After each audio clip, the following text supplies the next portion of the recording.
Strike program starring Jack Benny with Mary Livingston, Phil Harris, Rochester, Dennis Day, the Sportsman Quartet, and yours truly, Don Wilson.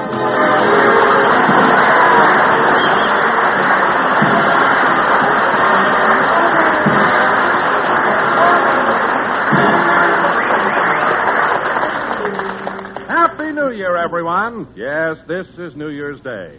And we're going to take you to the home of Mary Livingston in Beverly Hills. At the moment, Mary and her maid Pauline are straightening up the house after last night's celebration. Now, Pauline, when you finish with the living room, start in the den, please. Yes, ma'am. Gee, Miss Livingston, that was a wonderful party. You sure are a swell hostess. Well, thanks. Do you really think my guests had a good time? Oh, yes, especially Dennis Day. I'll bet he never drank champagne before. You're right, Pauline. He took one drink, grabbed a bottle of Catsup, poured it on his head, and yelled, "Hey, look at me, I'm Red Skelton." He really was cute, though. He might have been cute then, but when he caught me under the mistletoe, he was a mean little kid. Well, at least everybody had a lot of fun. Yeah, and you can thank your sister Babe for that. She was the life of the party. Yeah. She's really a card. That was quite a gag coming to a New Year's Eve party dressed in overalls. That was no gag. She had to go to work at 1 o'clock. That's a shame having to work on a holiday. Holiday or no holiday, smudge pots have to be lit. But Babe was a lot of fun, and so was Phil Harris. Say, you know what? I don't remember seeing Mr. Harris leave. Oh, he never did leave, Pauline. He didn't? Well, where is he? You're standing on him. Oh, Miss Livingston, the way you tease me. Now go ahead, Pauline. Take those glasses out to the kitchen. Yes, ma'am. You know, it's a shame that Mr. Benny wasn't at your party last night. Was he ill? No, he was all right. Well, I know you invited him. Why didn't he come? Well, it's a long story, Pauline. It all started yesterday evening at CBS. After our usual rehearsal, the entire cast gathered in Jack's dressing room to wish each other a Happy New Year.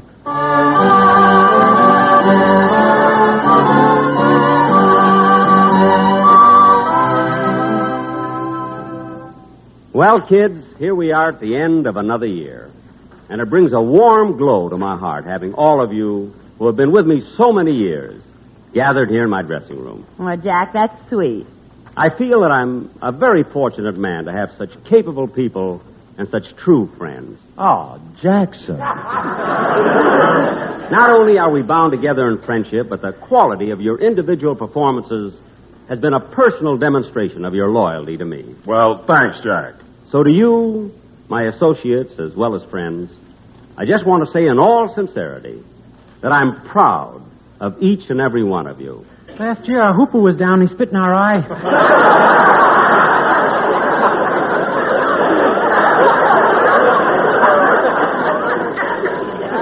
Dennis, now this is a serious moment, and I meant every word of it. Well, I think we better break this up and get started for Livy's party. Want to drive over with me, Jackson? Phil, Jack's not coming to my party. What? That's right, Phil. You kids will have to get along without little Jackie. I got a date myself. I got a date all for myself. A date? Yes, sir. In fact, I'm going to pick her up in about half an hour. Well, so that's why you came to rehearsal in top hat, white tie, and tails, huh? Yep. I look kind of classy, don't I, Phil? Classy. You look like the head pot man in a Forest Lawn flower shop.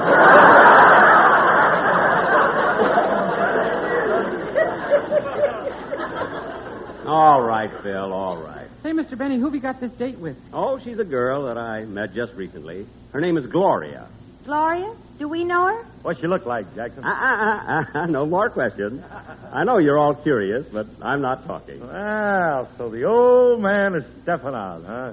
Phil, I'm not an old man. You keep saying that all the time, and you know my age as well as I do. Weller.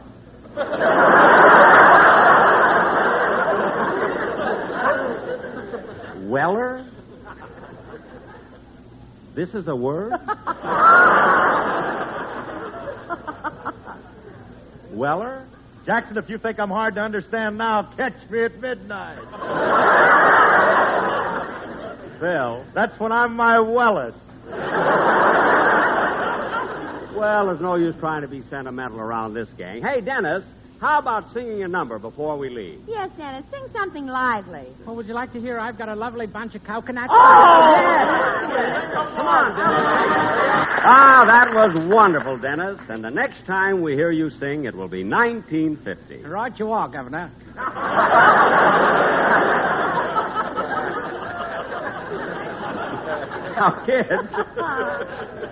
Now, kids, before we leave, I've got a little surprise for you. It's right here in the dressing table. There. How's that? Jack, a bottle of champagne. Yes, sir. I'm going to open it and we'll drink a toast before we leave. Don, hand me that towel so I can wrap it around the bottle. There you are, Jack. Don't forget to loosen them wires, Jackson. I have. Look out, Mary. This cork is liable to fly. This cork is awfully tight. Let me try it, Jack. No, Don. I'll pull it out with my teeth. I can do it. Yeah. Okay.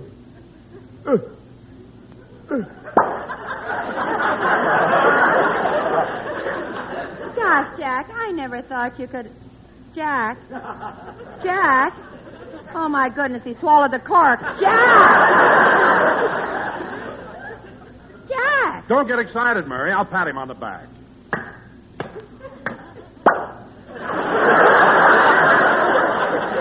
It's out. Well, kids, now that the champagne's open, we'll drink a toast. Mary, here's a glass for you. Don, Dennis. Now, where's Phil? He's over by the water cooler. I'll be right with you, Jackson. Phil, for heaven's sake, what are you drinking all that water for? Jackson, I got a long night ahead of me, and I want to get them chasers out of the way.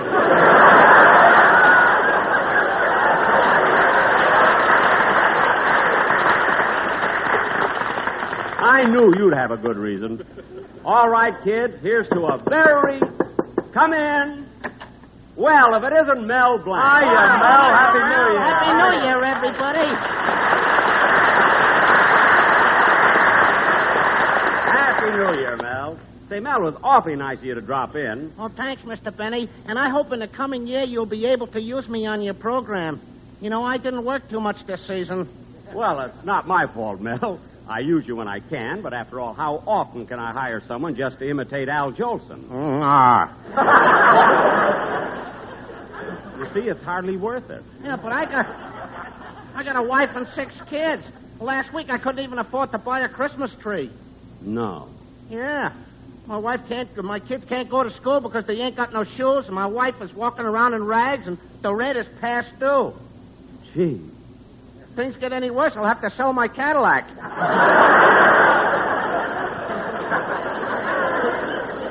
Now, I'd like to propose a toast to every member of my cast. Mary, I'm going to start with you. Now, hold up your glass. Mary, you've been on my program almost 18 years. And isn't that funny? There's so much I want to say, but I don't know how to say it. Well, you don't have to say it, Jack. I know what you mean. And Phil? Yeah, Dad.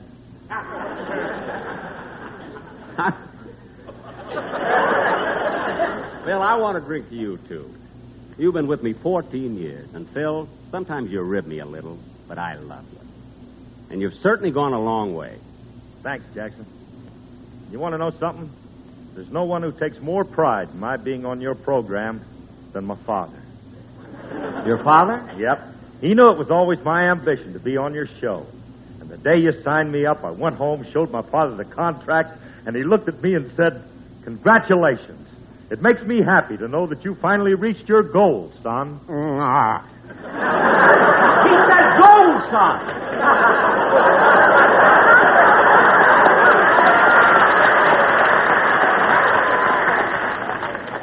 Anyway, I thought you'd gone. Well, don't get mad, Mr. Benny. I just hung around because I want you to hear a song I recorded for Capitol Records. Mel, you recorded a song? Yeah, Toot Toot Tootsie, Goodbye. Oh, Jolson again, huh? Yeah, but this is different. If you just listen to it, you'd want to put it on your program. Well, okay, Mel, let's hear it. How about it, fellas?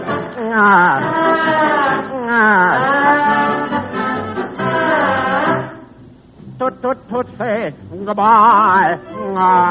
Toot Toot Tootsie, don't cry.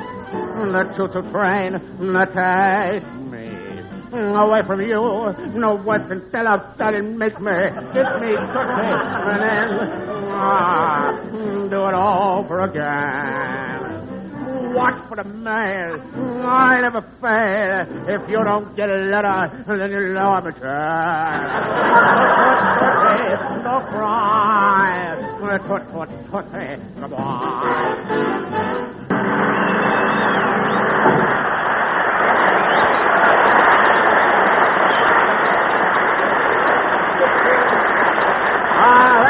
Very good, Mel. Mel, and you're right. I think I'll use that number on my program. Oh, thanks, Mr. Benny. Goodbye, everybody. Well, Happy New Year.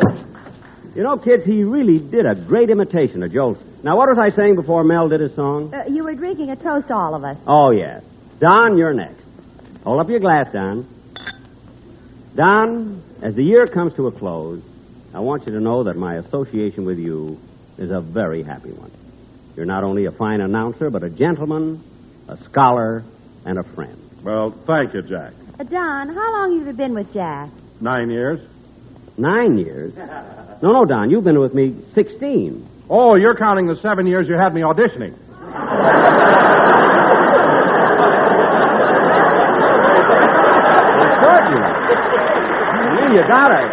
You gotta count everything. Anyway, Don, here's to you. Good luck. And now, Dennis. Yes, sir? Dennis, you've been with me almost 11 years. I remember the day you first came on my program. You were young. You were naive. But you had a beautiful singing voice. And as the years went by, your voice became more matured, more beautiful than ever. And then, suddenly, you blossomed out. And now you're a star in your own right. My show is better than yours.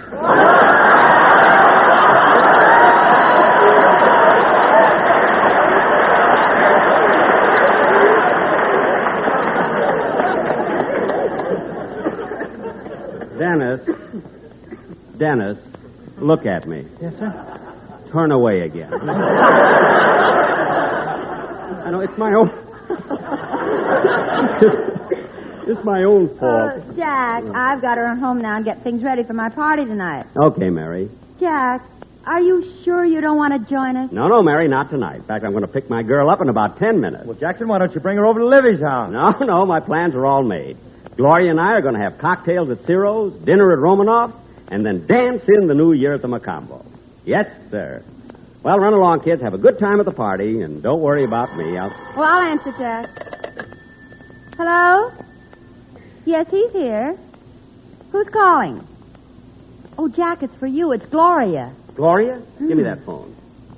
Hello, Gloria. I'm all ready and raring to go.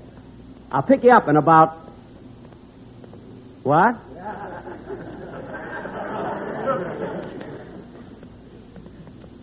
You can't? But, Gloria, I've got reservations and everything. And I'm all dressed. But look, of course I believe you. But, gee, it's New Year's Eve. You gotta go. Oh, now, look, Gloria, isn't there some way you can make it? Oh. Well, if you can't, I guess you just can't. So long, then. Goodbye. Well, what are you all staring at? Gloria had a very good excuse, and she's nuts about me, too. Well, she is. Jack, as long as your date is off, how about coming over to my party? Yeah, Jackson, come on. We're going to have a lot of fun. No, thanks. I don't feel like going anywhere. Oh, come on, Jack. Don't be so stubborn. I'm not stubborn. I just don't feel like going. Jackson, sometimes you act Oh, like... Phil, leave him alone. Jack, the party is at my house, and if you change your mind and want to come, I'd love to have you. Thanks, Mary, but I'm going home. Where's my top hat and gloves? Oh, here they are. Happy New Year, everybody. Happy New Year, Jack. So long. Gee, I wish Jack hadn't walked out like that. It makes me feel awful. Yeah. No, it's no fun for him being alone on New Year's Eve. Well, maybe he'd feel worse in a crowd. I forgot my cane. Here it is. Well, so long.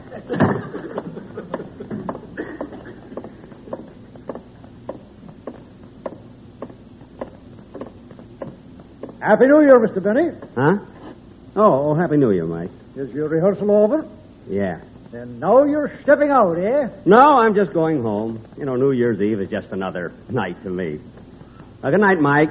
See you tomorrow. Good night, Mr. Benny, and a Happy New Year. Happy New Year, Mike.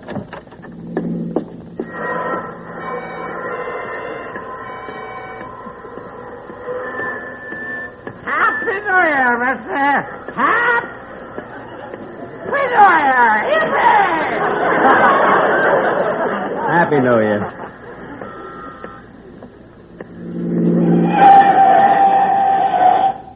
Hey, you in the monkey suit. Why don't you watch where you're going? I'm sorry. It was my fault. Well, watch it, bud. Maybe on this side of the street it won't Hi there, Rube. Huh? You remember me? I met you in the store while I was doing my Christmas shopping. I was looking for my wife. Oh, yes. Yes. Say, Rube, your coat's ripped up the back. No, those are tails. I always dress like this on New Year's Eve. Well, ain't you the dandy? Please, I'm in no mood to talk to you now. This is New Year's Eve, and I know. That's why I'm down here in the city. I aim to do a little celebrating myself. Good. At the stroke of 12, I'm going to take a drink, blow a horn, and catch the bus back to Calabasas.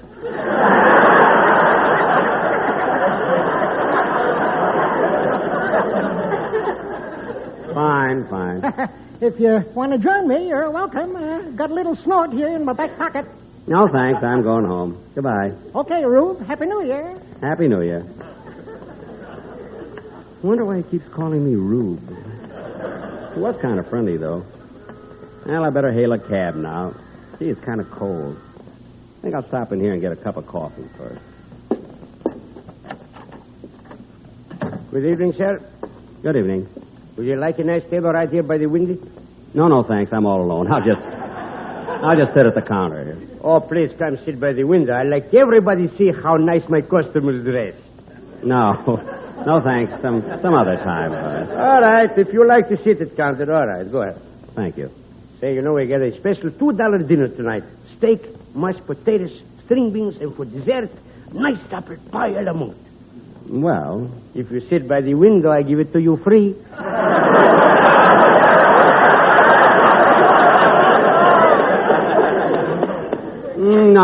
No, thanks. I'll just have a cup of coffee at the counter. I don't know if I just want coffee or... Yeah, I guess coffee's enough. What'll it be? Coffee, please. Would you like a sandwich or some toast with it? No, thanks. Just coffee. Want a little cream with it? No, just black coffee. Okay.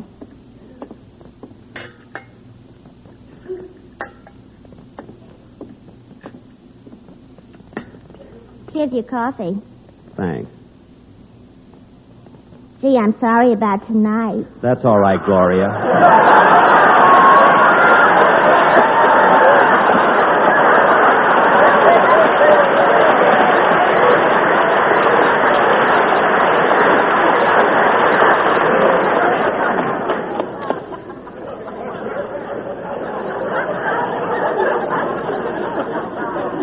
Forget it, Gloria. But honest, Jack, Mamie promised she'd work for me tonight. Mamie. All the time it's Mamie. Should have let me know before the last minute. I'm sorry. I see you're wearing my corsage. And on that greasy uniform yet. I don't want this coffee. I'm going home. I'll be through at 3 o'clock. At 3 o'clock, I'll be snoring. Goodbye. Always blames everything on Mamie. Mamie did this. Mamie did that. Oh, taxi! Taxi!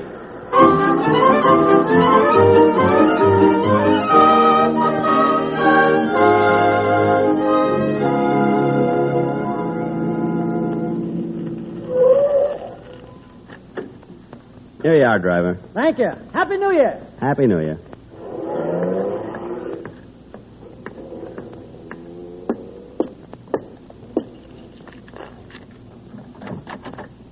Who's that? It's me, Rochester. Boss, how come you're home so early? I thought you were going out tonight and celebrate. I was, but things didn't work out. Say, Rochester, I thought you were going out tonight. Oh, I am. Well, hadn't you better hurry? It's almost midnight. Boss, on Central Avenue, Father Time lingers till we get rolling. Really? Sometimes we roll right into February. Well, you can leave whenever you want to, Rochester. But what are you going to do, boss? Oh, I'll just sit by the fire and read a book and then go to bed. Oh, boss, I hate to see you all alone on New Year's Eve. Yeah, that's all right. No, it ain't all right. I'm going to stay home, and I'm going to be right here with you. Oh, Rochester, you don't have to do that. Sure, boss. We'll greet the New Year together. Well, hey, we might have fun at that. Have we got any horns in the house? No, we sold them. Oh. We've got some Ohio State tennis left. We can wave those. No, they don't make any noise. Look, Rochester, it's almost midnight. You better run it along. No, sir, I'm staying right here with you. All right, if you insist. I'll get a can of beer out the icebox, and we'll drink to the New Year. No, Rochester. If you're willing to stay home with me on New Year's Eve, we're going to do this thing right. We're going to open a bottle of champagne. We're going to open a what? We're going to open a bottle of champagne. There's a cold one in the icebox. Now, hurry up. Yes, sir. Gee, it was nice of Rochester to stay. Maybe it won't be... Gee, it's midnight already. Rochester, hurry! Hurry up! Coming, boys, coming! Here's the champagne, boys. Well, open it. Open it up. I am. Here's the glass, boys. Good. Pour some in. That's swell. Now, fill up yours. There. Well, Happy New Year, Rochester. Happy New Year, boss, and I hope we'll be together for many more. I hope so. And here's to it. Should old acquaintance be forgot and never brought to mind, should old acquaintance be forgot and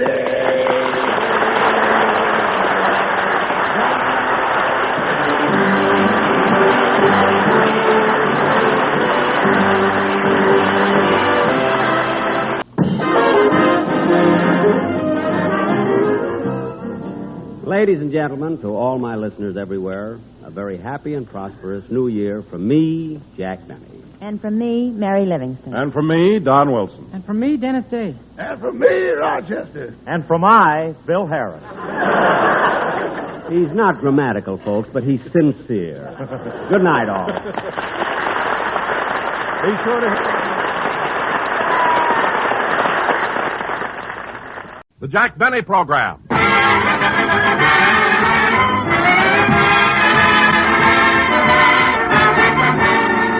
Starring Jack Benny with Mary Livingston, Phil Harris, Rochester, Dennis Day, and yours truly, Don Wilson.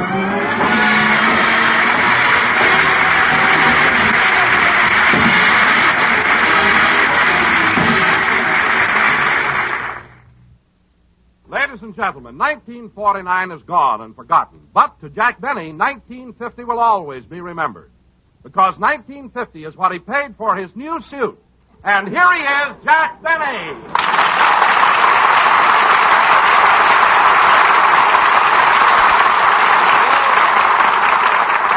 Thank you. Hello again. This is Jack Benny talking. And, Don, I want to ask you something. How did you know that I bought a new suit? I heard it on Drear Pooson.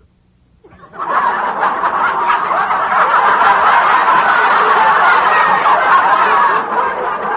heard it on what? Wait a minute. I want to hear this. You heard it on what? I heard it on Drew Pearson's broadcast. Ladies and gentlemen, he got the award for being the best announcer in the show.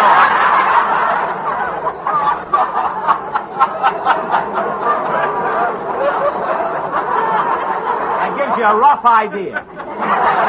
Dr. Gallup must have given it to you. Now, wait a minute, Don.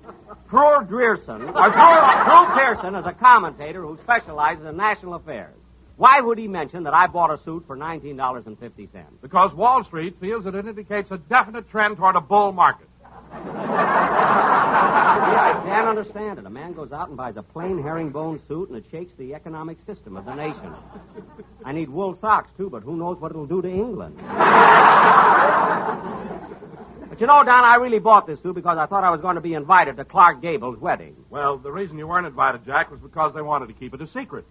I know that. Gee, and when Clark got married, he certainly left a trail of broken hearts. Yeah, there hasn't been so many gals weeping and wailing since Alice slipped the ring over my finger. Well, if it isn't the bashful blonde from Elbow Bend. Say, Phil. Yeah, wait a minute, Jackson. Before we get into one of them routines, I would like to greet my orchestra. Good afternoon, gentlemen. Good afternoon, Maestro. Maestro? They call you Maestro? Well, how come you and your musicians are treating each other with so much dignity? On New Year's Eve, we all made a resolution. Well, I'm glad to hear it. I figured that the clowning and kidding we did was all right for the first 5 or 10 years, but now my orchestra's reached a position of prestige in the entertainment world, and we should do nothing to jeopardize it. Well, that's wonderful, Phil. By the way, I noticed that your brass section is missing. How come? Their parole was canceled on New Year's Day.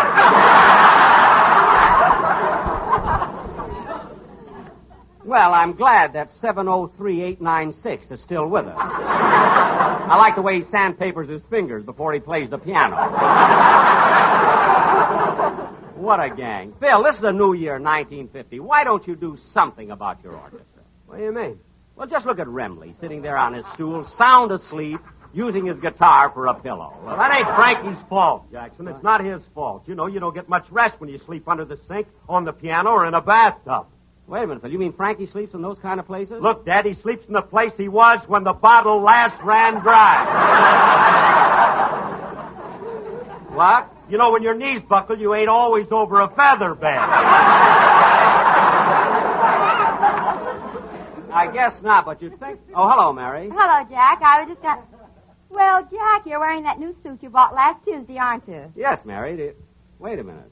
How did you know I bought it last Tuesday? Truman had it in his message to Congress. Oh, yes. They booed the coat and cheered the pants. I remember that. What excitement. So, Mary, you know I haven't seen you since the Rose Bowl game. That's right, Jack. There was some crowd out there, wasn't it, Mary? Oh, we didn't go to the game. We watched it on Jack's new television set. You mean Jack got a television set? Uh-huh. Well, don't tell me that Tighter Than Springtime is finally loosened up. Oh, he didn't buy it. It came with his new suit. Mary, don't be ridiculous. The Warner Brothers gave it to me. Well, it's about time. You certainly gave it to them. Yeah, now, kid, let's cut out this small talk because we've got a very important show to do. Jack, is Fred Allen going to be on this program today? No, Mary. Alan will be with us next week. The train he was coming out on had to go through a sheep dip treatment at the border. They had to dip him twice. Tonight we're doing a very important play. It's an exciting mystery melodrama that takes place in a restaurant. Oh, come on. Let's get this corny sketch over with. Huh? Dennis, you're late. So what? You want to make something out of it? What? You heard me, Clyde. You ain't wearing earmuffs. Dennis. Dennis. You make me sick. Now, look, kid. If you think you can come in here... Don't crowd me, son. For heaven's sake. Dennis, what's come over you? It's my New Year's resolution. Nobody's pushing me around anymore. That's telling him, Wormy. Yeah.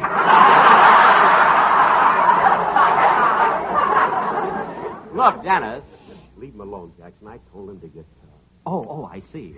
What'd you say, Dennis? Nobody's pushing me around anymore. From now on, I'm getting what I want. Hey, you in the high heels. Come here. Me? Yes, you, Toots. Come here. Go ahead, Mary. Go ahead. Yes? Now put your arms around me and hold me tight. Tight, I said. Now I'll put my arms around you and squeeze you like this and... Bill, what do I do now? Oh, well, the first thing you do, Dennis, is stop acting silly. Congratulations on your new suit. Well, thank you, Dennis. How did you know I bought a new suit? It's in the lyrics of Don't Cry, Joe.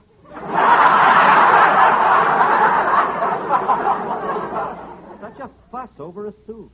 It's only herringbone, you know. Wormy. And now, ladies and gentlemen, for our feature attraction tonight, we are going to present a melodramatic mystery entitled Murder at Romanoff. This scene takes place in one of the most fashionable restaurants in Beverly Hills, where all of... excuse me. Hello? Hello, Mr. Benny. This is Rochester.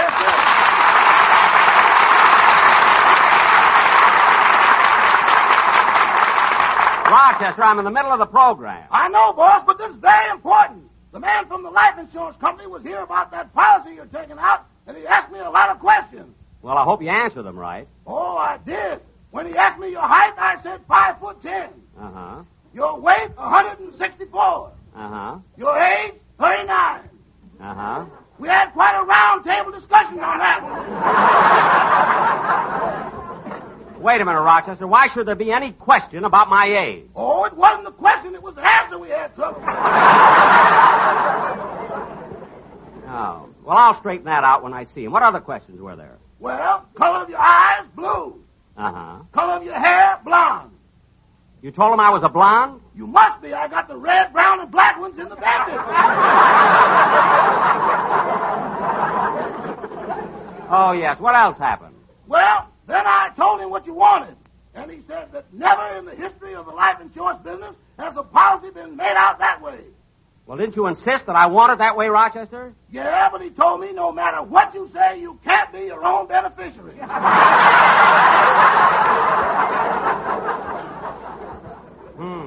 But I argued and finally convinced him that you wouldn't take the policy out unless you could be. And what did he say? He said just leave a forwarding address and they'll mail it on to you.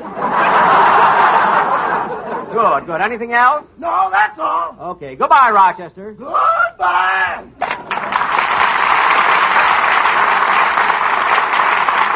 All right, kids, let's not waste any more time. And now, ladies and gentlemen, for our feature attraction tonight, we bring you that melodramatic mystery entitled Murder at Romanoff. Set the scene, Doc. Our play opens in the private office of Captain O'Benny of the Beverly Hills Police. Curtain music.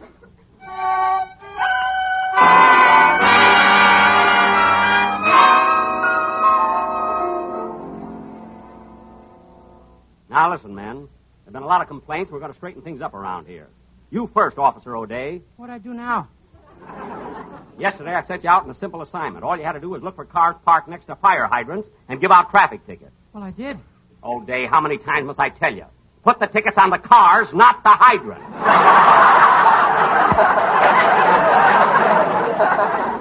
And you, O. Wilson, you haven't been attending to your duties either. I'm sorry, sir. Being sorry doesn't help. Remember, you're the only man on the police force who's a condemned murderer. Say, Chief, how come we have a murderer working with us? Well, on the day of his execution, he started ordering his last meal, and the state couldn't afford it. But I'm really disgusted with you, man. Why, we even have our bloodhound, Prince, is smarter than you. Come here, Prince. Here, Prince. Prince, how much is 1 and 2? That's right.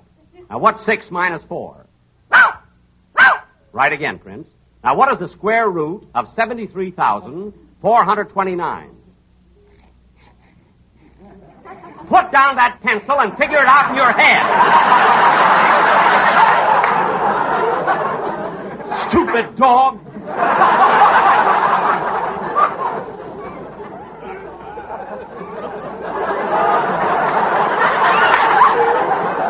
Now, men, today I want... Hello, Beverly Hills Police, Captain O'Benny speaking. Hello, Captain. This is Mitzi LaRue. Mitzi LaWho? Mitzi LaRue. Hello, Mitzi. How do you do?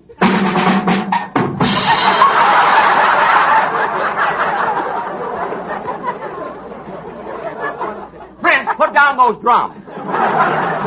Never should have given them to him for Christmas. Now, what is it, Miss LaRue? Well, Captain, I want to report that a man named Carlton Quince was murdered here 2 hours ago. 2 hours ago? Yes.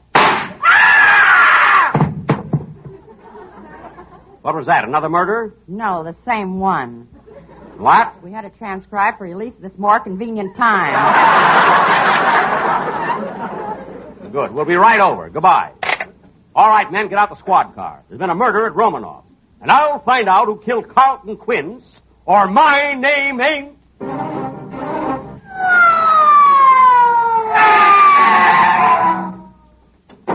Okay, man, this is Romanoff's restaurant. That man in that red uniform and gold braid must be the doorman. I'll ask him. Pardon me, are you the doorman? Well, who do you think I am, Drear Pooson?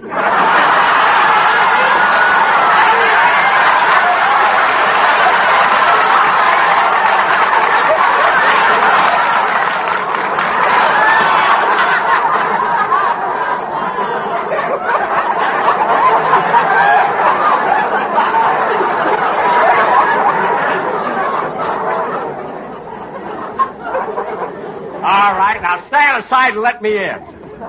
You can't get in here unless you have a reservation. A reservation? Well... If you say anything about being an Indian, I'll punch you right in the nose. I was trying to switch it.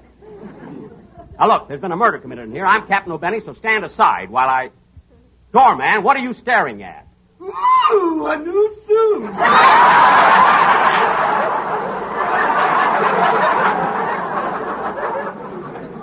How did you know? I heard it on the frost warning. Oh,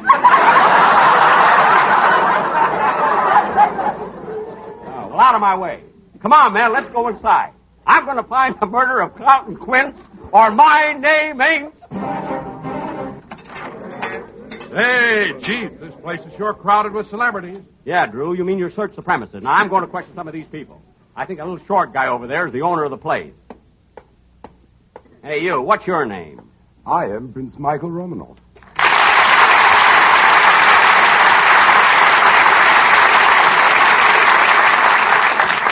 Well, tell me, Prince Romanoff, what do you know about this murder? Murder? Has there been a murder here?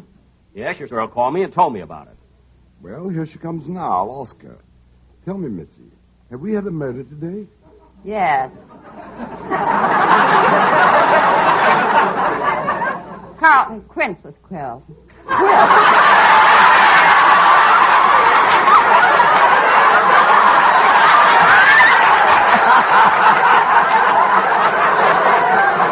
One lousy rehearsal.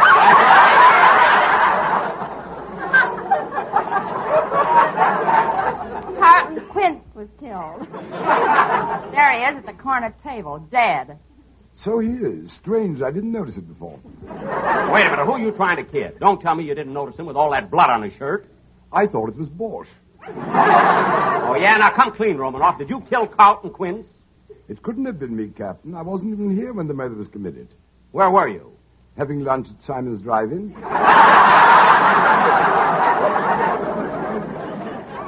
How come you weren't eating here? Who can afford these prices? Oh, well, who's that sitting over there eating that big steak? Simon. He's loaded. I'll get back to you later. I want to look around.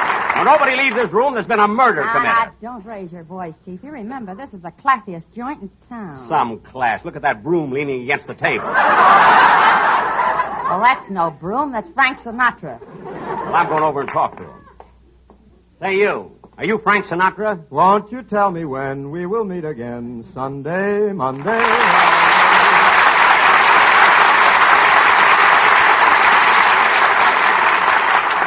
I'll be satisfied with you by my side. Oh, stop showing off.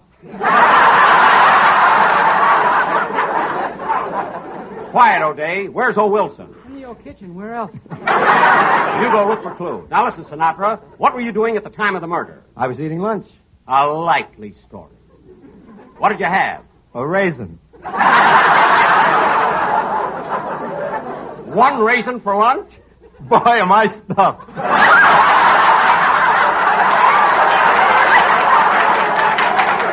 Never mind. I want to know. Say, Captain O'Benny, that's a beautiful new suit you're wearing. Cost $19.50, didn't it? Yes, how did you know? Last Friday I sang Don't Cry Joe. Oh, yeah. Now tell me, Frank, what do you know about the murder of Carlton Quince? Well, personally, I think Romanoff did it. Oh, you do? Well, I'll call him back again. Oh, Prince! Not you, you stupid dog! Put down that pencil. If you haven't figured it out yet, forget it. Prince Michael, come here. Yes, Captain O'Benny. Sinatra thinks you're the man who murdered... Captain O'Benny. What is it, O'Day? Would you think a man is guilty if you saw him running around with a smoking gun in one hand, a blood-stained knife in the other, and he kept yelling, I did it, I did it, I did it! I did it! Well, of course that man is guilty. Well, if I see anyone like that, I'll arrest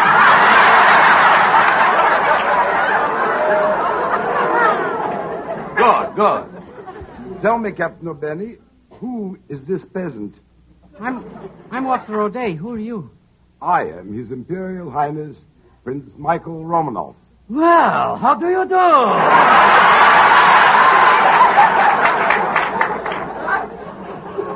Cut Get that out, O'Dave. I want to finish questioning Sinatra. Where did he go? Here I am, Captain O'Benny. You got to do something about this dog of yours.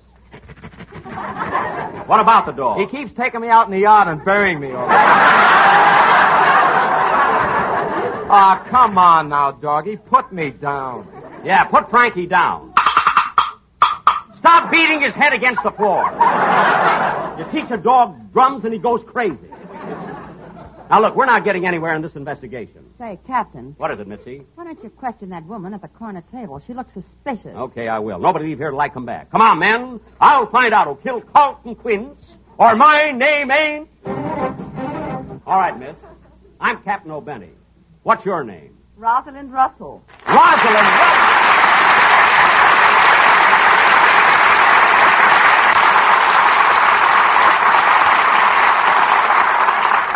Now, wait a minute, Miss Russell. This is a restaurant. Who's applauding you? The waiters. I'm a heavy tipper. Well, I wouldn't know about that. Now, what were you doing at the time of the murder? Believe me, Captain O'Benny, I had nothing to do with the murder. Absolutely nothing. I was just sitting here eating my lunch. A likely story. What did you have for lunch? Well, I started off with tomato juice. No, it was prune juice. No, tomato juice. And then I had consommé. And then I had a filet mignon, medium rare, and potatoes. French fried potatoes. Do you hear me? French fried potatoes. Miss Russell, have you ever won the Academy Award? No, but I'm always in there punching.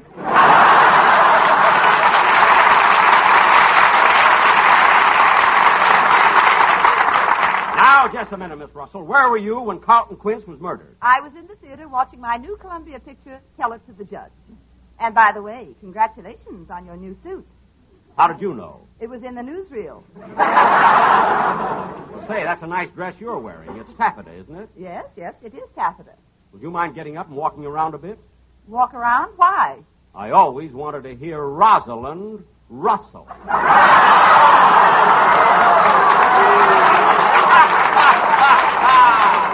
Please, I just had my lunch. Now, Miss Russell, what do you know about this murder? Nothing. Why don't you ask Gene Kelly over there? Gene Kelly? Oh, yes. I'll go over and talk to him. That's all right. You're Gene Kelly, aren't you?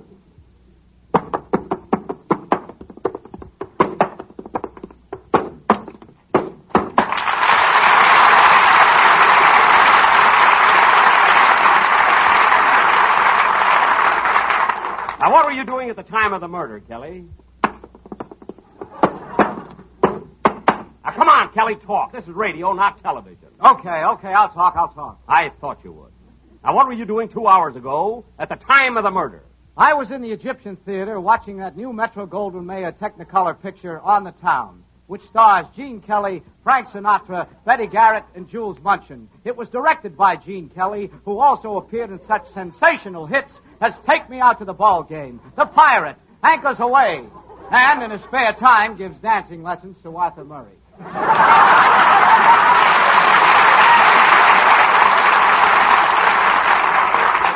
I see. And what did you do after you left the theater? I rushed right over here. Why?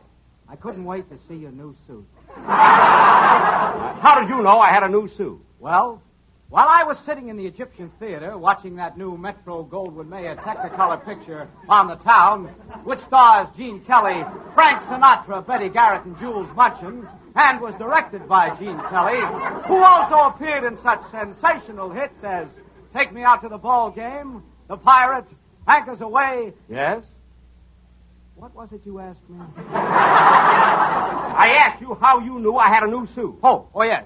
Well, I was in the Egyptian Theater watching... Never mind! Now, look, Kelly, I'm going to find out who killed Carlton Quince if it takes me clear into the middle of Amos and Andy. Now, come clean, Kelly. Why did you kill Carlton Quince? I didn't do it. It was Mitzi LaRue. I didn't do it. It was Mike Romanoff. I didn't do it. It was Rosalind Russell. I didn't do it. Wait, Frankie, I haven't accused you yet. Oh. What's going on here anyway? Now, look, somebody in this room murdered Carlton Quince, and I'm going to find out who. I beg your pardon, but I have to go now. Huh? Who are you? Carlton Quince. Carlton Quince? Why, you're the murdered man. I know, but I have to go to rehearsal. They're killing me again tonight on the Whistler.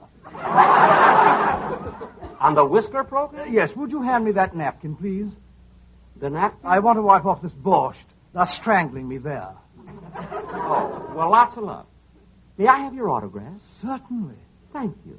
Music, please.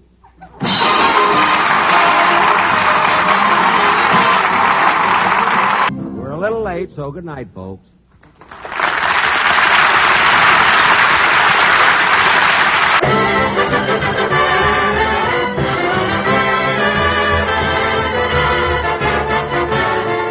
The Lucky Strike program, starring Jack Benny, with Mary Livingston, Phil Harris, Rochester, Dennis Day, and yours truly, Don Wilson.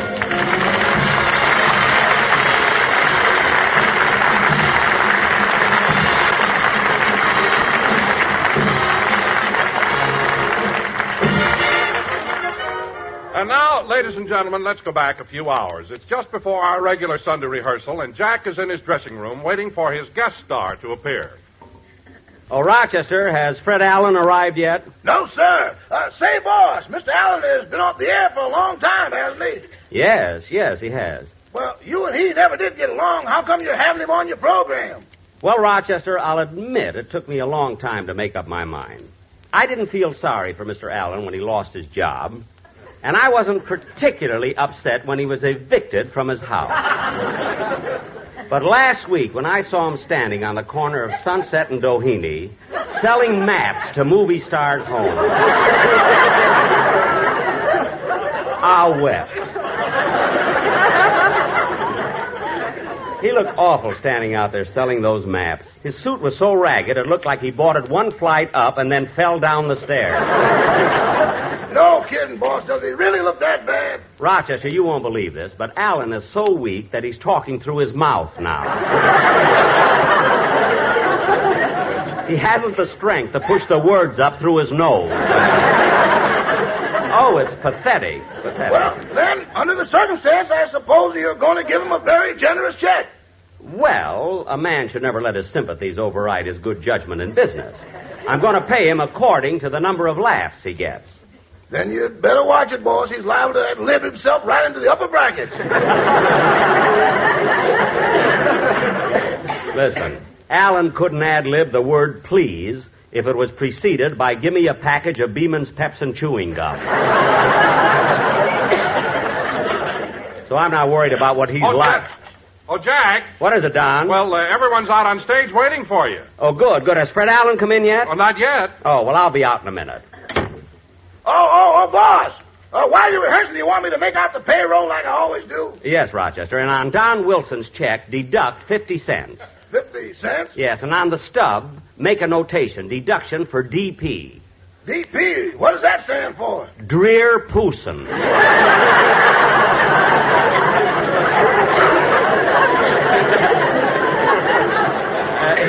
He'll understand. Well, I better get out on the stage. See you later, Rochester. Yada-dee-da-dum, da-dee-da-dum, da-dum-dum. Gee, that Los Angeles Open golf tournament sure was exciting. My legs are still sore from following Hogan and Snead. That was silly to follow such good players. They never lose any balls.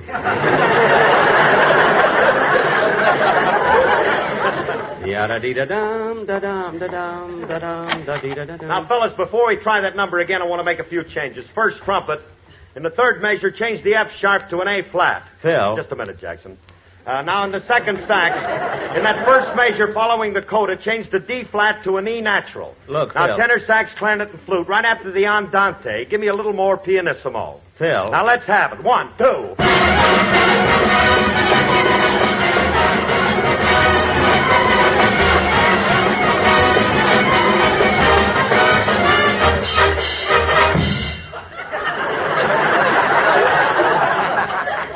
Exactly what I want. Phil, what was that? Some enchanted evening. Phil, that was Some Enchanted Evening? Sure. And that's the way you're going to play it on my program? Certainly. Well, Phil. Yeah. If Some Enchanted Evening you should meet a stranger, ask him for a job.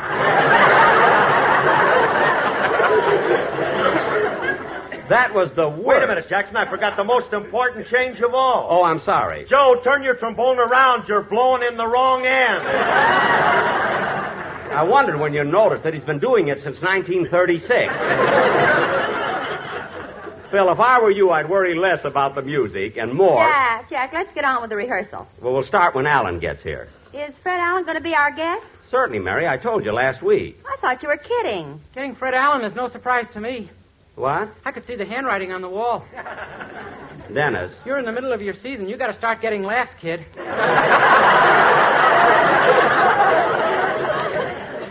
Now, look. Some Sundays I'm ashamed to go home. Wait a minute, Dennis. There's nothing for you to be ashamed of about my program. I happen to be one of the country's outstanding comedians. Some comedian. You couldn't ad-lib the word please if it was preceded by give me a package of Beeman's Pepsin chewing gum. Dennis, where'd you hear that? On Groucho Marx's program Wednesday night. Oh, yes. It was pretty good, wasn't it? Yeah. I like the part where Groucho said Fred Allen is so weak he has to talk through his mouth. Dennis, shut up.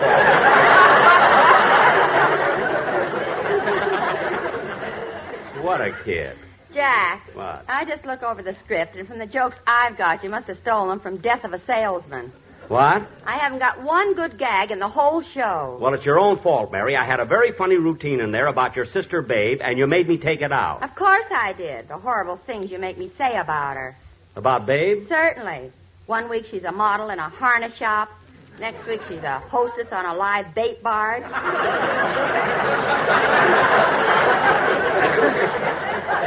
And the following week she's a sewer inspector at Pismo Beach. Well, what's wrong with that? What's wrong with that? People think she can't hold a job. Oh, well, then we won't tell any more jokes like that about Babe. And you can stop talking about her looks, too. Now, wait a minute, Mary. Even though it is your sister, let's face it. She never was exactly voted Miss America. No, but she came close. Close? Mr. America. Oh, yes. Gabby Hayes came in second, I remember. Anyway, Mary, if you object so strenuously to what we say about Babe, we'll leave it out of the script. Say, Jack, it's getting kind of late. Can't we rehearse without Alan? No, we can't, Don. Well, say, Mr. Benny, as long as we have to wait, would you like to hear my song first? Well, yes, Dennis, you might have... Now, go ahead, Dennis. Sing your song, will you? That was very good, Dennis, and when you do it on the show, I'll say that was Dennis Day singing Happy Times from Danny Kaye's new picture, The Inspector General, starring Danny Kaye. The song was written by Mrs. Danny Kaye and sung in the picture by Mr. Danny Kaye. There, I guess that'll take care of the Christmas present I forgot to send them. Now, look, kids, I've made up my mind. If Alan doesn't get here for rehearsal in the next 10 minutes, I'm going to cancel him. I wonder where he can be. He hasn't any friends out here. Maybe, I don't know.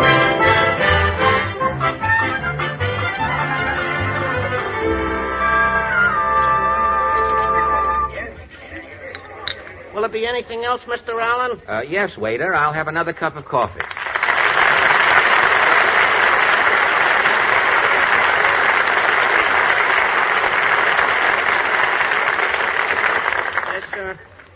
You know, Mr. Allen, before I took this job here at the Brown Derby, I was a waiter at Lindy's. Really? Now, how are things back in New York? Well, they're about the same, except we have a water shortage, you know. Oh, yeah, I've been reading about that. Did it affect you personally? Well, it didn't bother me much at first, but after several weeks, something told me to take a bath.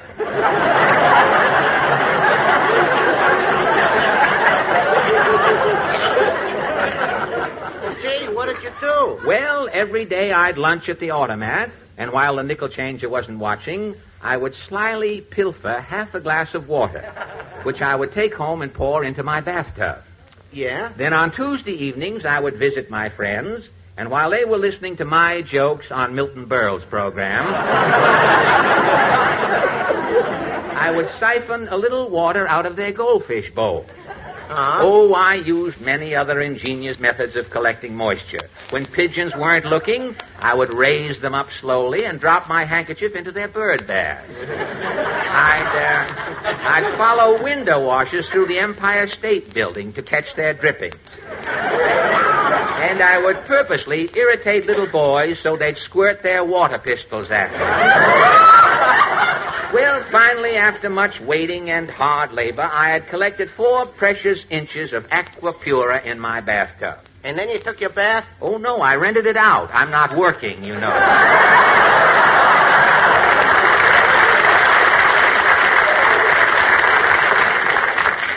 Right. How come you're not on the radio anymore? Well, you may have overheard gossip. You know, radio is highly competitive. And the program that used to be opposite me was a giveaway show.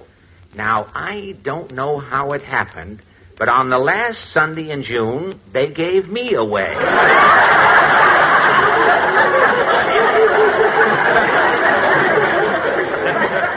No. Yes. I was prize number 7. I came between a plastic zither and a year's supply of strong hot dog food. Well, gee, Mr. Allen, if you're through with radio, then you must be out to make a picture. No, I am not, my inquisitive little straight man. I am here. This is confidential, you know. I am here as a personal emissary of Mayor O'Dwyer to ask Jack Benny to come to our troubled city on March 15th. Why did they want Benny there on March the 15th? Because when Benny pays his income tax, his tears alone will fill every reservoir and...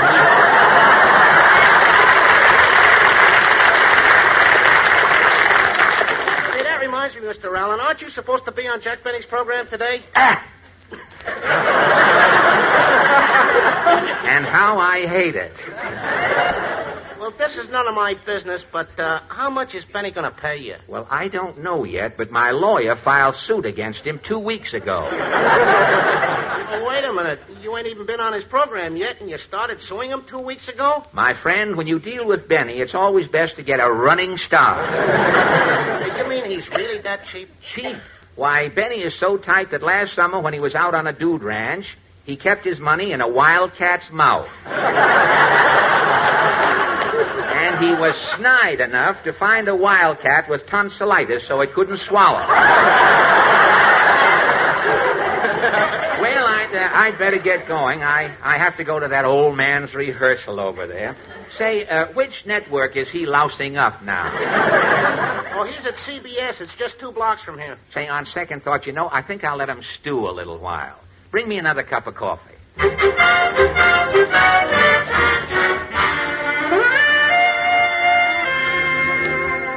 Gee, I can't understand what's keeping Fred. Oh, Jack, take it easy. He'll be here any minute. Well, when we go to court, I'm certainly going to bring up about him being late. Oh, Rochester, will you run out and see if you can find Mr. Allen? Maybe he's at Lyman's or at the Derby. Somewhere. Yes, sir. See, that Allen is certainly a thoughtless guy. He's been doing things like this to me since the first day I met him. Jack, I've been with you for so many years, and I never knew how you first met Fred Allen. Oh, it happened in Boston a long time ago. Well, tell me about it, Jack. All right, Don. It was many, many years ago when vaudeville was at its height. I was the headliner at the Metropolitan Theater in Boston. One night after the supper show, I was sitting in my dressing room resting from my 7 encores. I was removing my makeup.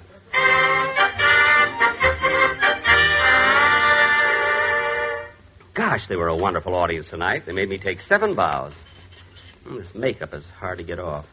Uh-oh. Gee, a gray hair. Imagine me getting gray. This is the first year I'm 39. Well, I'll just... Come in. Mr. Benny? Yes? Mr. Benny, my name is Fred Allen. Uh-huh. I'm appearing here at the Metropolitan. Well, that's funny. I don't remember any Fred Allen on this bill. I'm in the opening act. Oh, I thought the opening act was Fink's Mules. I took my makeup off. Oh, so you're with Fink's Mules? Uh-huh. May I sit down? Yes, but not too close. Now, what can I do for you, young man? Well, Mr. Benny, I am a great admirer of yours, sir, and I want to be a smart, sophisticated comedian like you. Oh, then you're a comedian? Yes, I'm just mule delineating for the time being. I am really a juggler, but I want to give up juggling because you can't get any steady booking. Oh, I don't know. Now, my brother worked for a bank, juggled their books, and got 20 years. You see, if you want to be a comedian, Alan, you better watch it. You see, you let that one get past you. Oh, it didn't get past me, Mr. Benny. I've been around mules so long, I didn't notice it.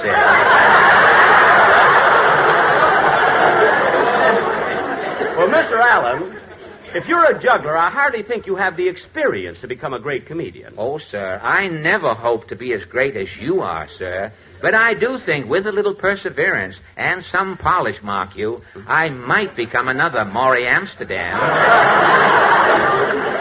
Well, you should be able to get laughs, Alan. You're ugly enough. Thank you, sir. You're welcome. Tell me, Mr. Benny, what do you think of this new entertainment medium that's just starting up, this thing called radio? Well, I've been giving it a lot of thought. In fact, I already have an idea for a radio program. You have? Yes. On my program each week, I'll visit a place called Benny's Boulevard, where I'll start knocking on doors and ask topical questions of 4 people. 4 people? Yes, a Southern senator, a rube who says howdy, bub, a Bronx housewife, and an Irishman. Gosh, what a novel idea for radio.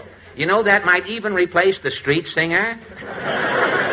Yes, you'll have to excuse me now, Alan. I've got to get dressed for dinner. Well, goodbye, Mr. Benny, and thank you so much, sir, for your help. I will always treasure the memory of this meeting the greatest comedian in the world, sir. I'm backing out, sir. Thank you. And that, Don, is how I first met Fred Allen, and why I dislike him so much. Jack, you mean... Yes, he stole my radio idea and called it Allen's Alley. Gee, I wonder if Rochester has found him yet.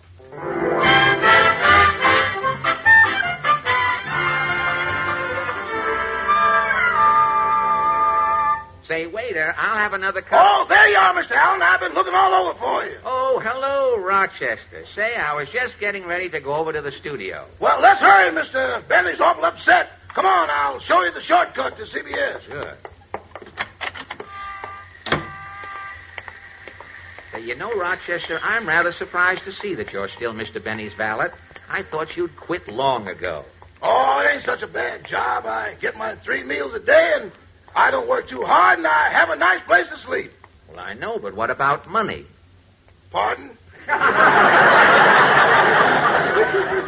Money? What happens on payday? He gives me a whip and a chair and tells me to get it from the Wildcat.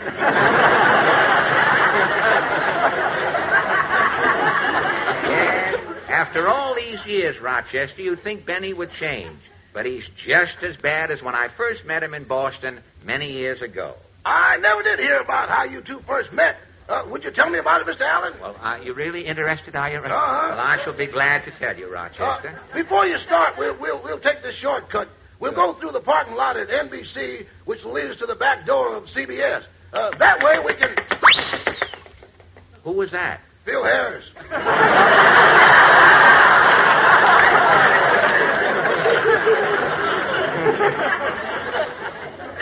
Now, Mr. Allen, tell me about how you first met Mr. Benny. Well, Rochester, it happened many, many years ago. I was headlining at the Metropolitan Theater in Boston. And one evening after the supper show, I was sitting in my dressing room removing my makeup.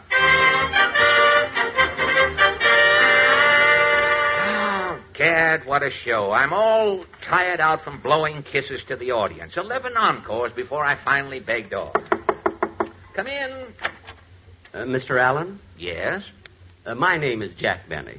Well, I'm glad you got here. It's the cold water faucet that's leaking.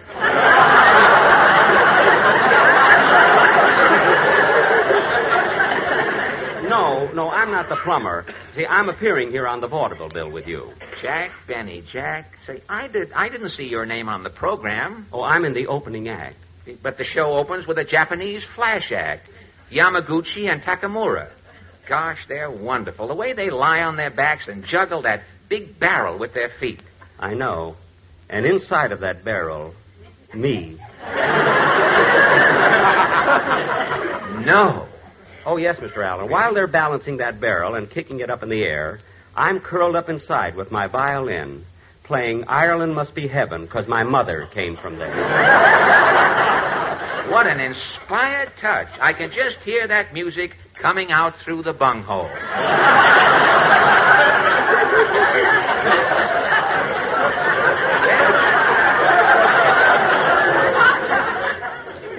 so much for flattery. Now, what can I do for you? What can I do for you, son? Mr. Allen, sir, you've got to help me. I want to be a great comedian like you. I want to make a lot of money. A lot of money. But, Benny, why knock yourself out to make a lot of money? You'll only spend it. No, Mr. Allen. I save my money. Here, look. Say, that's a peculiar-looking wallet you have there. It's a baby wildcat. It has a strep throat. Anyway, Mr. Allen, I want to be a great comedian like you. Well, if you're so anxious to earn big money, why don't you turn to radio? Radio? Yes, it's a gold mine. Say, I'm working on an idea for a program for myself. Now, my idea is this. I'll be the star, you see, and I'll have a valet, a very naive young boy singer, a girl to insult me, a drunken orchestra leader, and a fat announcer. Gee, that sounds like a wonderful idea, Mr. Allen, and I hope you have a lot of luck with it. Goodbye. And that's how I first met your boss, Rochester. You mean? Yes, Rochester. Mr. Benny stole my radio idea, crawled out of his barrel, said goodbye to Yamaguchi and Takamura, crawled out through the bunghole, became a big success on the air, sold himself to CBS for $2 million, while today I am a bum. How fickle fate can be. Well, here's the studio, Mr. Allen. Let's go in. No, Rochester. I can't go in. What? I can't do it, Rochester. I can't let Benny give me a job.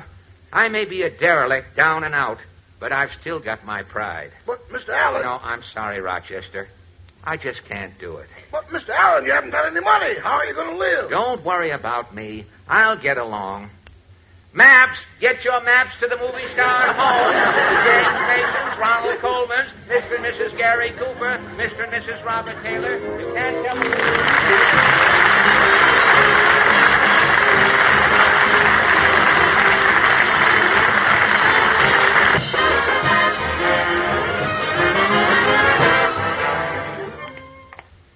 Mary, that's the worst thing anybody ever did to me. I'll never forgive Fred for not showing up. Oh, Jack, stop complaining. You had a good program without him. I know, but how could he do a thing like that? All right. Don't walk so fast. I can't keep up with you. Okay. Hey, mister, would you like to buy a map to the movie stars' homes? Don't you talk to me, stupid man. Come on, Mary. Well, you might at least say hello to Portland. She's on the other corner. Oh, yeah. Hello, Portland. How are they going?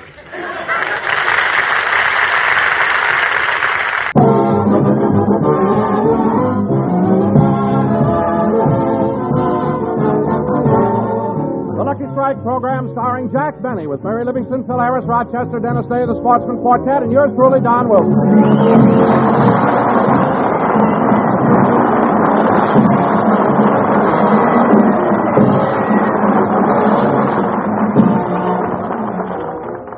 Ladies and gentlemen, at the end of every Lucky Strike program, Jack and the cast go through a little ritual. So let's go back to last Sunday, immediately after the show, and watch what happens. Okay, kids, okay. Okay, that's all. We're off the air. Close the curtain. Gee, that was a great show, Jack. Yes, Jack, I think that's one of the best programs you ever did. Boy, you sure got a lot of laughs, Mr. Benny. Jackson, you were sensational today. Thanks, fellas. Okay, kids. 1, 2. For he's a jolly good fellow. For he's a jolly good fellow. For he's a jolly good fellow. Which no one can deny. Oh, thanks. And, fellas, did you notice the way... All right, Jack. We said you were great. We sang the song. Now give us our checks and let us go. Okay. And, kids, I want to compliment you on the show today. Nobody made a mistake. It's a good thing we didn't. Last week the quartet made a little mistake and you locked them in the closet and made them sing the commercial 500 times. Well, at least... Jack, come on. Give us our checks. Okay, here's yours, Mary. Thanks. Don? Thanks. Dennis? Thanks. And, Phil, I'm happy that this week I don't have to pay you in cash. I can give you a check like the others. Yeah, it took me a long time, but I finally learned how to endorse them. Who showed you how, Phil? What? Who showed you how? Remley. He's great on checks. He can sign anybody's name. But, Phil, that's forgery. Oh, Jackson. Huh? Forgery is such a hard word. We call it playful penmanship. Oh, fine. Anyway, Phil, I hope you're saving your money. I buy annuities with my paychecks. Well, that's very smart of you, Dennis. I know. With those annuities, I can retire on an income of $1,000 a month. No kidding. Yeah, they start paying off when I'm 120. 120? Oh, that's good, Dennis. The money will come in just when you need it. Yeah, I'll probably only have one show then. Well, of all the... So, Denny, that's ridiculous. Nobody lives to be 120. Hey, Jackson. Huh? Throw me that lead again. I got an answer that'll make CBS buy me. Phil, forget it. As long as Rexall pays you in bromo seltzer, you're happy. Believe me. Gee, I wish I could go home now. What? I wish I could go home. Well, why can't you, Dennis? My parents did it again. Did what? Moved away without telling me. Oh, well, you'll find them. You always do. Jack, What? I think I'll be running along, too. Oh, Mary, I wanted to ask you, if you have nothing to do tomorrow night, would you like to come over to my house and watch some television? Oh, I'd love to, Jack, but that's the night that all the girls I used to work with hold their annual reunion. Oh, yes, you have that reunion every year. What was that you girls call yourselves? The Merry Maids of the May Company. Well, I hope you enjoy yourself. Oh, I always do have a good time there. And I'll get to see my old girlfriend, Ruby Wagner, again. Gosh, how I envy her. Why? What's she doing now? She's still at the May Company. Look, Mary, if you'd rather be back at the May Company, then you Oh, could... Jack, I didn't mean that. I meant that I envy Ruby because one day a customer came over to her counter, they fell in love, got married, and now they have 12 children. She married a customer and has 12 children? Just think, he came in to spend 89 cents, and look what he got. Yeah, well, Mary, everyone is gone. Come on, let's go out of the studio. They're putting out the lights now. You know, that's really an amazing story about your girlfriend, Ruby. It doesn't seem possible that... Uh-oh. What's the matter, Jack? I forgot something. Wait here, Mary. I'll be right back. Yeah, I wish they weren't so quick about turning off these lights. Now, let's see. Which door is it? Oh, here it is. Come on, Mary. What'd you forget, Jack? Oh, it was nothing. Come on. Well, there's Rochester waiting in my car. Mary, I'll drive you home. Oh, Jack, I don't want to go home yet. I'd like to have dinner in town. You would? Yeah, I'm in the mood for a nice big steak. Smothered with mushrooms and fresh fried onions? Yeah. How about the brown derby? Oh, wonderful. Okay, I'll drop you off.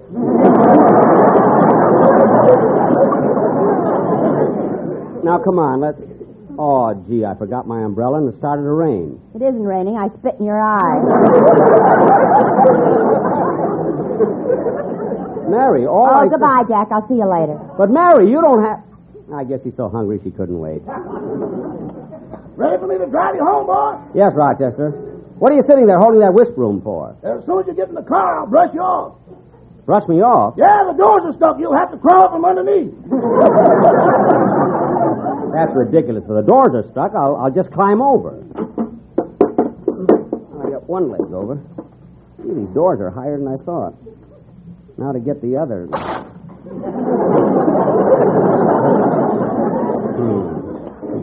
Are you in, boss? Yeah. Gee, these seats are cold.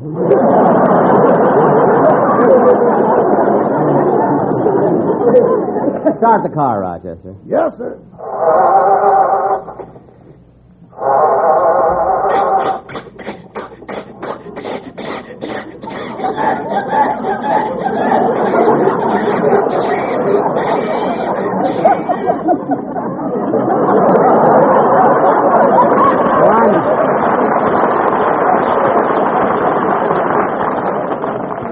Well, I'm sick and tired of this. You know, Rochester, I got a good mind to complain to the Cadillac Company. The Cadillac Company? Yes. Boss, we only got one of the hubcaps from them.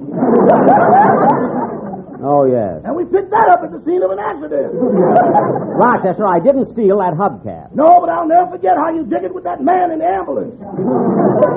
All right. Now try that motor again. Yes, sir.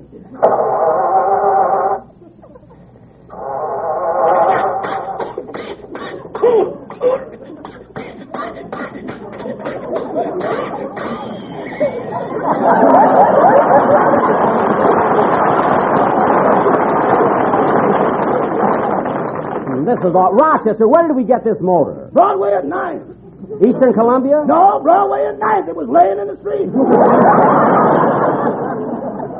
What? Same accident. Oh, yes. Rochester, try and get this car started, will you? Thank heaven.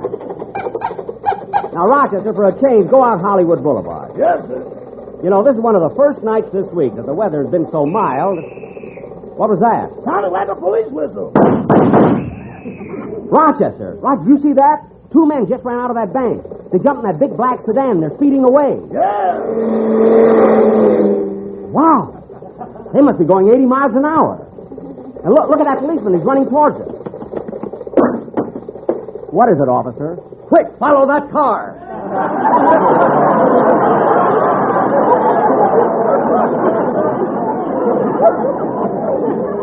What?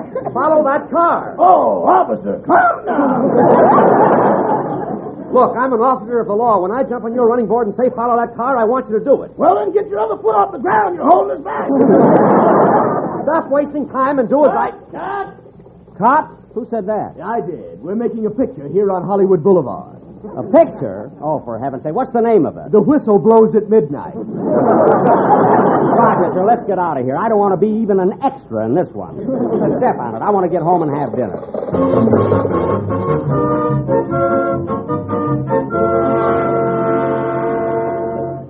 Well, that was a very good dinner, Rochester. Thanks, boss. Are you going to bed now, boss? No, I think I'll stay up a while and read a book. Okay. Now, let's see. I finished Cleveland Amory's new book, Hometown. Very good, too. Here's one. My 10 Years in Washington by Drear Pooson.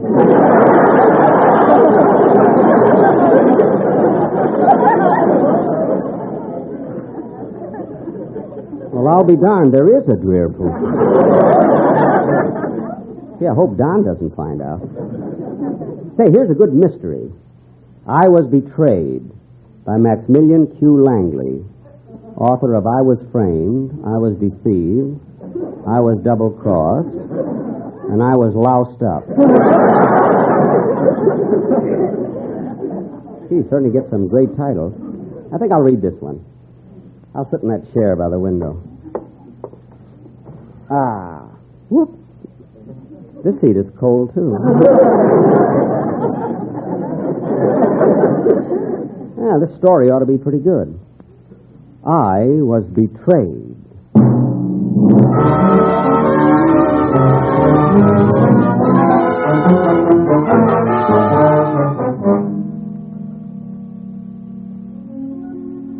As the pale rays of the dying moon filtered through the bars of my prison cell, I was told that my last appeal had been denied.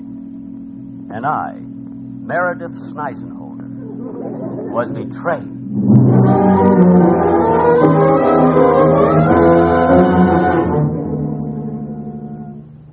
It's hard to believe that I was once a very successful doctor.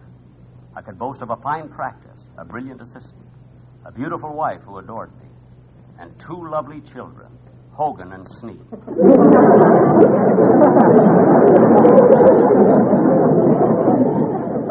I was proud to be their par.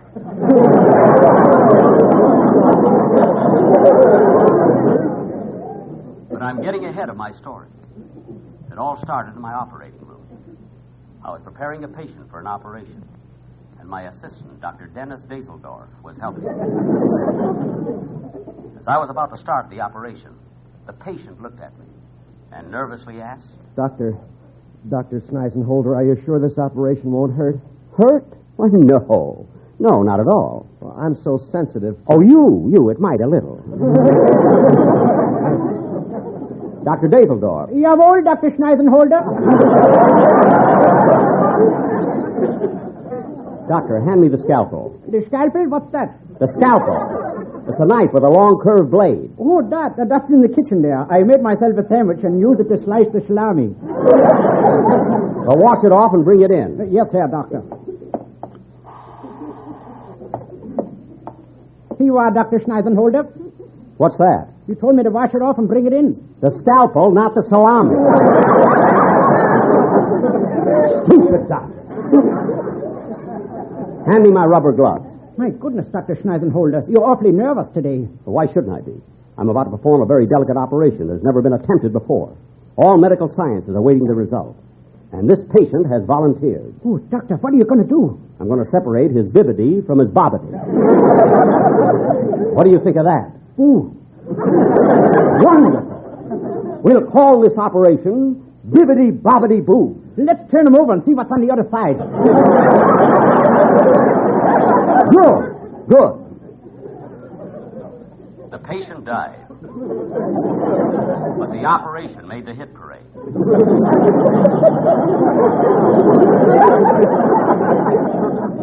After this incident, I decided I needed more help in the office.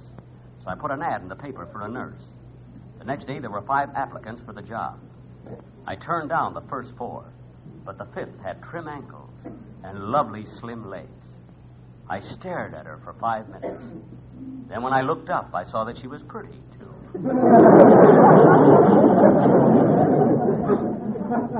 Her name was Ginger Lamar, and her voice was soft and sultry. Well, Doc, we'll talk as soon as you get through looking. Oh, pardon me. I was just thinking about something. Tell me, Miss Lamar. Do you have any experience? Come here, Doc. Closer. Now put your arms around me and kiss me.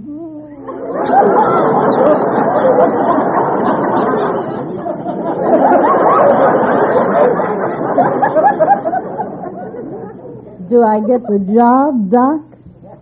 Well, I wanted a nurse, but you'll do.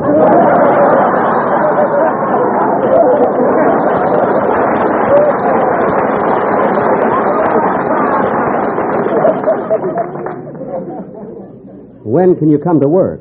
I've already started.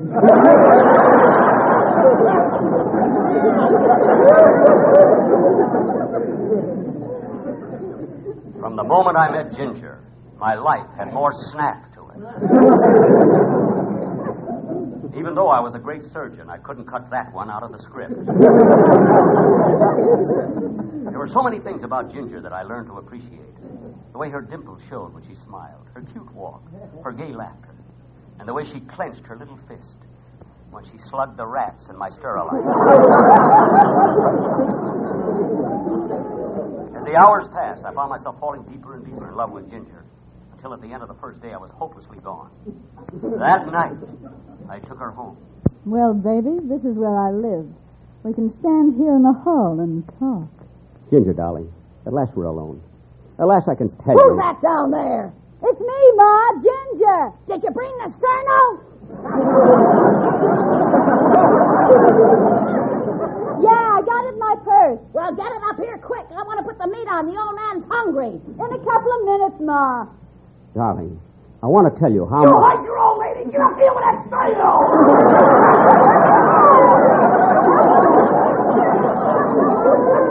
Lower your voice, you lazy bum. Ginger's boyfriend will think we're a couple of crumbs. Stop yelling at me. You're blowing the foam off of my beer.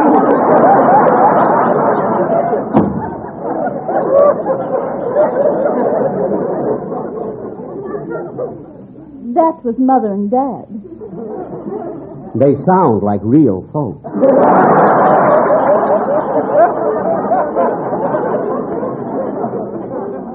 Oh, Ginger, if we could only get married, I could do so much for your parents. Take out their appendix or their tonsils or something. That's the trouble, Snizer. You're already married. Yeah. And what about your 2 lovely children, Kramer and Gonzalez? That's Hogan and Sneed. Ginger, what do you want me to do? Well, if you want me, Snizer, you're going to have to ask your wife for a divorce. A divorce?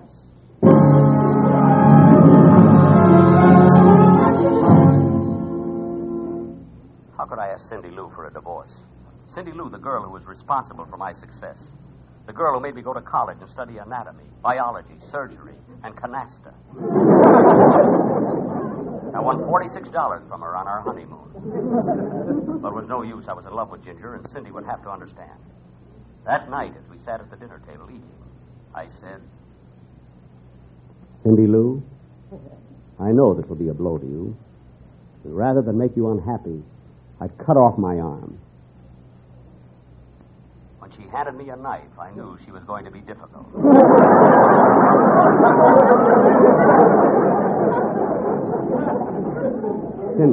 Cindy, I'm trying to tell you I'm in love with another woman. I'm asking you for a divorce. Well, darling, if you want a divorce, you can have one. I don't want to stand in the way of your happiness. Now, don't go to pieces, Cindy. Try to understand. But I do understand, darling, and I'll explain it to our two children, DiMaggio and Greenberg. That's Hogan and Sneed. Now, Cindy, are you going to give me a divorce or not? I told you yes. Please, Cindy, let's not argue. Be reasonable.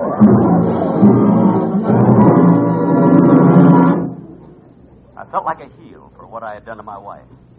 But I hurried back to see Ginger. She was at the office waiting for me. Instead of a nurse's uniform, she was wearing a French bathing suit. It wasn't conventional, but I did more business than South Pacific. I took one fellow's appendix out 8 times. I knew he'd be back, so I put a swinging door on his right side.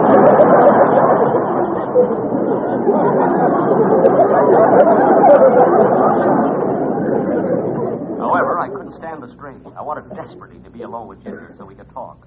And I tried to get rid of my assistant, Dr. Dazeldorf. Oh, Dr. Dazeldorf. Yeah? Did you want me? Darn it, I missed him. It's all right, Snivy. I told him all about us. Oh. Then, Dr. Dazeldorf, you know that I'm going to leave my wife. Oh, yeah. But what about your two lovely children, Taft and Hartley?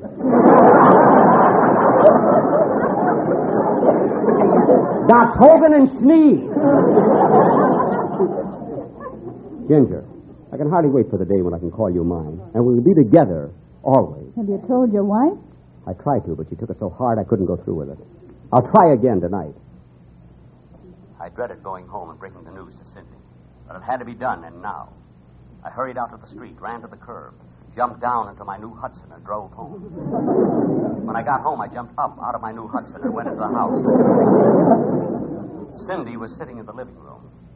I could tell she was lonely because she had blown up my rubber glove and was shaking hands with her. I walked in and said, Cindy, I'm back. Huh? Oh, there you are. Yes, and stop pointing my finger at me. Cindy, this can't go on any longer. I'm in love with another woman, and I want my freedom. For goodness sake, I told you last night you could have it. I can? Yes, and you can have the two children, Citation and Coal Town. That's Hogan and Sneed. Why can't you remember?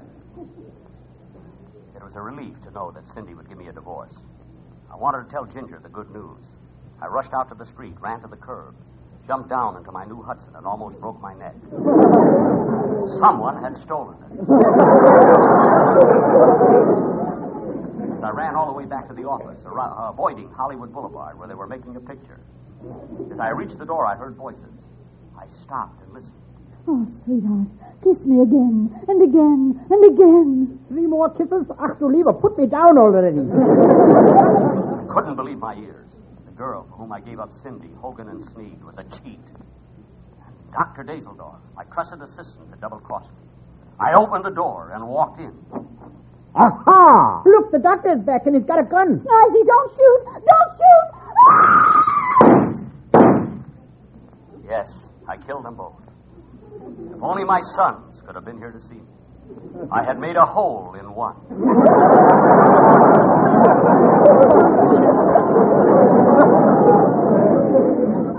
As I looked at Ginger lying there with a big bullet hole between her eyes, I wondered how I had ever thought her attractive. And then I realized I could never love anyone but Cindy Lou.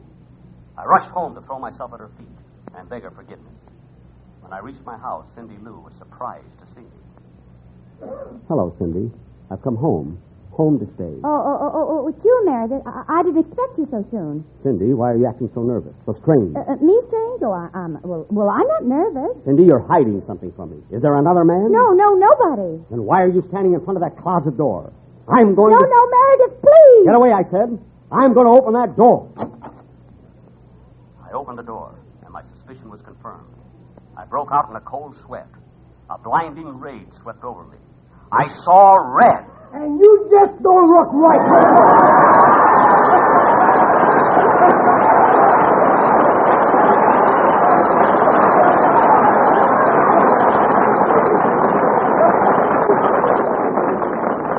Oh, for heaven's sake, Skelton, get out of here. Your show's not on till 8:30. Yeah, 9 o'clock on the Pacific Coast. What? And not only that, I'm making a picture on Hollywood Boulevard with Hogan and Sneed. Get out of here.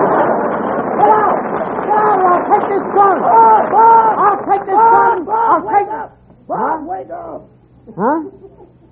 Rochester. Rochester. You fell asleep while you were reading that book. Oh. Gee, I had the craziest dream. What were you doing? I had the radio on, listening to Red Skelton. Oh, well, that explains it. Good night, Rochester. I'm going to bed. Thanks, Red. Good night, everybody.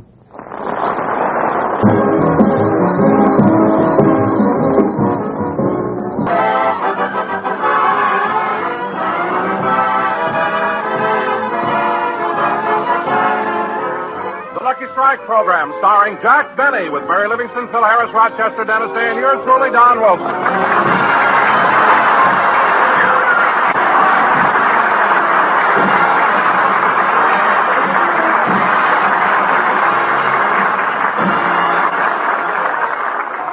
Ladies and gentlemen, in a few hours, Jack Benny and his entire troupe leave for New York to start off the campaign for the National Heart Fund. So now, let's go out to Jack Benny's house in Beverly Hills. Well, Rochester, it won't be long before we're all packed and on our way to New York. Yeah, that lovely suburb of Harlem.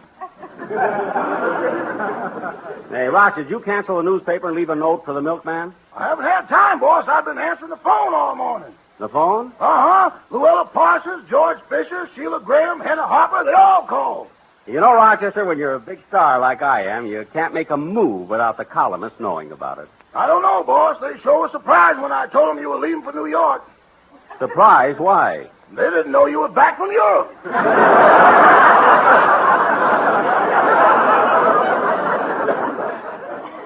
Well, that I can't understand at all. Rochester, if those columnists didn't know I was back from Europe, why did they call the house? To verify a rumor. What rumor? They heard you were switching to CBS.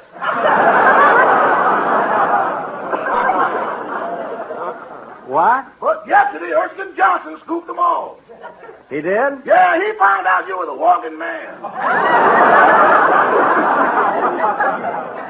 Look at Rochester. That was 3 years ago.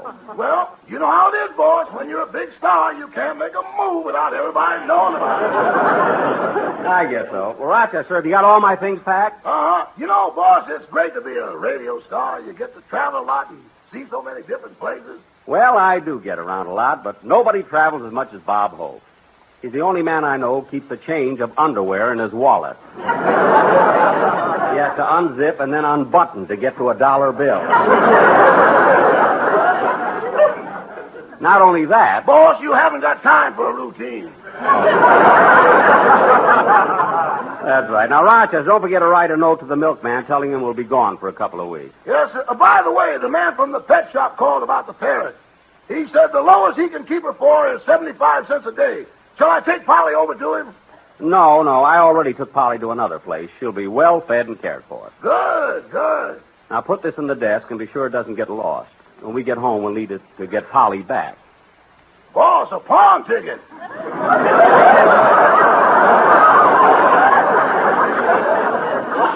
She'll be fed and well cared for. That's the law. And Rochester, put this $2 in the same envelope with the pawn ticket. $2? Is that all the pawnbroker gave me for Polly? I would have got more if she kept her mouth shut. Stupid parrot. Now, Rochester, write that note to the... I'll get it. Hello? Hiya, Jackson. You all set to bounce down to the station to make for that choo-choo to the big town. This is Phil. Oh, I'm so glad you told me. You know, when I picked up the phone and a voice said, "Hiya, Jackson, are you all set to bounce down to the station and make with the choo-choo to the big town?" I was sure it was Anthony Eden. Phil, are you packed? Yes, sir. I'm taking 3 trunks, 4 handbags, and 5 valises, and they're all full. How come you're taking so many clothes? Clothes? Holy smoke, I knew I forgot something.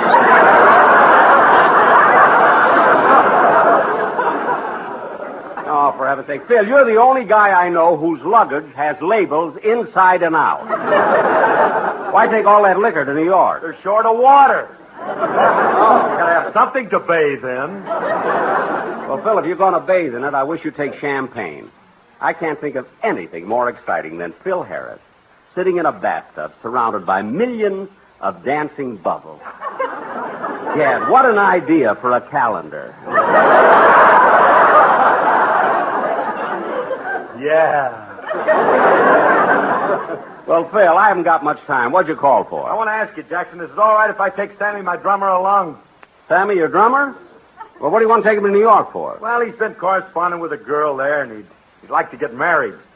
Oh, childhood sweetheart? No, they met through a Lonely Hearts Club. Oh. He sent her a picture of Clark Gable, she sent him a picture of Lady Ashley, and it was love at first sight. Gee, that's sweet. But, Phil, when they meet each other, won't they be disappointed? What do you mean? Well, I don't know what the girl looks like, but Sammy, your drummer, certainly doesn't look like Clark Gable. Oh, I don't know, Jackson. Paint a little hair on his head, put a mustache on him, and you can't tell the difference.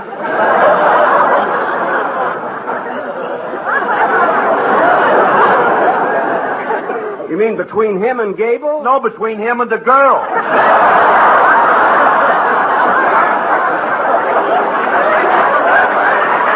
Well, that's what I thought. Well, Phil, if Sammy wants to go to New York to get married, you can take him with you. Bless you, Cupid. All right. Now, when you get on the train, see that all of your... Wait a minute, Jackson, wait a minute. Hey, can't you hear the buzzer? Go answer the door. Now, what were you saying, Jackson? Phil, who are you talking to? Alice. Now, what were you talking about? Wait a minute. Huh?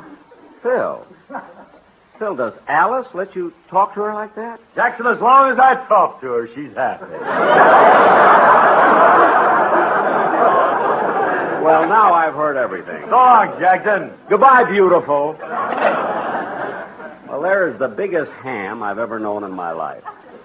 If he was half as good as he thinks he is, he'd be twice as good as he is. Now, Rochester, what kind of a joke was that I just said?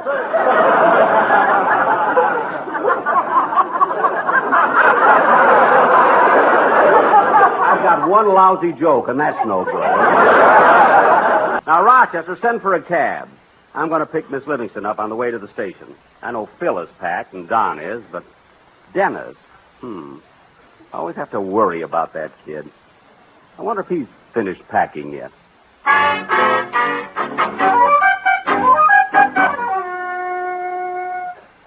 Oh, Mother, will you come in here, please? In a minute.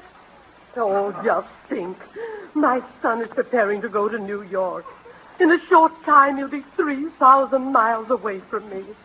I don't want him to know how I feel. I better wipe this smile off of my face. Mother, coming. Now, Dennis, when you get on the train, the first thing you... Dennis, why are you lying up there on the mantelpiece? I'm practicing how to sleep in an upper berth. Upper berth? Oh, Mother, if it's good enough for Mr. Benny, it's good enough for me. Mr. Benny sleeps in an upper berth? The same one. No! Yeah, the last time I shared one with him, I couldn't get any sleep at all. All night long, it was talk, talk, talk, talk, talk, talk. Mr. Benny? No, it was Paris. His Paris? No wonder you were annoyed with all that talk. In Kansas City, I woke up with an egg in my hair.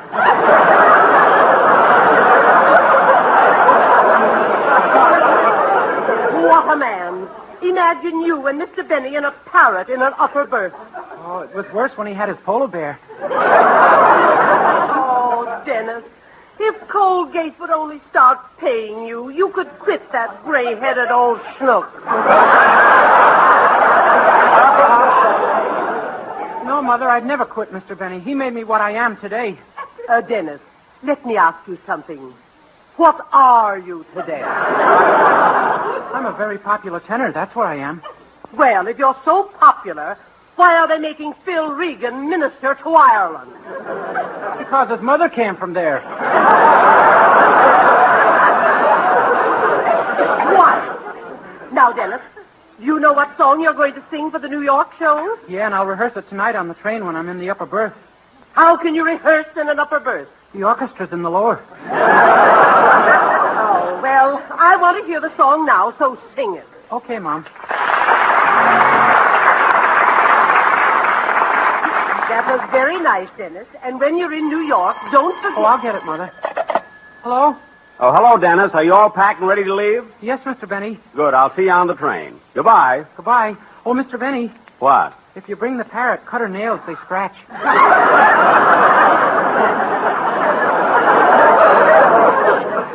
Look, I'm not bringing the parrot. Then cut yours. I will. Goodbye. Rochester. Boss, the cab is waiting out front. Oh, well then, Rochester, you take care of the luggage. I'm going to take the cab and pick up Miss Livingston.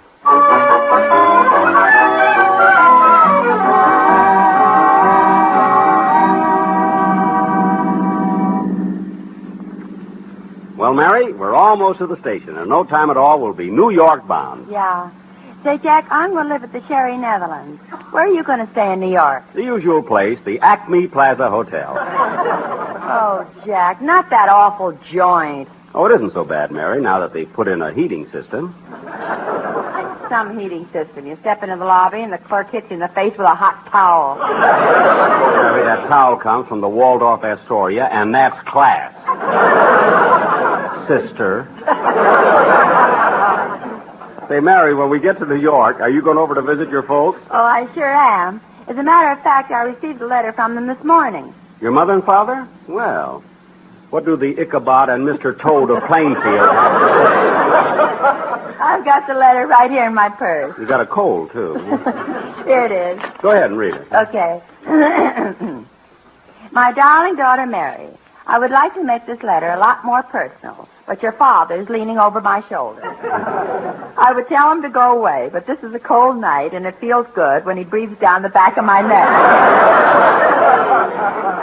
Why did you try a hot towel from the Waldorf Astoria? Too bad I didn't think about writing this letter New Year's Eve. On that night, your father's breath could have kept me warm and given me a Tony at the same time. You sound a little like Andy Devine. I just want to show George I'm working good tonight. Mary, dear, isn't it a shame that you're coming east on the same day your Uncle Lou has to leave on a trip? If your trains pass and you wave at him and two hands wave back, one belongs to the deputy sheriff.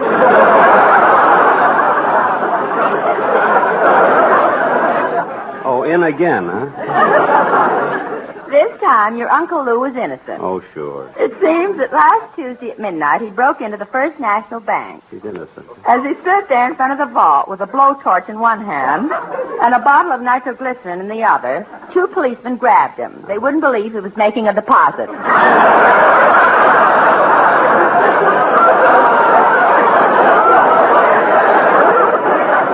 Oh, that's a tough break for the kid.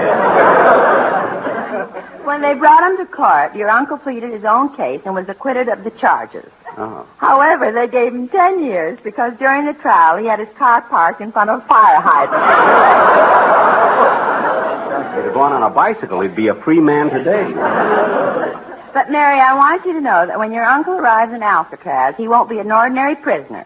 They've given him an unlisted number. So much for Uncle Louie. So much for... Jack, stop reading over my shoulder. Oh, I thought I saw something about your sister, Babe. Oh, yes, here it is. I'll read it to you. Mary, here's the most exciting news of all. Your sister, Babe, is going to get married to some drummer named Sammy.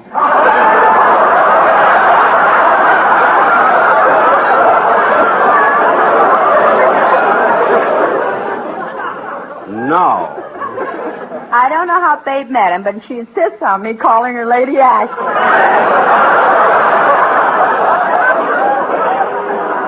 Well, I'll be darned. Is that all, Mary? Yes. Well, we'll be at the station pretty soon. Jack, how much does it... Oh, never mind. What is it, Mary? No, never mind.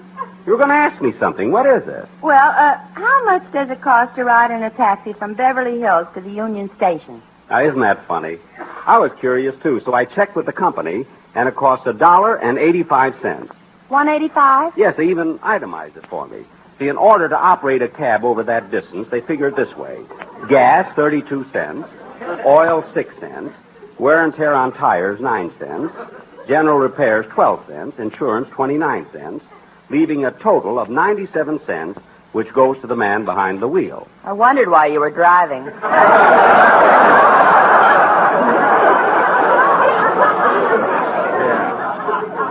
Hey, cabby, how do you like the way I... Isn't that cute, Mary? He's fast asleep on the back seat. Cabby, wake up. We'll soon be at the Union Station.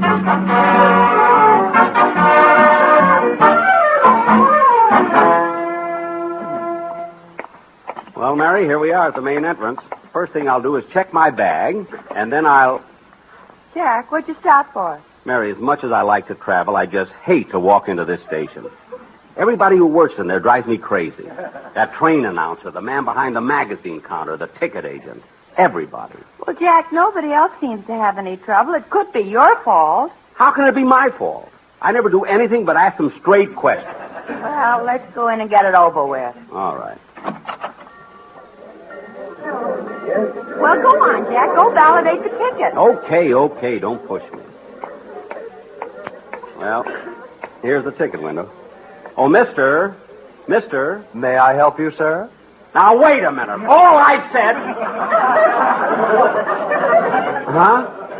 I said, may I help you, sir? Yes. Yeah, I'd like to have you validate my ticket. Why, certainly. There you are, sir, and may you have a very pleasant trip.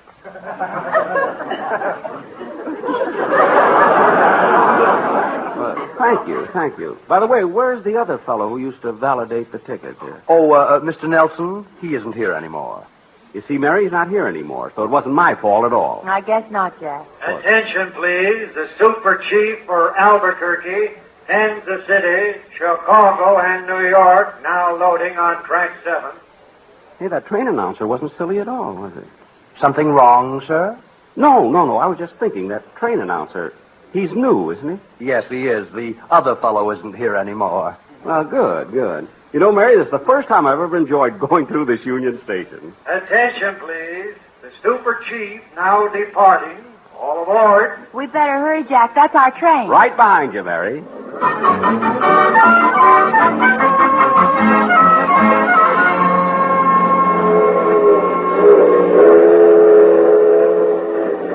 Well, Mary, we're on our way to New York. Rochester's on the train, and I hope the whole... Hiya, Jackson. Oh, hello, Phil. Hello, Mary. Hello, Dennis. You see Don? Here I am. Well, we're all on. And, Jackson, I want to thank you for letting me take Sammy along. He's on the train, too. Good. You know, Jack, this is the first time we've ever started on a trip with you being so happy. Well, why shouldn't I be? For once, I got on the train without running into a lot of crazy people. I got a nice compartment here, too. Hey, look, we're pulling into Pasadena. That's right, kid. We stop here for 10 minutes. Hey, Jackson, how about a game of gin? Okay, Phil, get out the cards. Jack, while we're stopping here, I'm going to step off and get a magazine. Mary, you stay here. I'll get one for you. Phil, deal the cards. I'll be back in a minute. Yada-dee-da-dum, da-dum, da-dum, da-dum. Gee, they got a nice station here in Pasadena. Let's see, where's the entrance? Oh, here it is. Let me see. Where's the magazine counter? Oh, there it is, over there. Yada-dee-da-dum, da-dee-da-dum, da-dee-da-dee-da-dum. Oh, Mister.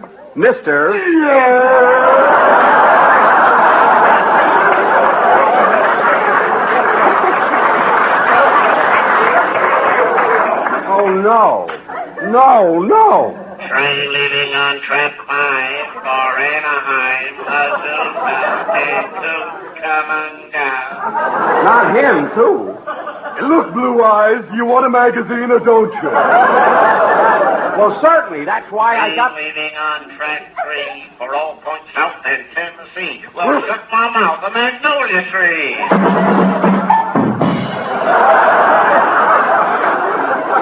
Oh, for heaven's sake. Now, calm down and tell me which magazine you want. I'll take this one right here, Coronet.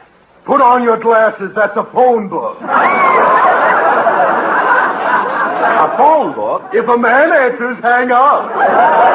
Look, if you don't stop being so crazy, I'll report you. Crazy? Me? If you're not, why have you got that flower stuck in your ear? Oh, is that still there? What? I was afloat in the Rose Parade. Look, mister, I don't understand you at all. Do you enjoy aggravating me? Ooh, do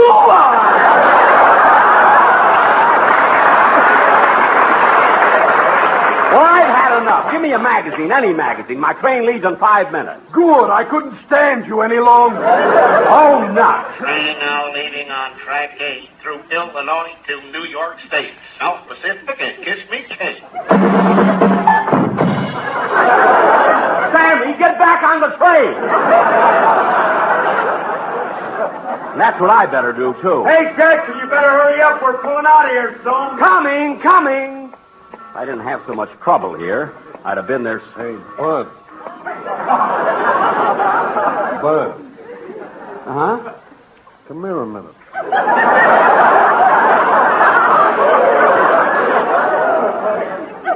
Look, I'm in a hurry. Where you going?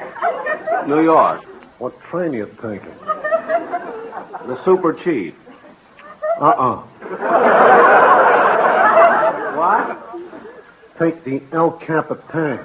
But I got my tickets on the Super Chief. The El Capitan will beat it into Kansas City by 3 lengths.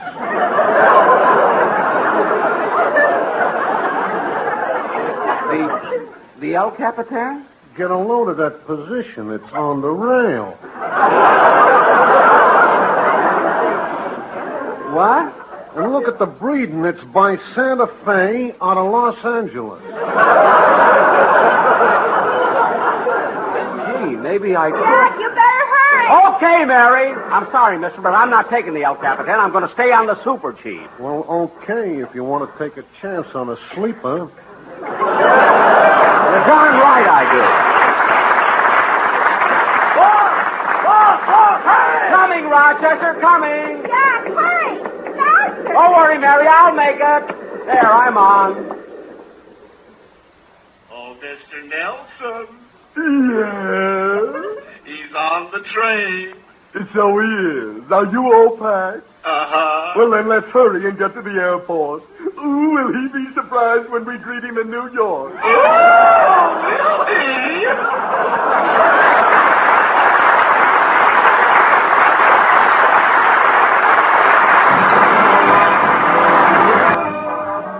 Ladies and gentlemen, next week our program will originate in New York City, where we open the American Heart Association campaign. Good night, all.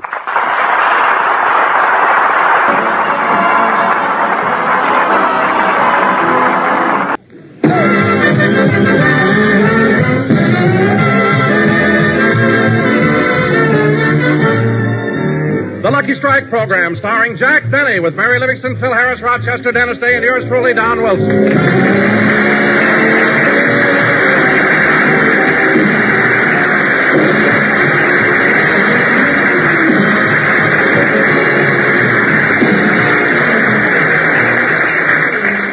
Ladies and gentlemen, tonight we're broadcasting from New York City for the opening of the 1950 Heart Campaign. So, without further ado, I bring you the man who is here to help launch the campaign, Jack Benny.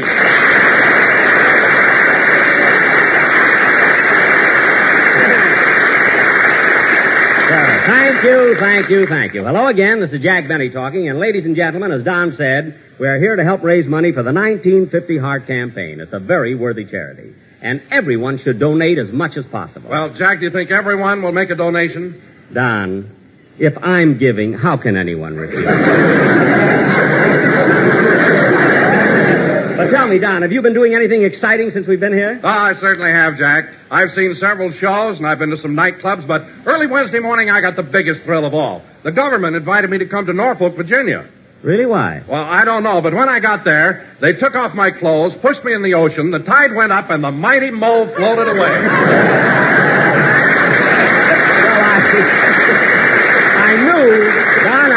I knew you could do it. Okay, Dad, let's get the show rolling. Will you? Harris is here. Come on, let's get this clam bake off the ground.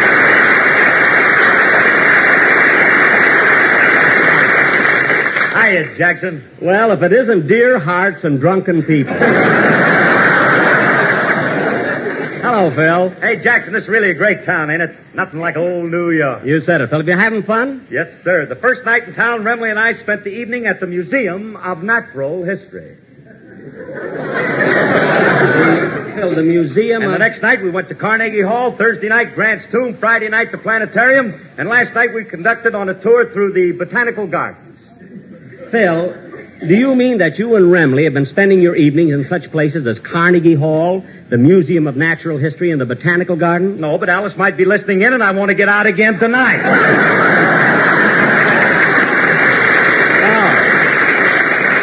Oh, I see. Say, Jackson, you know the night I said that Frankie and I went to Grant's Tomb? Yeah? We were stiffer than he was. Well, Phil, you ought to be ashamed of yourself. You only get to New York once in a while. You ought to go to some shows and take Alice with you. Well, I've been trying to get Alice out of the hotel, but we can't get a sitter. A sitter? Yeah, with what's happening around town, somebody's got to stay home with that jewelry.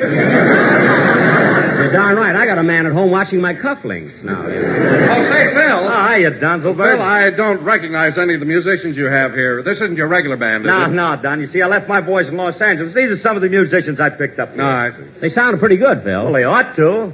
I got the brass section from Guy Lombardo, the rhythm section from Jimmy Dorsey, and the harpist sitting up there. I got her from Phil Spitalny. Spitalny? Well, that certainly should add a lot of... Wait a minute, Phil. Phil, there's no harpist here. What? Well, what do you... All right, fellas, where is she? Where is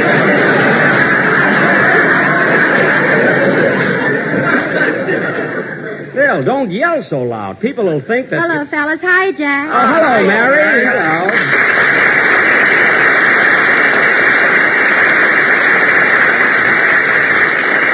Well, did you hear that applause, Mary? Everybody's glad to see you. Oh, yes, Jack. It makes me feel just wonderful. Say, Mary, I haven't seen you since you got in town. You been having fun? Oh, yes, Donna. I've been to a lot of shows. Lost in the Stars, The Enchanted, The Happy Time, and I went to some nightclubs, too. Oh, which ones, Mary? Well, I went to Leon and Eddie's, the Historic Club, the Versailles, El Morocco, and last night Jack took me to Cronkite Rendezvous. Yeah. The Cronkite Rendezvous? I never heard of it. Well, that's understandable, Don. You see, the Cronkite Rendezvous is not right in the center of Manhattan. See, this club is a little downtown. A little downtown? It's under the Brooklyn Bridge. Mary. On the Brooklyn side yet. Oh, brother, what a joint. What do you mean, joint? It's the only nightclub I ever saw where you enter through a turnstile. All right, all right. Jack, I can't figure you out. You come to New York once a year and you go to the crummiest clubs, stay at the worst hotels, eat at Wait a minute, Mary. Just 1 minute. I won't argue about the Cronkite Rendezvous anymore. But I resent your insinuation that the Acme Plaza is not a good hotel. Oh, Jack, how can you stay at a hotel that caters to such awful people? Awful? What's wrong with the people at the Acme Plaza? The water shortage was on for 6 weeks before anybody there found out about it. Look, Mary, it just so happens that I like the... Now, who can that be? Come in. Jack, look, it's Mel Blanc. Oh, yes, the poor man's Al Jolson.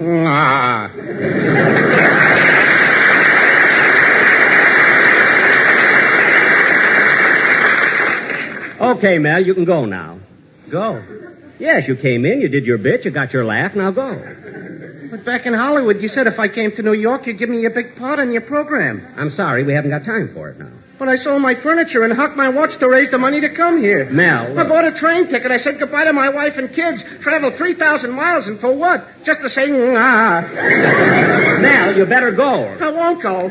Back in California, all my friends are sitting by the radio waiting to hear me on your program. And all I get to say is, Well, I won't go. Do you hear? I won't. But, Mel, I don't need an imitation of Jolson. Mel, you can't do this to me. Not after all I've done for you. I even went to the trouble to get your due bill at the Cronkite Rendezvous. Mel, go already. Just a second, Jack. Huh? Did you have the nerve to get a due bill to that awful nightclub? Mary, believe me, there's nothing wrong with that club. The atmosphere is nice and the food there is wholesome. I said wholesome.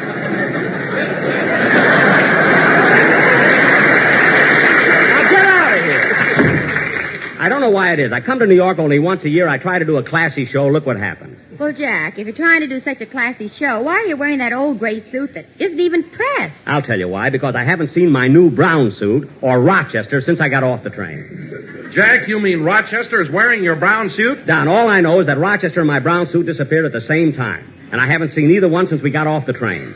I'm so mad. Hello, Mr. Benny. Huh? Oh, hello, Dennis.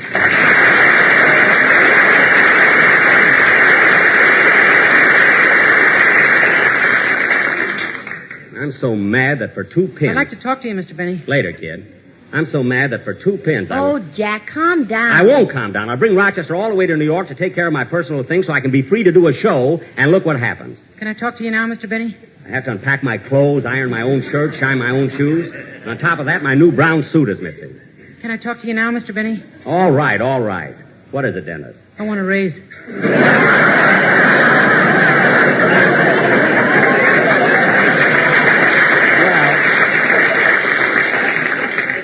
Well, that does it. Dennis, why did you wait till we got to New York to ask me for a raise? Because last night I took a walk in the park and there's ice on the statue of Nathan Hale.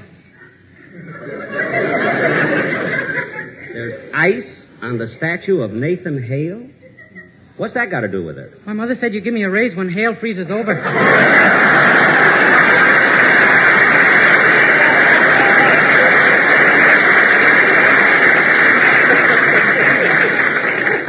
Dennis, why don't you stop with that silly stuff?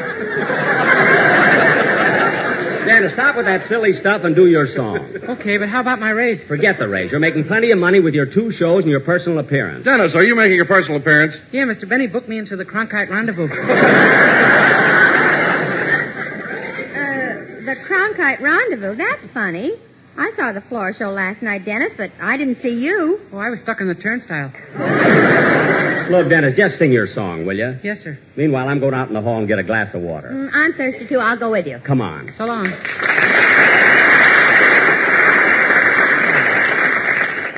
Da-da-dee-da-dum, da-dee-da-dum, da-dum, da-dee-da-dum, da-dum, da-dee-da-dee-dum, dum-dee-dum-dum. Oh, Jack, Dennis finished his song a couple of minutes ago. We've been waiting for you. Oh, a fella stopped me in the hall. What song did you do, Dennis? Well, the one I recorded for RCA Victor, Dear Hearts and Gentle People. Oh, that's swell. Yeah, I heard Dinah Shaw sing it in the Wedgwood room, and boy, is she wonderful.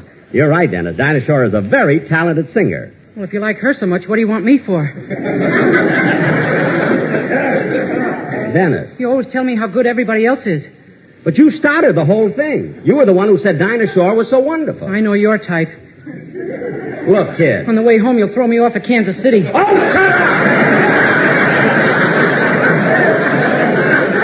I said she's wonderful. Now he's... Mary, in all your life, did you ever see such a silly kid? Well, Jack, you know how he is. Remember what happened when we were here 3 years ago? What was that? You told him to get tickets to Oklahoma, and a week later he called us from Tulsa. Anyway, I don't know why I let him bother me when I got other things to worry about, like Rochester, for instance. I can't understand why he wouldn't...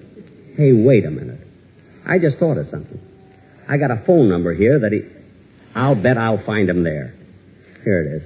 Mary, hand me the phone. Here you are. Thanks. Now, Jack, don't get too mad at him. Leave it to me, Mary. Bet you I'll find Rochester here. Hello? Hello? Hello? This is the Harlem Social Benevolent and Spare Every Thursday Club.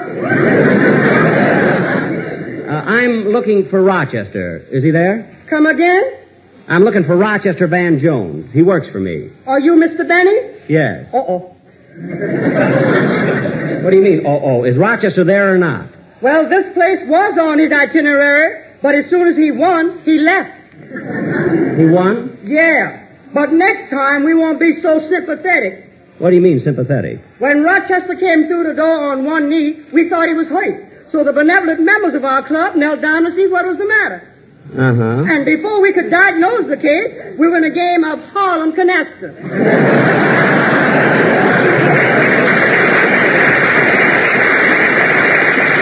Wait a minute. Look, you've got your games mixed up. Canasta's played with cards. Mr. Benny, when you're trying to make sevens, the equipment you use is irrelevant, immaterial, and has no bearing on the point. I guess so. Anyway, do you know where Rochester could be now? You might try Monument 21099. That's his girlfriend. Thank you. Would you have any luck, Jack? No, but the man gave me another number. I'll try this one. I'll find Rochester if I have to call every place in Harlem. Hello. Mamie Brown, the sweetest gal in town, talking.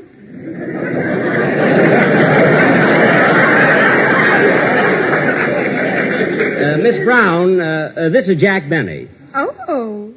Look, I'm trying to get in touch with Rochester. Is he there? He was here. Oh. Well, do you think he'll come back? In all modesty, I can guarantee that.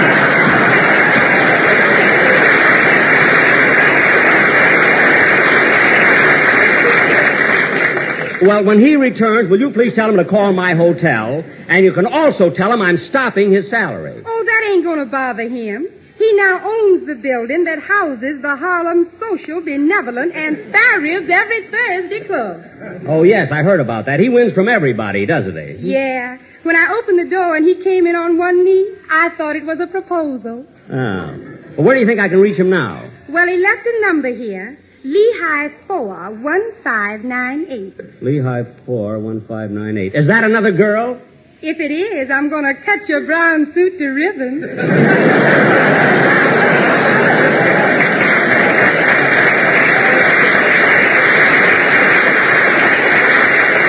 No, don't do that, and thanks for giving me the number. Goodbye. Goodbye. Lehigh 41598. Oh, Jack, we've got to get on with the program. In a minute, Don. Well, at least I'm making some progress. I'll catch up with Rochester yet. Hello, Lenox Avenue. Come as you are, cocktail bar.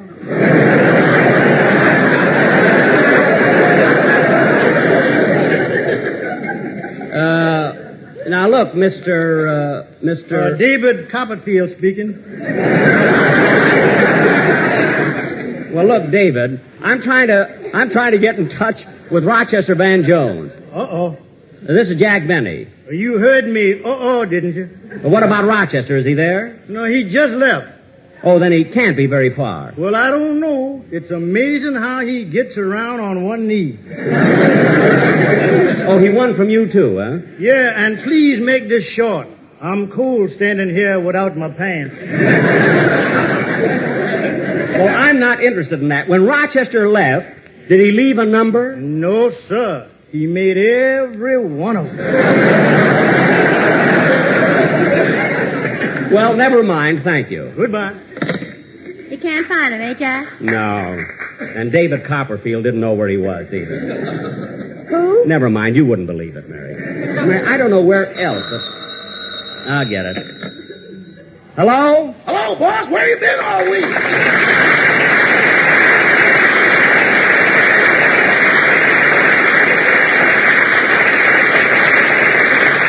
Where have I been? Rochester, I haven't seen you since we arrived in town. And I called every hot spot in Harlem that has a telephone. At the hot ones, you can't hear it ring. I don't doubt that. Now, look, you knew there was a lot of unpacking to do, and my clothes had to be pressed. Now, when you got off the train, where did you go? Boss, when I left the railroad station, I went right to the door of your hotel, ready to work. Uh-huh. And just as I was about to enter, a black cat crossed my path. And you know how superstitious I am. I know. But, Rochester, couldn't you walk around the cat? I did and wound up at 125th Street. Oh, I see. Well, Rochester, I want to ask you something. Yes, boss. You know this is February, don't you? Uh-huh. And you know that February is the month of George Washington's birthday. Uh-huh. And George Washington is the symbol of truth. Uh-huh. Now, Rochester, with that in mind, I want you to answer this question. Did you or did you not wear my brown suit? Well... Rochester, answer me. Did you or did you not wear my brown suit? Boss, would you mind rephrasing that question to give George a little more leeway?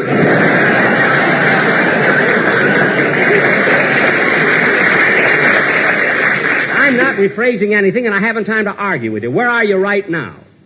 Just a minute. What's this address here, sugar? 31 Lenox Avenue, honey. 31 Lenox Avenue, honey.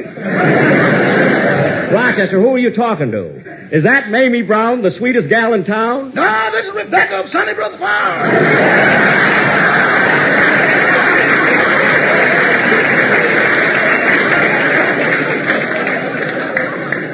Well, Rochester, I don't care who you're with. I want you to get over to my hotel immediately. There's a lot of work to do, and I want it done right away. Yes, sir. Just a minute, boss.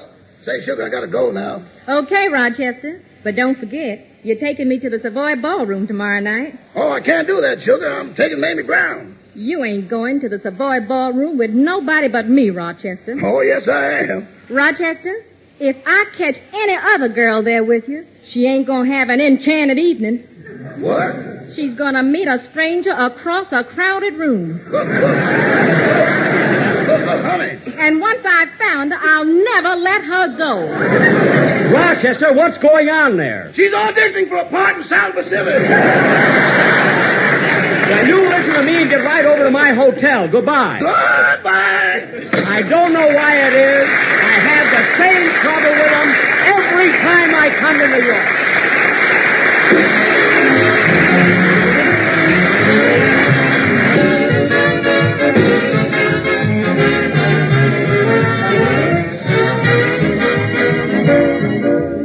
Good night, everybody.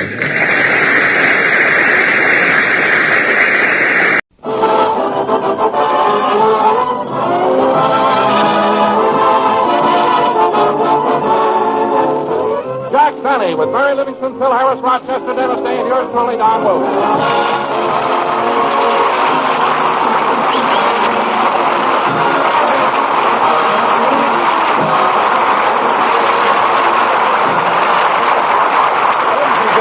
Our second week in New York.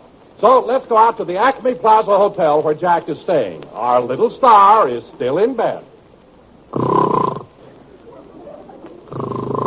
Boss, wake up. Mr. Benny, wake up. Huh? Oh, it's you. Yes, boss, it's time to get up. Come on, open your baby blue eyes and look at me. There. Now, here's your teeth. Smile at me.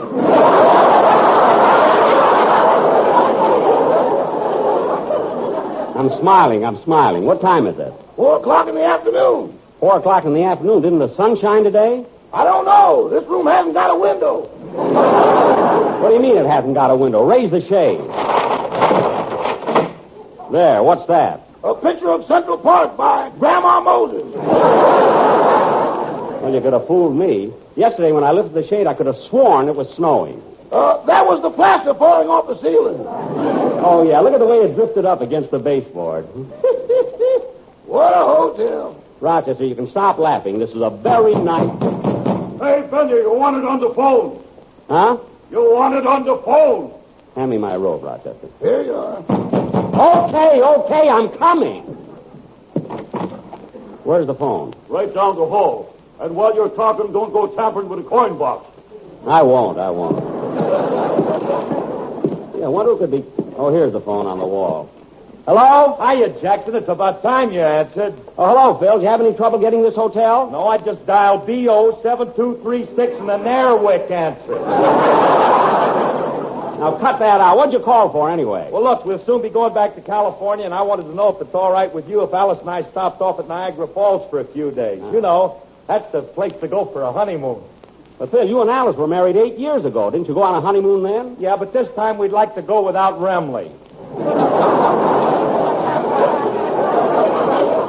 Phil, you took Remley on your honeymoon? Didn't know it till we got there. Somebody tied him to the back of the car. Oh, well, that could happen to anybody. Yeah. Hey, Jackson, I got to tell you about a funny coincidence. Yesterday, Alice and I were walking down the street talking about a second honeymoon, and we ran right into the man that married her. Who was that? Petrillo.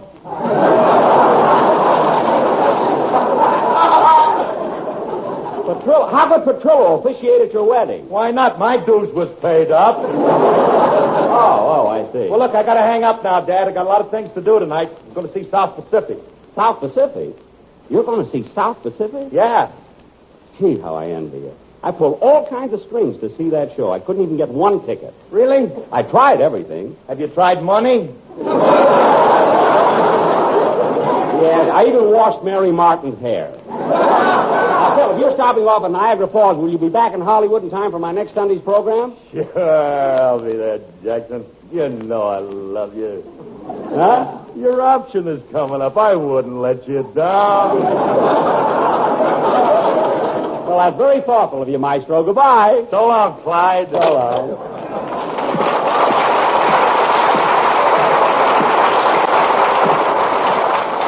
Bye, baby.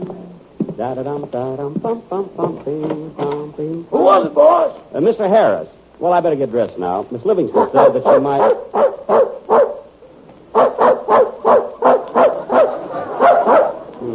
that dog in the next room barking again. Kept me awake half the night. I got a good mind to complain to his owner. His owner lives at the Sherry Netherlands.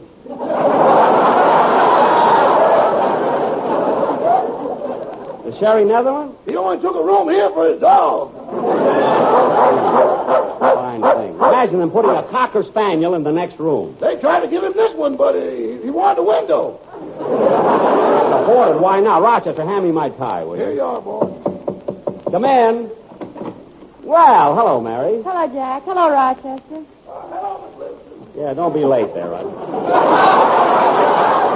Hi, Miss Livingston. You know, Mary, when you said you might...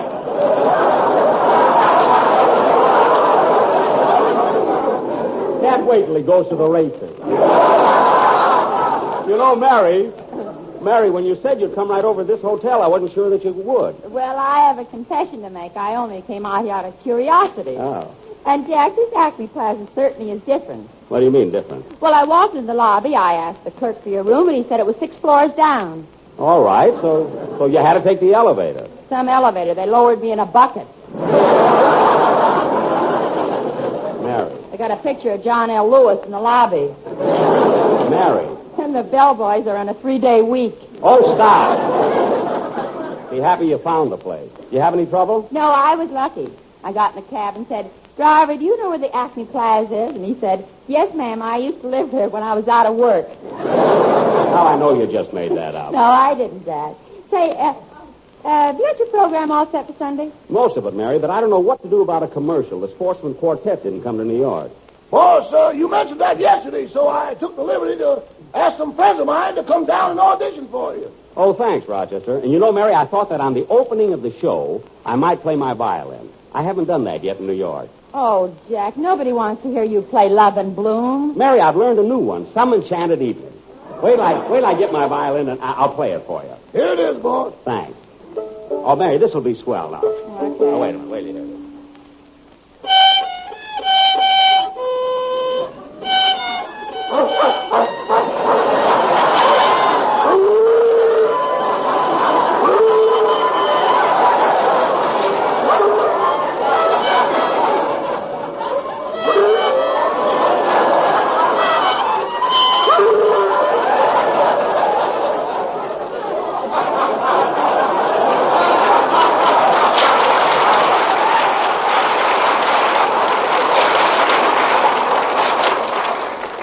How do you like that?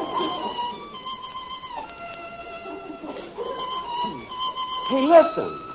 There's another violinist in this hotel. That's the dog. He's playing at the Palace this week.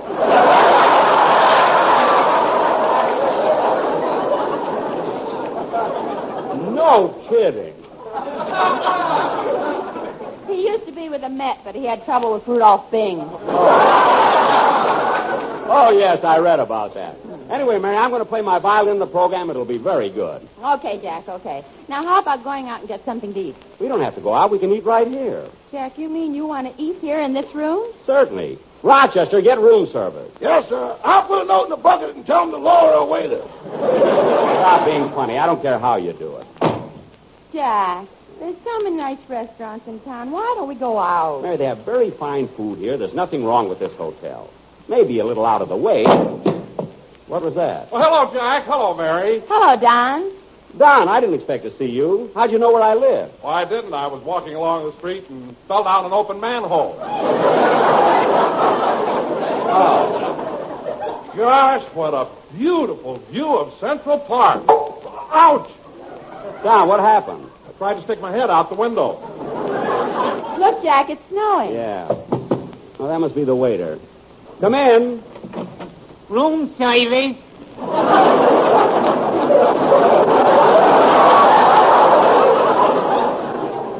Oh, yes. Come in, waiter. Mary, what do you want to eat? Oh, I don't know. Waiter, let me see that menu. Here you are, kid. Here, Mary, let me look at it. Let's see. Beef stew, wieners and sauerkraut, goulash, spaghetti and meatballs, porterhouse steak. Say, that's reasonable for a porterhouse. That's the old price. We had to raise it. Oh. How much is it now? 45 cents.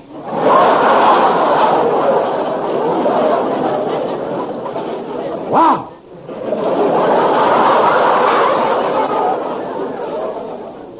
Jack, Huh? can't we go somewhere else? Don't worry about it, Mary. The food is fine here. Oh, all right. Waiter, have you any lamb chops? Yes, ma'am. I'll have that, too. Waiter, we'll all have lamb chops. Yes, sir. Would you mind saving the bones for the guests in the next room?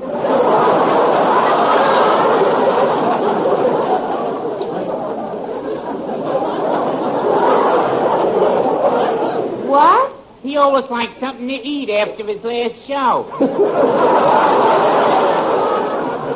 Never mind, waiter. Go get the food. Oh, say, Jack, you started to tell me something about the program. Oh, yes, Don. Now, look at it. Well, I was planning to play my violin. And then after the commercial, I thought we would do Allen's Alley. Allen's Alley? Yes, Mary, look.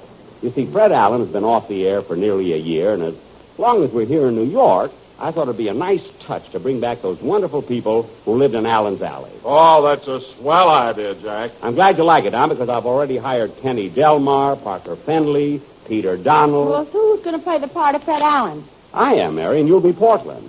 But, Jack, do you think we can play those parts? Certainly, Mary. Look, here's exactly how it'll go on the program. Now, first, I'll put a clothespin on my nose like this. Now, wait till I fix it here on the nose. I have to sound like... Wait a minute.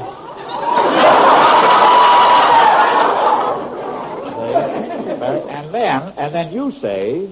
Oh, Mr. Allen! Mr. Allen! Well, Portland. Gee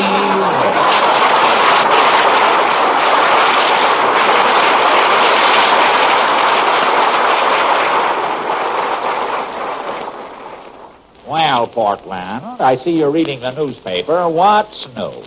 Well, here's an interesting item in the personal column. A personal ad? Read it to me. Here it is. Two handsome young men with sniffles would like to meet two attractive young ladies with fever. Object to share 4-way cold tablets. Gad, what's romance? Come on, Portland, let's go down to Allen's Alley. And what is your question tonight? My question tonight is, do you think television will replace radio? Shall we go? As the man said when he stepped on his bathroom scales, I'm on my way.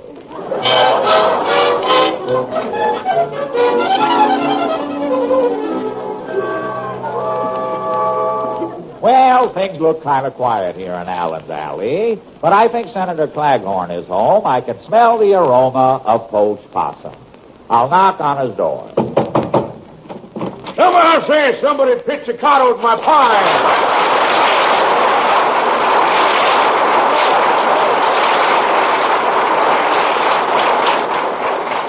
Yes, Senator. Speak up. Don't stand there spinning your pivot tooth. It makes me dizzy. Well, Senator... Get to the point, son. I'm busier than a bubble dancer with a slow leak. All right, Senator, but Make it fast, son. I'm packing. Leaving for Florida, that is. Oh, is this your first trip? Son, I've spent so much time down in Florida, people think I'm Mayor O'Dwyer.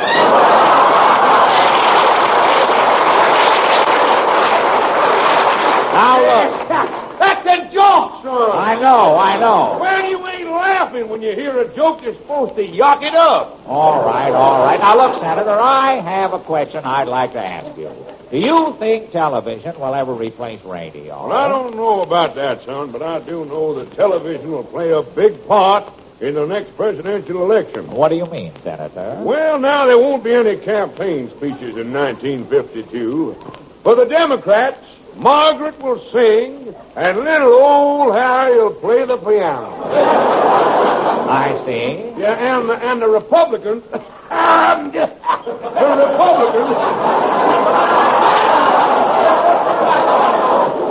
Republicans, they're going to make a song and dance team out of Taft and Hartley. Well, Senator, if television will play such a big part, who do you think will win the next election? Milton Berle. So long, son. So long.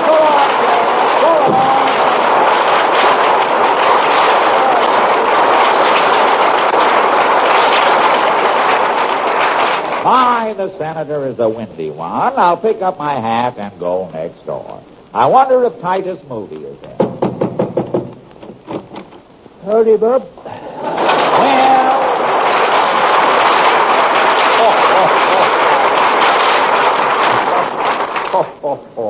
Say, Titus. Say, Titus, what's the matter? You look like you've been crying. All night long. Crying all through the night? What's wrong? Oh, my friend Lem Hawkins. He up and died. Oh, that's a shame. When did Lem die? Last spring. Wait a minute, Mr. Moody. How come you're crying now if Lem went last spring? He died during the planting season. I was too busy then. Oh, how old was Lem? 97. Died of old age, eh? No. It was an accident. An accident? He worked over at the maple syrup factory. Yes? One day he slipped, fell into a vat of maple syrup, sweetened himself to death.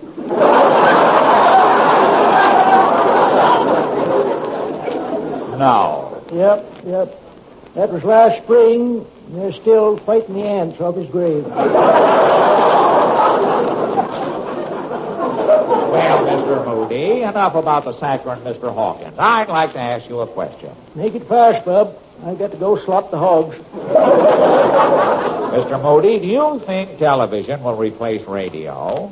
Why, no. The farmers, they'll never go for television. Why not? Well, sir, I bought a television set myself, put it in the hen house to step up egg production. And did it work? Well, first I tuned in the wrestling matches for them. That didn't do any good. It didn't? No. When Gorgeous George come on, the hens would just sit there and pant. Uh-huh. Then I tuned in Faye Emerson. Yes? I'd just sit there and pant. I see. Finally, I found the program that made the hens lay eggs. Hop along Cassidy. How did Hoppy make those hens produce? Well, sir, every time Hoppy shot his gun, they'd lay an egg. No. Yep. It was a pleasure to watch Hoppy in a six-reeler. Him a shooting and them a laying. So now you're prosperous. Well,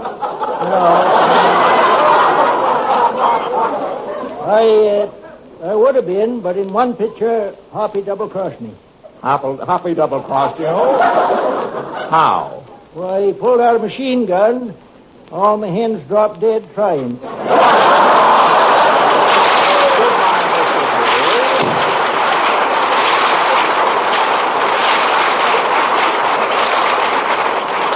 Well, I wonder who I'll find in this next house.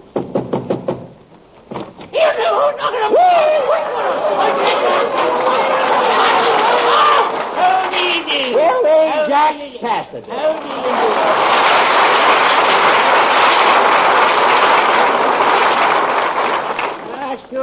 It's good to see you again. The same to you, Ajax. But wait, you have a black eye. I have, me boy. 'Tis a badge of honor I acquired last night during a practice at Kerrigan's Cozy Corn. You mean you were in a fight? Tell me what happened. I will. Last night, you see, I entered Kerrigan's Cozy Corn. A peaceful man, with nothing on me mind but the delights of a tall foaming glass of beer. Yes? So I ordered me beer, you see. And over comes Kerrigan and questions me credit. I see. Well, when Kerrigan cast aspersions on me credit, we exchanged a few words. Uh-huh. Then we exchanged a few blows. Uh-huh. And Kerrigan started hitting me over the head with a bottle of Four Roses. And what happened next? He switched to Calvert.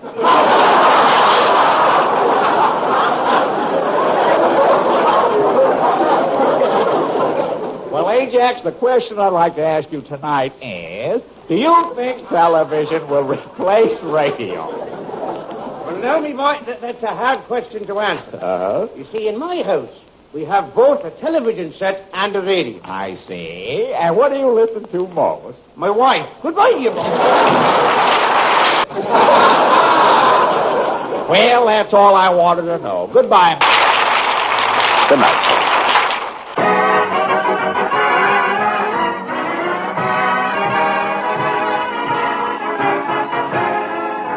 The Lucky Strike program, starring Jack Benny with Mary Livingston, Phil Harris, Rochester, Dennis Day, and yours truly, Don Wilson.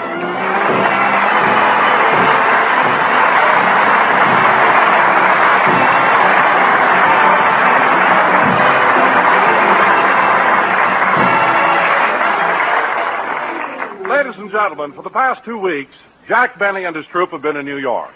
So now let's pick them up on the Super Chief en route to Los Angeles. Mary and Jack are playing a game of gin rummy. You sure are lucky, Mary. I play better gin than you do, and yet you always win. Well, it's your own fault, Jack. You don't concentrate on the cards. I do, too. Now, let's see. I know you have 3 9s, 3 queens, and the 6, 7, and 8 of hearts. So I know you can't use this card. Here's the deuce of spades. Gin.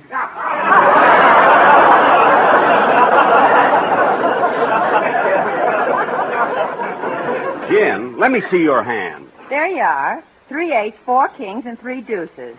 Wait a minute. Where are those 2 9s you picked up? That was yesterday. Well, go ahead and deal the cards again. See, I never played in such bad luck in all my life. Hey, Jackson, you got a corkscrew? Here you are, Phil. Thanks. See, I hope I have better luck with this hand than I... Pick up your card. Okay. I hope I...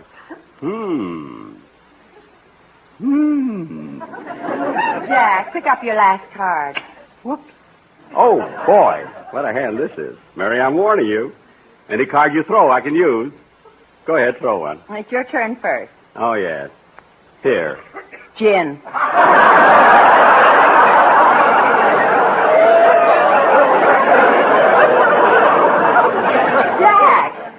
it wasn't my fault. Stop pulling my hair. Oh, I'm sorry, Mary. I didn't mean to get so excited. Well, that's enough gin rummy for me. What do I owe you? $5.20. All right, I'll pay you tomorrow.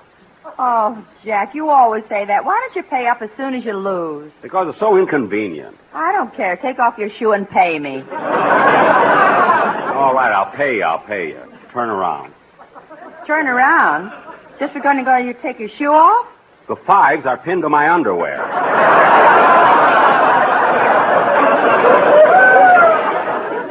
Here's your money. Thanks. You're welcome. You know, Mary, you're the luckiest Hey, person... Jackson, you got a bottle opener? Here you are, Phil. Thanks. As I was saying, Mary, you're the luckiest person I've ever seen. Oh, I'm not lucky. You just don't know how to play gin rummy. Oh, I don't, eh? Well, I'll tell you what. You won $5 for me. I'll play you one more hand, double or nothing. All right. And we'll use this other deck. Now, shuffle them and shuffle them good. Okay. Show you. If they're shuffled enough, Mr. Benny, I'll deal. Wait till I cut them, sister. There. Go ahead and deal. Just a minute. You don't have to roll up your sleeves. I trust you. Go ahead and deal. This time, Mary, I'll show you that you can't be lucky all the time. There's a law of averages, you know. Okay, pick up your card. I got 'em. Well, this is more like it. Now, let's see. This card I don't need. Here. I don't want that one. I'll pick. Here, I'll give you this one. Oh, boy, right in the middle. I go down with 6. Well, you caught me this time. I'm stuck with 24 points. Good. Where's the pencil? Put your cards down first. There. Now, let's see. 6 from 24. That gives me... Oh, wait a minute. I can put the 7 and 8 on your heart run. Where? Oh, yes. But that still leaves me with 9. You're darn right. 6 from 9 gives me... Oh, wait a minute. I can play my deuce on your 3 deuces. Where? Right there. Oh, yeah, but you're still stuck with 7, and 6 from 7 gives me... Hello, kids. Oh, hey, Don, I just clipped Mary. Oh, stop bragging. I only got stuck with this 7 of clubs. 7 of clubs? Well, Mary, why don't you put it on his 4, 5, 6? Oh, yes. What? That leaves me with nothing. You lose.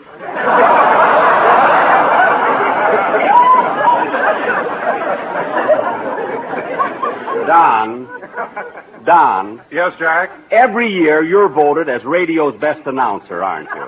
Well, yes, Jack. Well, it shouldn't be hard for you to get another job. Now get out of here. Oh, don't be such a sore loser. He's right. What time do we get to Los Angeles, Don? 8:45 tomorrow morning. Gosh, another night on the train. Hey, Jackson, you got any extra glasses in there? Yes, there are 3 of them over there. Thanks. Say, Jack, I'm a little hungry. How about sandwiches? All right, Mary, I'll go to the diner and get some. I'll be back in a few minutes. Okay. Let's see, the diner's down this way.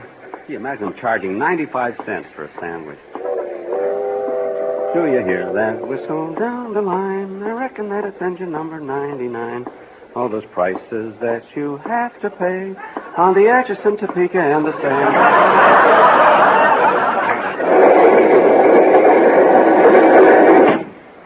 Let's see, the diner must I beg your pardon, mister. Yeah? Could you tell me which way the engine is?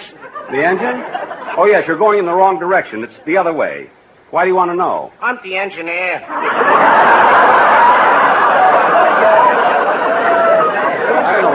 The engineer?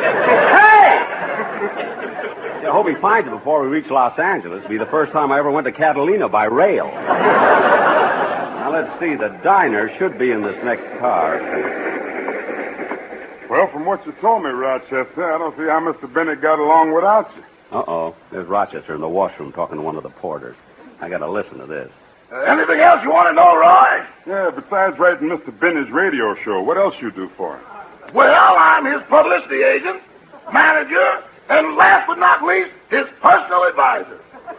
Oh, well, are you going to let Mr. Bennett go on television? Well, we'll be happy to discuss any offers. Oh, why did you say that so loud? I want people to hear. We ain't had any yet. Yes, sir, Mr. Bennett won't do a thing without my approval. Rochester, another thing I've been wanting to ask you. How old is Mr. Bennett? 39. 39? Well, I thought that was just a joke on the radio. Well, in the vernacular, we people in show business, that is known as a running gag. Well, how long has it been running? 2 years longer than the Atchison, Topeka, and Santa Fe. Rochester! Uh-oh. Is that Mr. Bennett? It ain't your host. Rochester, I don't like you discussing my private affairs. Yes, sir. And will you please go to the diner and get some ham sandwiches for me and Miss Livingston? Boss, would you mind making that cheese? Why? I just told Roy I was your personal advisor. All right. Just get the sandwiches. Yes. And take that sign off your back. I'm not considering television till next year. I think he'd know better than to talk about me in front of strangers. Let's see. No, here's Mary's compartment. Gee, it took you a long time. Where are the sandwiches? I sent Rochester. Oh, hello, Dennis. Hello, Mr. Benny. Say, kid, I haven't seen you all day. What have you been doing? Oh, I was in the club car looking out the window, counting the telephone poles. I wanted to see if my mother was right. What? Well, she says there are 119,726 poles between Kansas City and Albuquerque. Well, how would your mother know? She dug the holes for them.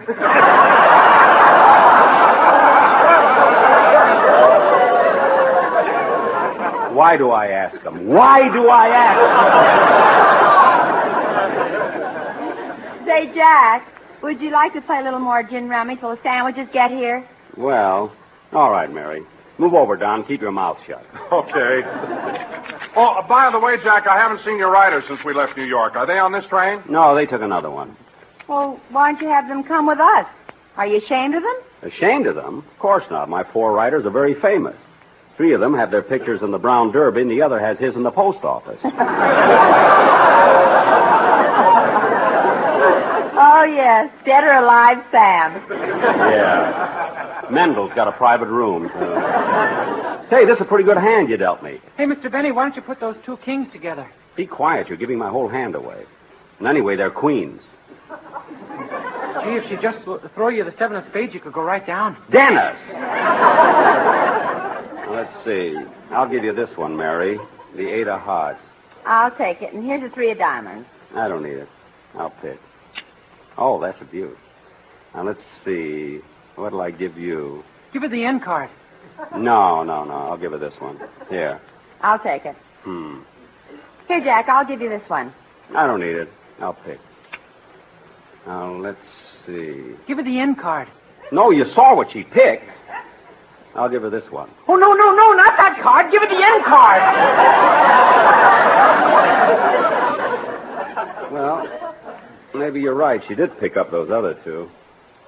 Here, Mary. Gin.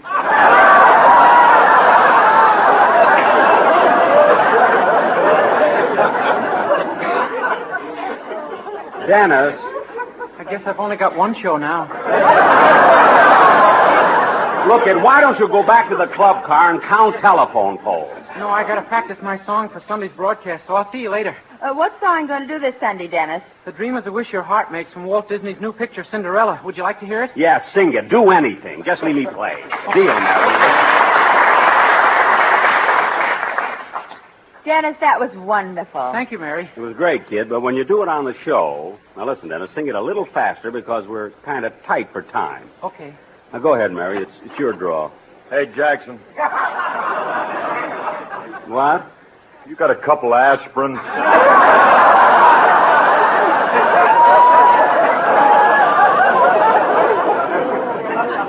Oh. So you finally got yourself a little headache, eh? Well, don't expect any sympathy from me, Phil. Gin. No, thanks, Mary. I've had all I...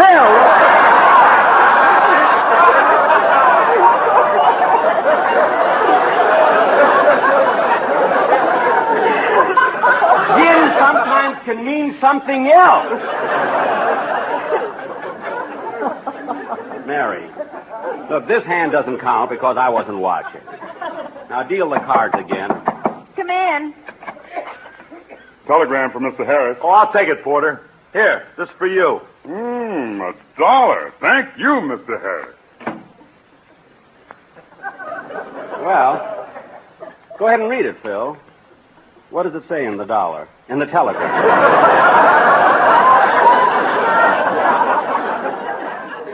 Go ahead, Phil. Read it. Let's see. Oh, no. Well, who's it from, Phil? The boys in my band. What does it say? Hurry home, we're in again. Well, look, I better send them a wire, tell them when I'm going to arrive. See you later, huh? Well, come on, Jack. Let's finish our game of gin. No, Mary. I'm going out to look for Rochester and see what's taking him so long with the sandwiches. Okay, and hurry back. I'm starved. Okay, Mary.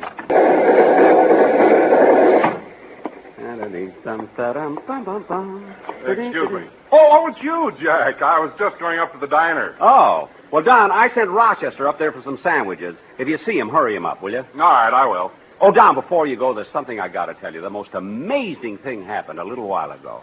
What is it, Jack? What happened? Well, I was in Mary's compartment with Phil when the porter brought him a telegram. Yes? And Phil gave him $1 tip. Well, what about it? What about it? Don, he gave him $1 tip. $1 just for bringing him a telegram. He didn't press his suit or anything. Well, Jack, there's nothing unusual about that. You mean that you... Certainly, all the time. Gosh. Jack, in these times when you're in a hotel or on a train and people do a personal service for you, it's customary to give them $1 tip. It is? Yes, and you might as well get used to it. I will not. All right, Don, you go on to the diner. I'll see you later. Well, Don, I think I'll go back and play a little more gin with Mary and then have the berth made up and go to sleep. I'm going to turn in early, too. Okay, Don. See you later. I'll soon be back home in California, and I'll pay my income tax when I get there. And if I have to, I'll play my fiddle in the middle of old Pershing Square.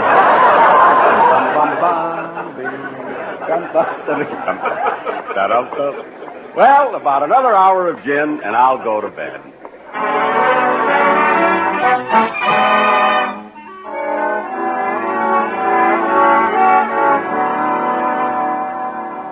Oh, boy, this berth feels good. It's nice to be able to stretch out. Yeah, but stop stretching over to my side, will you, Jack? I'm sorry, Don.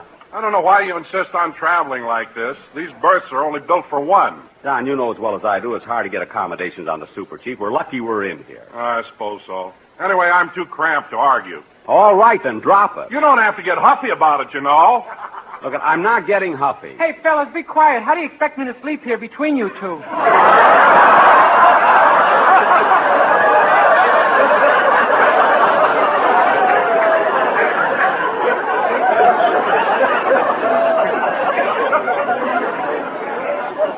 I'm sorry, Dennis. Good night, Don.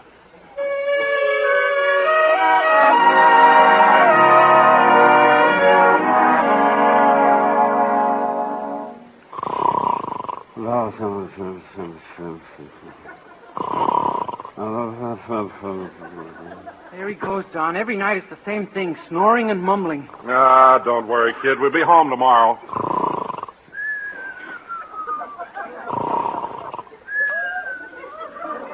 I'd like to punch him right in the nose.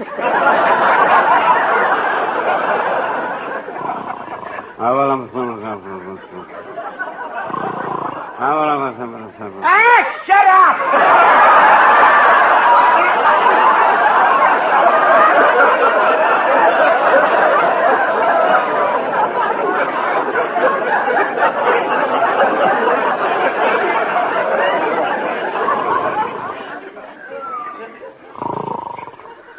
Gee, I can't go to sleep. Well, Dennis, why don't you try counting sheep? Counting sheep? Yeah. Well, okay. 1, 2, 3, 4, 5, 6. No, that's a sheepdog. 7, 8, 9, 10. Jim.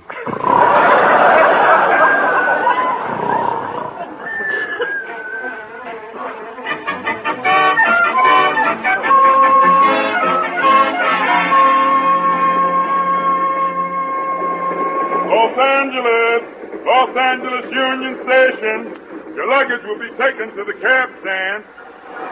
Ah, well, Mary, here we are, home at last. Can I brush you off, Miss Livingston? Yes, please. Thank you. Can I brush you off, Mr. Day? Yes, please. Thank you. Brush you off, Mr. Wilson? Please.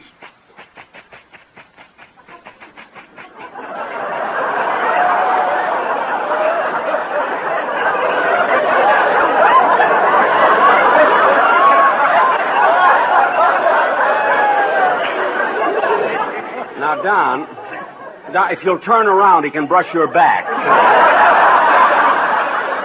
Never mind. Brush you off, Mr. Benny? Yes, please. Thank you, Porter. Here. I'm sorry, I don't have change for that $1, Mr. Benny. I don't want change. Keep it. This $1 is for you. Come on, Mary.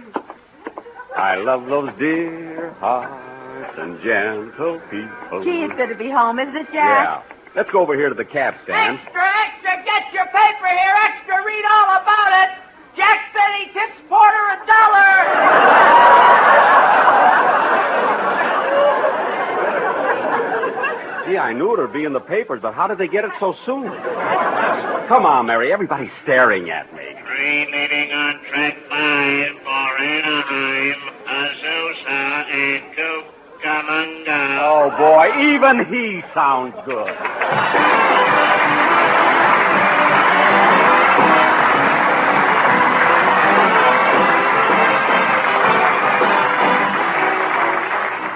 Well, Rochester, here we are at home. The house looks good, doesn't it? Sure does, boss. I'm going upstairs, take a shower, a shave, and get cleaned up. Okay, boss, and while you're doing that, I'll unpack your bags. No, Rochester, don't touch those bags.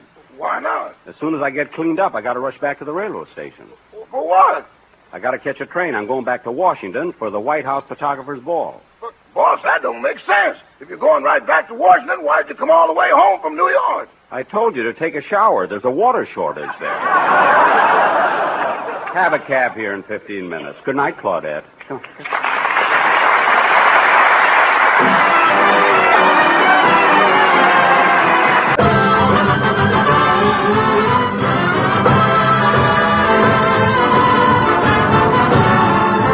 The Lucky Strike program starring Jack Benny with Barry Livingston, Phil Harris, Rochester, Dennis Day, and yours truly, Don Wilson.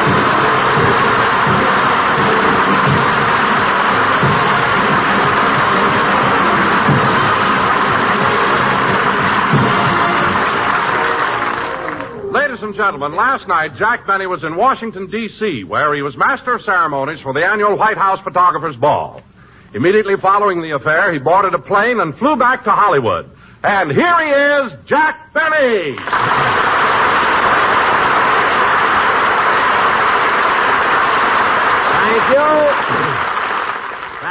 Thank you. Hello again. This is Jack Benny talking. And, Don, isn't it amazing how you can travel nowadays? Late last night, I was in Washington, D.C., and at 8 o'clock this morning, I was back in Hollywood. Yes, Jack, the planes they have today really move fast. They certainly do. It only took 9 hours.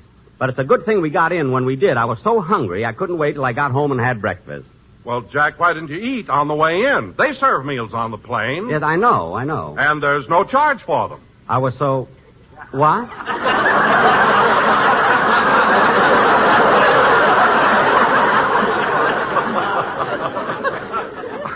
Don. That's right, Jack. That's right. The meals don't cost you anything. It's included in your ticket.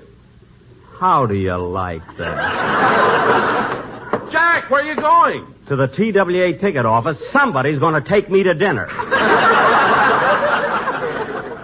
I don't care who it is, but somebody has got to... Oh, hello, Mary. Hello, Jack. How was your flight back from Washington? Oh, pretty good. Was it a nice, smooth trip? Fairly smooth, Mary. Not bad at all. You didn't get sick, did you? No, although I did feel a little woozy, going over the mountains. Well, maybe you overate. Overate? Mary, I just found out. Don told me. Told you what? Never mind, I'll explain it later. Well, Jack, tell us, how was the affair in Washington? I'll bet it was pretty classy, huh? Classy? Don, you've never seen anything like it. The people I met, it was positively thrilling. Who was there, Jack? Who was there? President Truman, Vice President Barkley, General Eisenhower, General Bradley, Secretary of the Treasury Snyder, everybody. Ah, Jack, that must have been wonderful. How did you feel when you met President Truman? President Truman? Well... I didn't get to meet the president. You see, on my way over to shake hands with him, I came face to face with Vice President Barkley. Oh, then you met the vice president. Well, no. Just as I was about to say hello to the vice president, General Eisenhower came in, so naturally Mr. Barkley went over to greet him. And kids, what a guy that Eisenhower is. What a personality. And so democratic. He shook hands with everybody. Well, Jack, I certainly envy you. Years from now, you'll be able to say, I shook hands with General Eisenhower. Well... You see, Don... When General Eisenhower and Vice President Barkley were talking, I was going over to shake hands with them when in walked Dean Acheson. And naturally, I couldn't ignore the Secretary of State. He's really an impressive man. He makes everybody feel so relaxed, so at home. Well, I'm glad you got to meet Mr. Acheson. Huh? You did meet Dean Acheson, didn't you? Well, when Mr. Acheson walked in, I rushed over to him and stuck out my hand. What did he do? He handed me his coat, so I hung it up.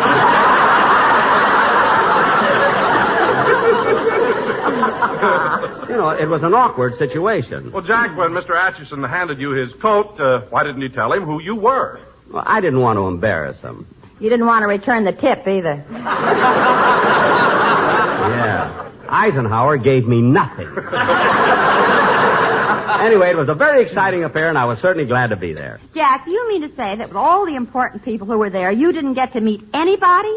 Didn't get to meet anybody. For your information, sister, I spent most of the evening talking to David Quimby. David Quimby? Who's he? Well, if you don't know who David Quimby is, I'm not going to tell you. You ought to keep up on your national affairs, kid. Who else was there, Jack? Well, there was Air Secretary Symington, Senator Taft, Dr. Gallup, and... Oh, I must tell you a funny thing, Don. Last night after the dinner, Dr. Gallup was the first speaker, and he kept calling the president Tom. He just can't get over it.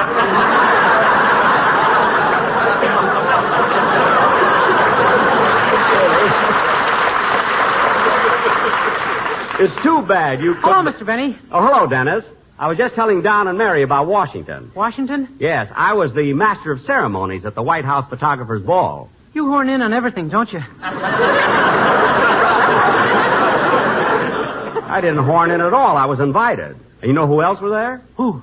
President Truman, Vice President Barkley, General Eisenhower. Gosh, Mr. Benny, you're really important, aren't you? Yes, sir. I guess I am. Oh, don't be so modest. I'll bet you could go out now and get your own show.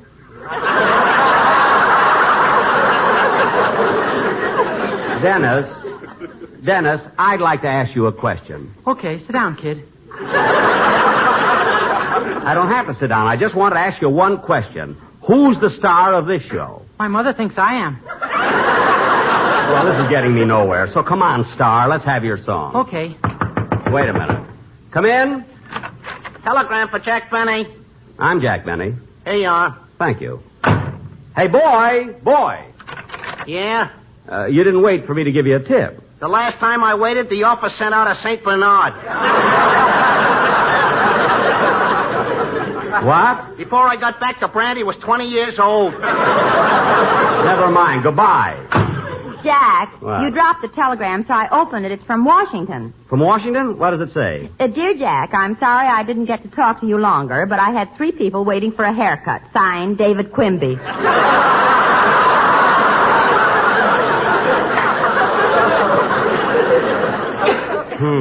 Who's he? Never mind. Sing your song. Mary, stop staring at me.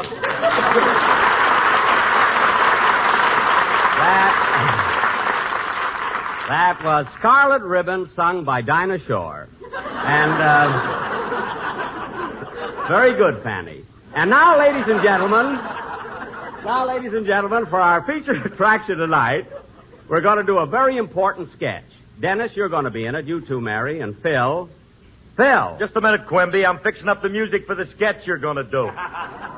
You're what? You heard me. I'm fixing up the music. Right now, I'm going over the trombone player's part. You? You're going over the trombone player's part? You don't know one note from another. Who has to know notes? What? I'm going over it with a damp rag. He spilled beer on it.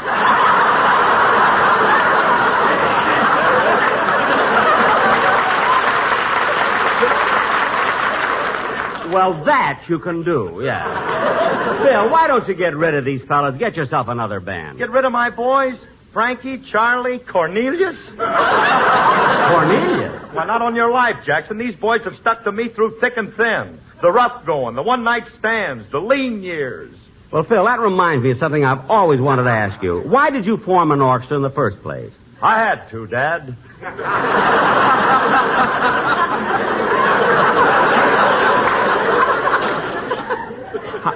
You had to? I had to. I wrote a little gem called That's What I Like About the South, and no other band would touch it with a fork.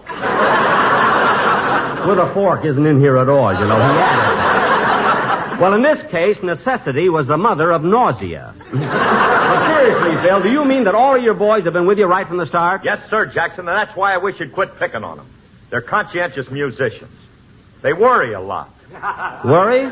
Sure. Now, take my drummer, Sammy, up there. Only 3 months ago, he had a full head of hair.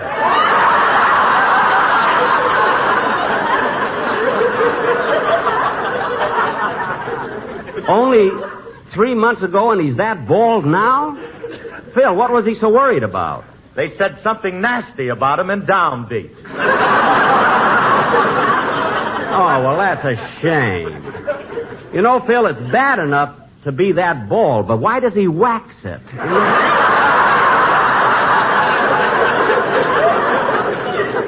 Anyway, Phil, we have a very important sketch to do tonight, and you're in it. You, Dennis, and Mary. Mary, will you hand me the scripts? They're under the table. Sure, Jack. Here you are. Thanks. And now, ladies and gentlemen, we really have a surprise for you. For our feature attraction tonight, we're going to do our version of that thrilling radio mystery series, The Whistler.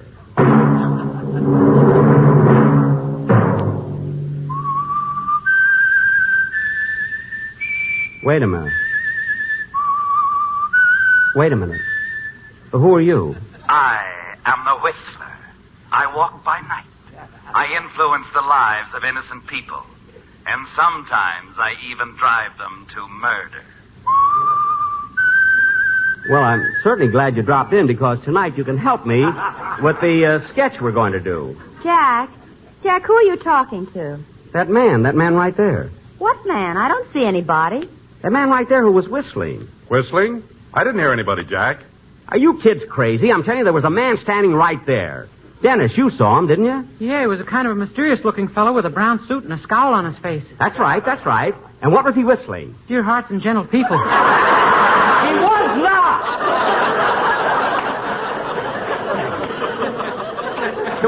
It was the Whistler's theme song. Jack, what's the matter with you? You didn't see anybody, and neither did Dennis. Well, I thought I did. Maybe it's because I got my mind all wrapped up in the play we're going to do. Now, where were we? You're getting ready to do that play, Jackson. Oh, yes. Ladies and gentlemen, we now offer you our version of that blood-curdling, thrilling radio murder mystery, The Whistler.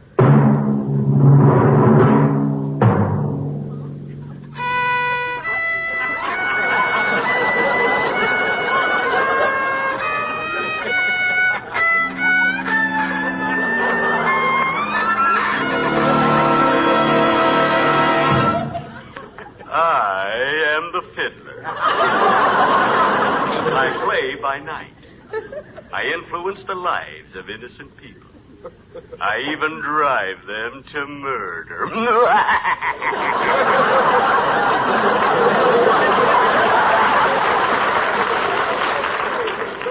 Let me take you to the home of Mr. and Mrs. Park, Gwendolyn and Griffith.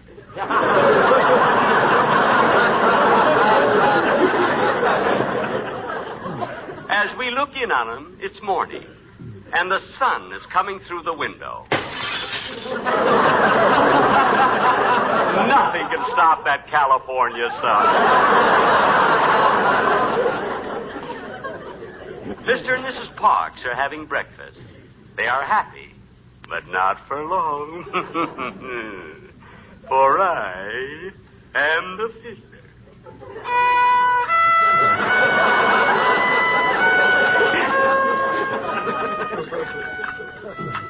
Gosh, Gwendolyn, this is a wonderful breakfast. I'm sure glad I'm married to you. So am I, Griffith. Where are the children? We have no children. Oh, then who is it that's always bringing me my slippers? Our Cocker Spaniel. Oh, the money I've wasted to have his teeth straightened.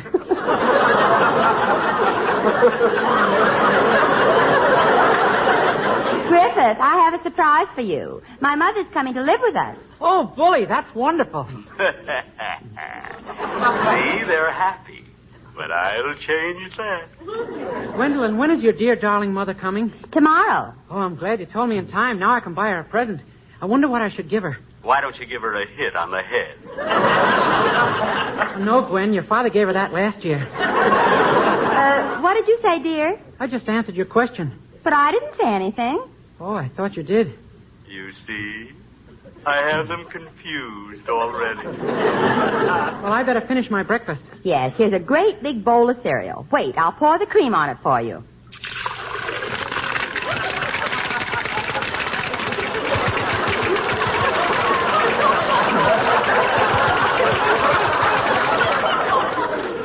You can take your fingers out of your ears now. They've stopped crackling. Now eat your cereal. Gee, that was a stubborn little one, wasn't it?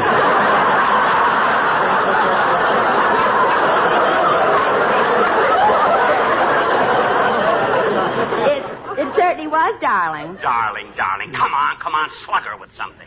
I've got other homes to break up. What did you say, Griffith? Oh, I didn't say anything. My mouth was full of the breakfast of champions. Well, I better finish my breakfast and hurry to the office. Yes, Griffith. Hurry to your office. While your wife, Gwen, waits at home for her sweetheart, the milkman. She adores him.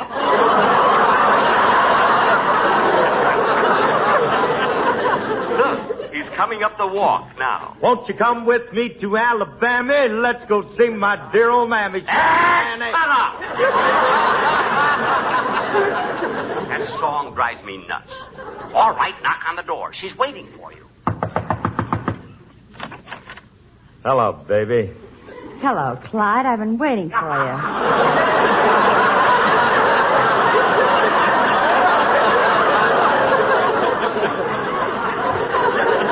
Come on in. Well, wait a minute. I got to get rid of this milk. Why don't you drink it? Who, me? Go ahead, Clyde. Drink it. It'll be good for that pool table complexion. With those side pockets under your eyes. Come here, baby. Pucker up. Give me a kiss. Why, sure, Clyde. Lay one on.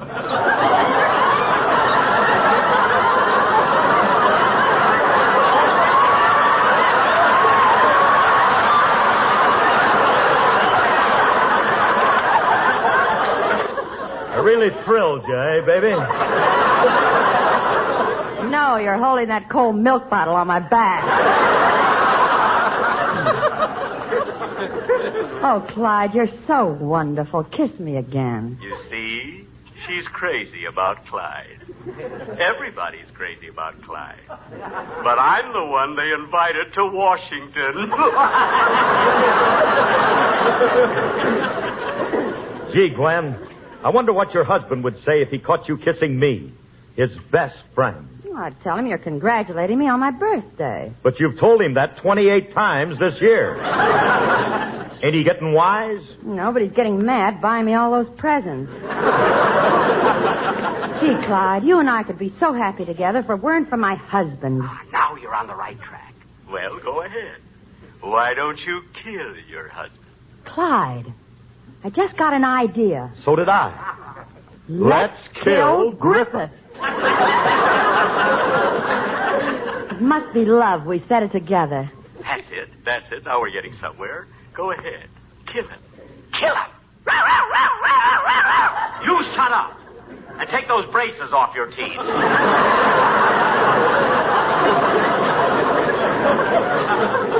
Gwen, I know how to kill your husband. How? Let's open the window and smog him to death.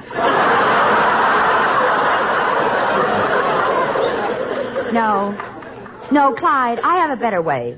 When he comes home, you hide in the closet. When he hangs up his coat, you can strangle him. And no one will ever know. No one will ever know. Except me. For I am the Fiddler.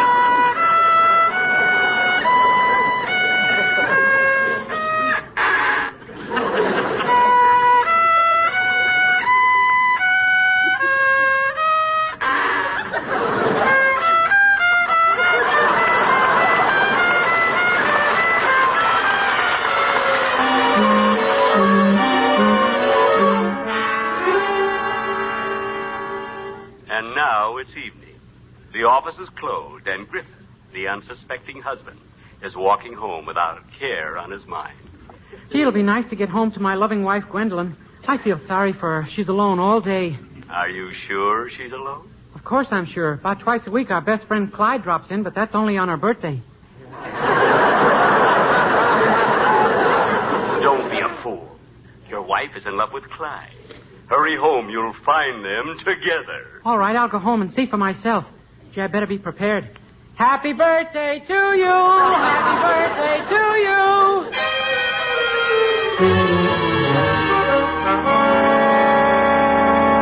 You see what I mean? Here are three innocent people, and I have planted the seed of suspicion, which will soon grow into murder. Ain't I a stinker?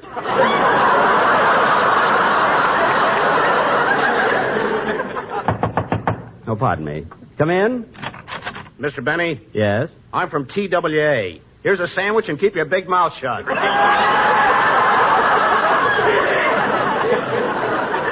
Thank you. And now to get back to our story. Clyde is hiding in the closet, and Griffith is about to enter the house. Darling, you're home early. Yes, Gwendolyn. Stop stalking. Ask her about Clyde. Go on, ask her. Huh? Ask her about Clyde. Darling, was Joe here? Not Joe. That was yesterday. It's Clyde today. Now, come on, Griffith, come on. You gotta get murdered. And hurry up or we'll be in the middle of Amos and Andy. Go on, open that closet door. No, I don't want to. I'm afraid. Come on, don't be a coward. Open that closet door. No. Go on. Put your hand on that knob. That's it. Now turn it. Good. Now open the door. Folks, come with me to Alabama. There we'll meet my dear old mammy. She's frying eggs. Griffith, you shot him. No, Gwen, I didn't shoot him. Well, somebody did. I wonder who.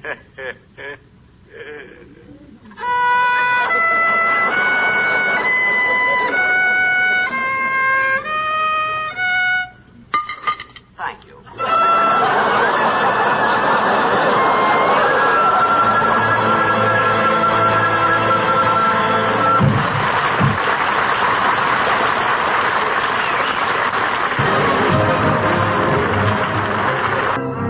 Ladies and gentlemen, we'll be with you again next Sunday night when we will have as our guest a very famous daughter of a very famous father, Miss Sarah Churchill. Good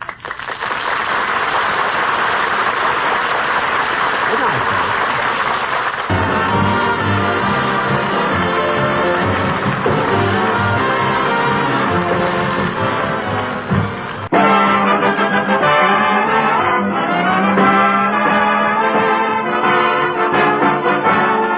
The Lucky Strike program starring Jack Benny with Mary Livingston, Phil Harris, Rochester, Dennis Day, and yours truly, Don Wilson.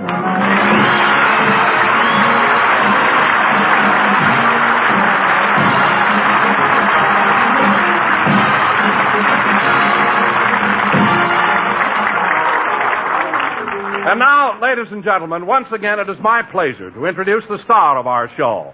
And since today is March the 5th... How do you do, ladies and gentlemen? This is Phil Harris, the one and only... Phil. That introduction was for me. Oh, I'm sorry, Dad, but when Donzie said 5th, I just naturally opened my mouth.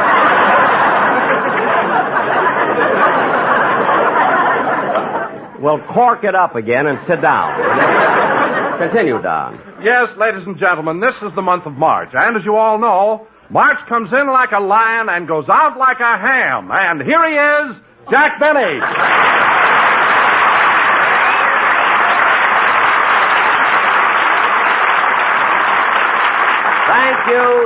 Thank you. This is Jack Benny talking, and Donzie boy, for your information, the word is lamb, not ham. Oh, I know, Jack. I was only trying to be cute.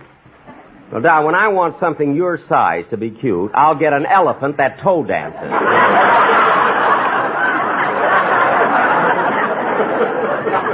So the next time... Oh, Jack, let's not start off the program with an argument. Mary, please. I'm admonishing Don for being overly facetious. That new writer I've got is working out swell. Anyway, Don, there are more interesting things to talk about in the month of March. Oh, you're right, Jack. I guess I could have talked about March 21st. Yes, that's the first day of spring. Or March 17th. That's St. Patrick's Day. Or March 15th. That's... Yikes! Mary, don't make me nervous. Hey, Jackson, what's so exciting about March the 15th? Well, since you don't seem to know, Phil, I'll tell you. March 15th is the day you pay your income tax. Income tax? What's that? Phil, income tax is a portion of a man's salary that is sent to the government to help the financial support of the country. Gee, this is interesting. Certainly. As a matter of fact, when a man receives a salary check, it already has a basic deduction of 20%. 20%? That's 1/5. How do you do, ladies and gentlemen? This is Phil Harris.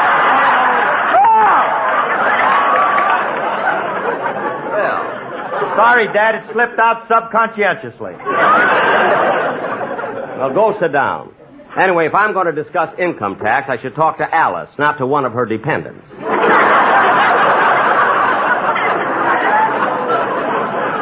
Jack, why do you keep insulting Phil like that? You treat him like he's a nobody. And he's got a lot of talent. Tell him, Livy, lay it on him. He has a great personality and a lot of charm. Loaded with it.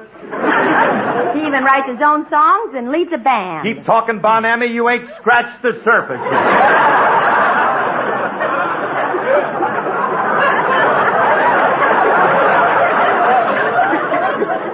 He also sings and makes records. Oh, well, won't you come with me to Alabama? Let's go see my dear old mammy. And not only that, he... What's the matter? Just talking about him made me sick. I know what you mean, Mary. Now, look, kids. Hey, you had a lot to do today, didn't you? Look, kids, let's not waste any more time. I want to see that everything is right before our guest star arrives. As you know, we're going to be honored today by the presence of one of England's most famous daughters, Miss Sarah Churchill. Oh, she's the daughter of Winston Churchill, isn't she? Yes, Don, when she gets here, I want everybody on their good behavior. In fact, I made a few notes on that subject. Mary, did I give you the paper with the notes on it? Well, yes, Jack, here it is. Good. Read it, will you? Okay. To the boys in the orchestra. If the musical arrangement calls for the trombone section to be muted, please hold a derby in front of the horn instead of stuffing your socks into it. That's right. That's right, Mary. Very good, good. And to those who have no tuxedos, keep your coats buttoned so the bibs to your overalls don't show. Yeah. And another thing, kids, when Miss Churchill arrives, I want everybody to stand up. Now, come on, let's rehearse it once. Everybody, including the orchestra. Stand up. Very good, very good. Now, sit down. Now, Mary, you're the only girl in the cast, so I think it's up to you. Oh, that must be Miss Churchill now. Come on, everybody. Up. That's it. Good. Coming. Hello, Mr. Benny.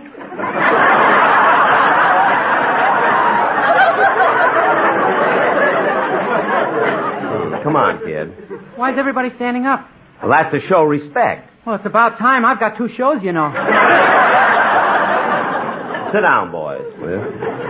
Dennis, for your information, we were expecting Miss Sarah Churchill. Who's she? Who's she? Miss Churchill is not only a great actress, but she also happens to be the daughter of Winston Churchill. Who's he?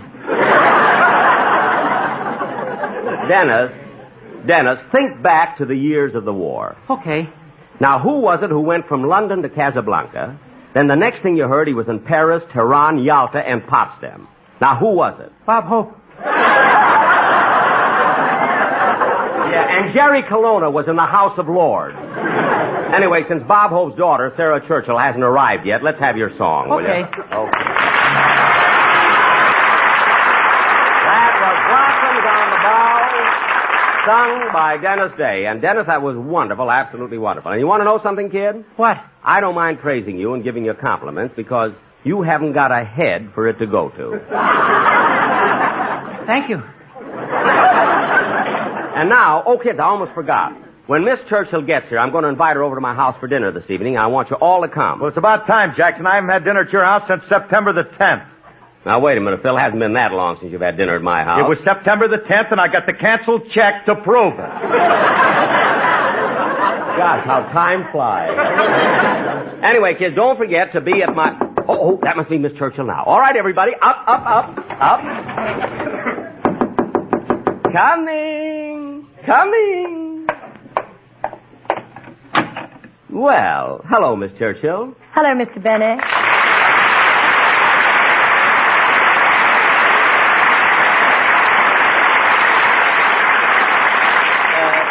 Come in, Miss Churchill. Come in. Mr. Benny, why is the orchestra standing up? Well, I thought it was a kind of a nice thing to do. You know? Oh, I see. Thank you. That chap in the Shakespearean costume is rather cute. The Shakespearean costume? Yes. That fellow at the drums. He's wearing tights. Tights? Oh, my goodness, Sammy forgot his pants. Sit down, gentlemen, and back. Well, Miss Churchill, it's really swell seeing you again. The last time I saw you was during my visit to London. That's right. You were appearing at the Palladium Theater. Yes, and you know, I never did get a chance to thank you. It was nice of you to come backstage to see me. It was nice of you to ask me. And it was nice of you to attend my opening.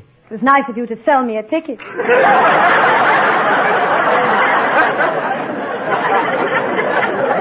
Yes.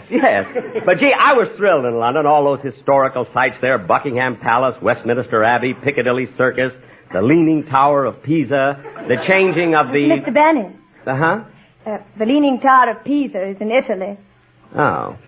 Well, doesn't it lean over into London just a little? You know, maybe a teensy-weensy bit. I'm afraid not. Well, live and learn, I always say. Oh, Miss Churchill, I'd like you to meet the members of my cast. You remember Mary. You met her in London. Hello, Miss Churchill. Hello, Mary. Oh, please, everybody call me Sarah. Well, thank you. And Sarah, this is my orchestra leader, Phil Harris. I'm sure you remember him. He also appeared with us at the Palladium. Oh, yes. Old ham hocks and turnip greens. That's me. He's proud of it yet. Now, Sarah, this is my announcer, Don Wilson. Nice meeting you, Mr. Wilson. Well, I'm thrilled, Miss Churchill, and I'd like to take this opportunity to tell you that I've always been a great admirer of your father. Well, thank you. In fact, we all admire your father. That's right, Mary. What does he do? Phil. I didn't say nothing wrong. What does he do? He's a painter.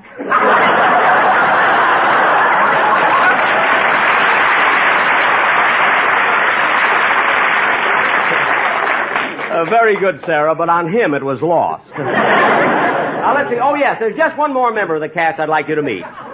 This is our singing star, Dennis Day. Oh, hello, Dennis. How do you do, Miss Churchill? Deucedly jolly of you to guest on our little wireless jamboree today. You're bubble and squeak and a penny a pitch. Now, Dennis, be sensible or I'll have to admonish you for being facetious. What does that mean? I'm going to crush your head like an egg. So watch it, kid. By the way, Sarah, are you enjoying your stay in America? Oh, very much. There are certain things that still puzzle me. Puzzle you? What are they? Well, your movies, for instance. Last night I went to see a very funny picture called Francis. It's an amazing story about a talking mule. A talking mule? Yeah, that is amazing. Yes. Such grammar. Grammar? I know exactly what you mean, sir. I seen Francis, and once when that mule was talking, instead of the past perfect tense, he used the past indicative and wound up with a dangling participle.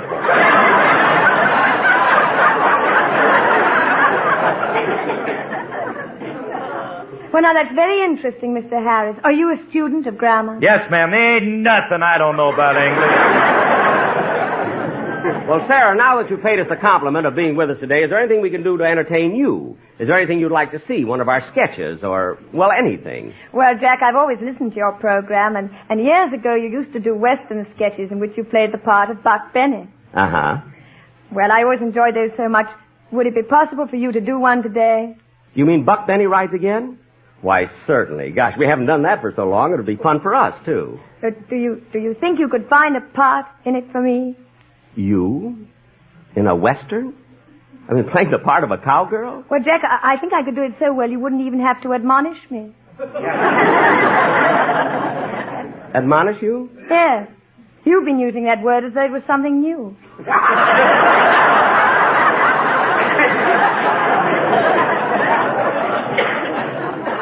Well, it is to me. You see, I have a new writer now.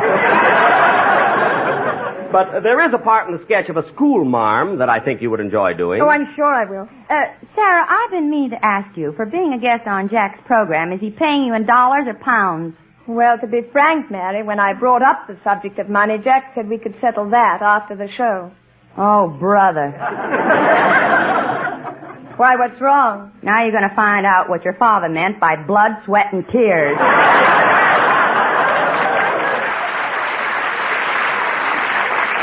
Mary, stop that. Now, if we're going to do our sketch, let's get started. Now, come on, Don, you set the scene, and then Mr. Benny, have you got a part for me in it? Huh? Oh, Mel Blanc. Now, let's see. Yes, Mel, I may have a part for you, but it won't be very important, you know. Oh, I don't care. I'll do anything. Really, Mr. Benny, I don't care. Well, fine, Mel, fine. Now, Don, set the scene. Oh, excuse me. Hello? Hello, Mr. Benny. This is Rochester.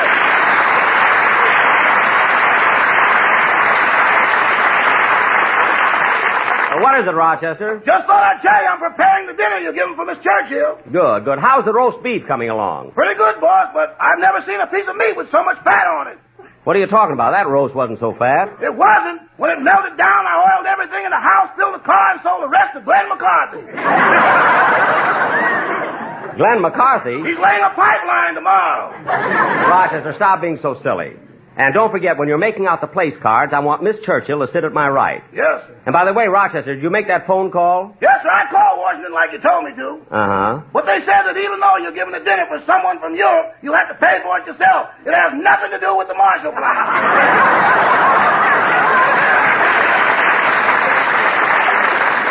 Well, forget it. It was just a thought. See you later, Rochester. Goodbye. Oh, say, boss. Yes? What time are you going to bring your guests for dinner? Right after the program. Oh, then I better go lock the door to the back porch. Why? You don't want people coming in to use the Bendix while you've got company.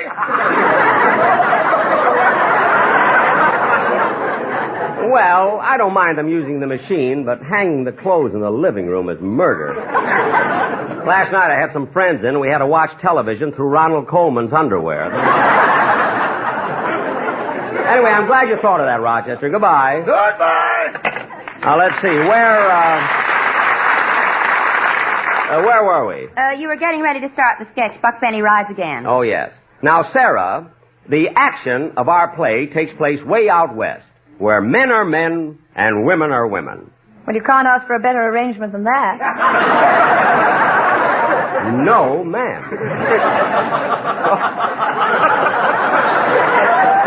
All right, Don, set the scene.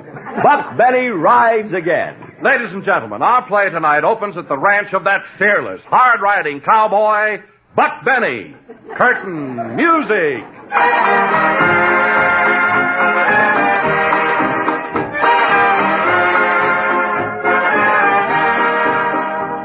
I'm an old cowhand from the Rio Grande. I learned to ride for I learned to stand, but I can't sing with this lousy band. Yippee-yi-yo-ki-yay. Well, I better mosey down to the corral and see how my foreman, Cassidy, is doing. Oh, here he comes now. Morning, Buck. Morning, drag-along.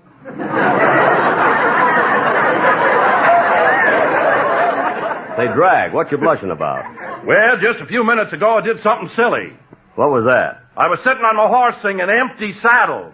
I see what you mean. You're the only man I know who rides side saddle on both sides.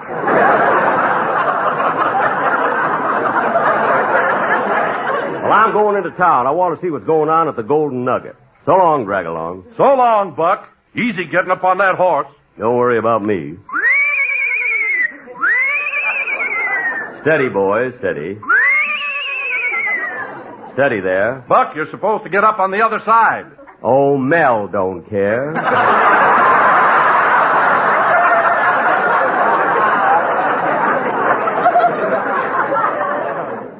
Steady, boys, steady. There we are. Giddy up, citation. Giddy up.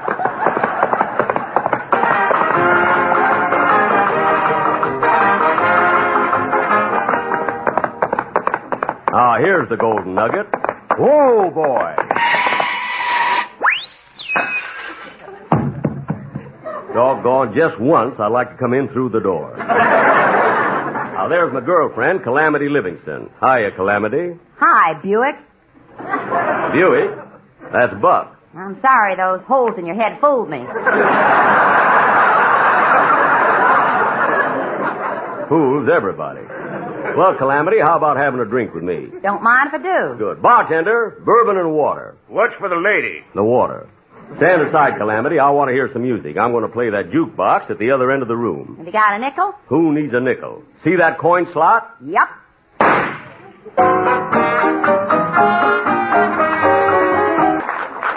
Well, Buck, how are things down at the... Why, Buck, you're crying. Them ballads always get me. I guess because I'm the sentimental type. Hey, Buck, I've been looking for you. What's wrong, Drag-along? Cattle rustlers just raided the new school marm's place. Cattle rustlers? Doggone, they've been terrorizing this area for nigh on to 20 years. Come on, let's rush over there. See you later, Calamity.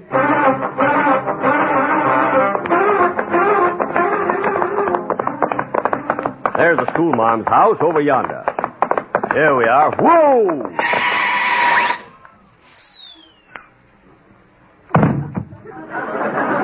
Ula mai ko dong wa sang do ko yang men do bu se ka he thamar ko nyo thong do. Ao o la sap to wa la ma ling ta pa so nga long. Boy, he really threw me that time.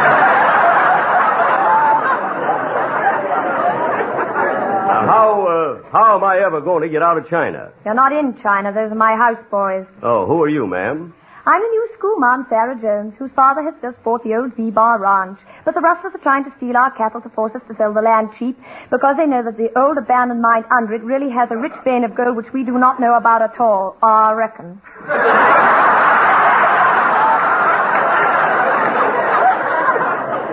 Well, that takes care of the plot.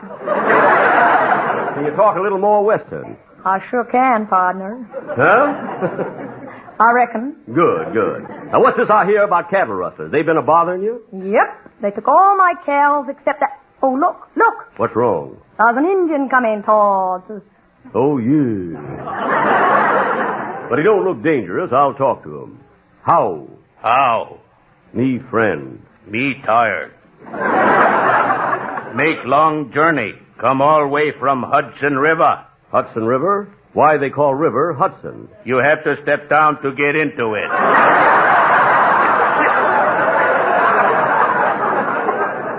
Oh, well, what do you want? Nothing. Me just come to do joke. Goodbye. Just came to do the joke, eh? Watch this, Sarah. Buck, you shot that poor Indian right through the head. Oh, Mel don't care. Now tell me, Missy Ma'am, about those rustlers. You see any of them? Yep, I saw the leader. He's a medium-built fella, kind of cute looking. He's a Mexican. A Mexican? Yep, here he comes now. Whoa, Tamale, whoa. Hello, senorita. You too, gringo. Stick up your hands, for I am the Mexican bandit, Senor Deniso McNulty. Well, you're the bandit, eh? Si, senor. You ought to be ashamed of yourself, hombre, robbing poor women. Oh, I cannot help being a bandit, senor. What do you mean you can't help it? I won the giant jackpot on the radio quiz program, and I'm doing this to pay the taxes. Oh. What you do before you became a bandit? Oh, senorita, I was a bullfighter. I was the most dashing, the boldest, the fightingest, the most reckless, the bravest, the most fearless bullfighter in all Mexico. Well, why did you quit? I'm a little yellow.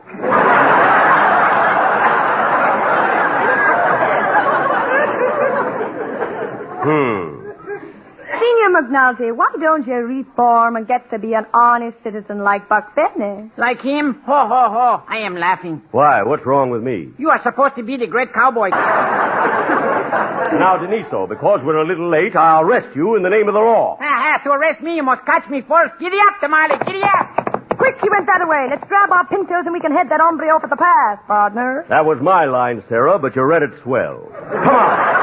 Let's get our horses and chase him. We're a-gaining on him. Yep. Why do we keep passing the same scenery? They expect it in Western. Now, where's my gun? We're close enough for me to take a shot at him. I gotta take careful aim now. I got a beat on him.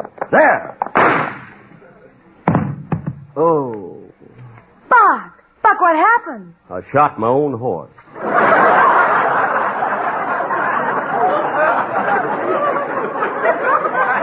Look, my poor horse is dead. Well, that's all right. Mel don't care. Ah, yes. Now, come on, Sarah. Let's go to the Golden Nugget and play the jukebox. Thank you very much, Miss Churchill. Good night, everybody.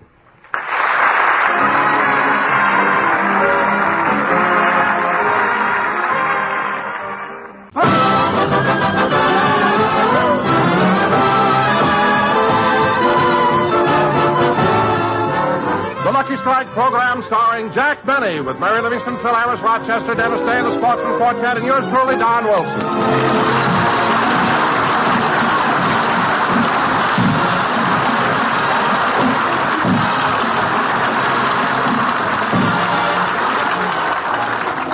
And now, ladies and gentlemen, let's go out to Jack Benny's home in Beverly Hills, where, even as you and I, Rochester is filling out his income tax. Let's see. Name, Rochester Van Jones. Occupation, butler, chauffeur, cook, gardener, valet, masseur, window washer, and composer of Time on My Hands. Now, let's see. Exemptions. If married and your wife or husband had no income, or if this is a joint return of husband and wife, list wife or husband. I better read that again. if married and your wife or husband had no income, or if this is a joint return of husband and wife, list wife or husband. Yeah, that's what it says. That's what the form says. Uncle Sam says that. Well, fortunately, I'm single and have no wife or husband. Now, let's see. Enter your total wage. Oh, hello, Rochester. What are you doing? I'm filling out my income tax, Mr. Benny. It certainly is complicated. Well, I'll help you with it if you like. I sure would. All right, now let's see the form. Rochester, you got to put down your salary. Can I write it in red ink?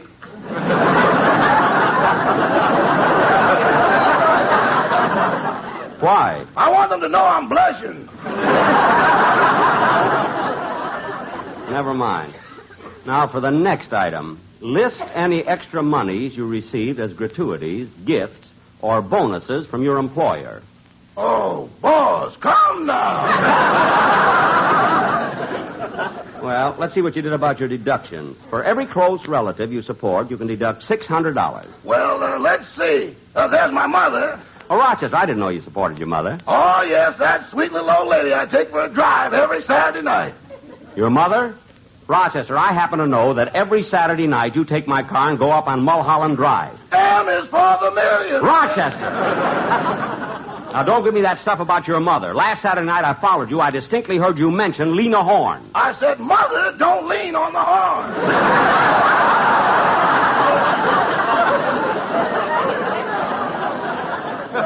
Oh, sure. Now, let's see the rest of this. Oh, for heaven's sakes. Rochester, you can't list Tan Ferran as a dependent.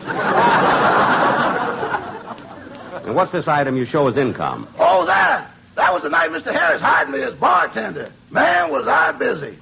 Why, who was there? Just Mr. Harris.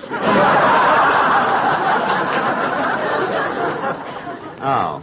By the way, boss, you went to the preview of Mr. Harris's picture last night, didn't you? Yes, it's called Wabash Avenue. How was it? Very good, Rochester, and Mr. Harris was excellent in it.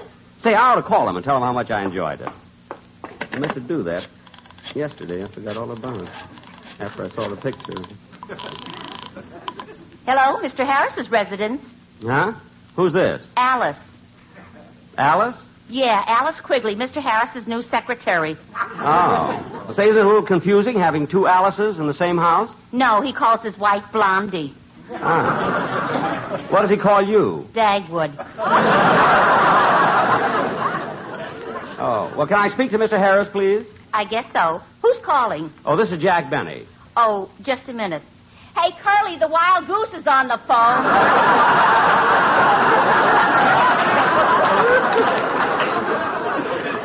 Okay, I'll take it in this room. Hiya, Jackson. What's on your mind? Well, Phil, I called to tell you how much I enjoyed your new picture, Wabash Avenue. I mean, not only did your photograph swell, but you were great in it. You gave the part everything it needed. Really, Phil, you were magnificent. I know. Phil, why must you be so conceited? It's not conceit, Jackson. You said I was good. I know I was good, so there's no sense me being immoral about it. You must mean immodest. But, Phil, the scene that impressed me most was the one where you were so upset about losing the girl that you went out and got drunk. Gee, you did that swell. Yeah, even Mr. Zanuck said that scene was worthy of an Academy Award. Well, it was. Did you have to do much work on it? What work? I came in one morning, I was loaded, they shot the scene, and the star was born.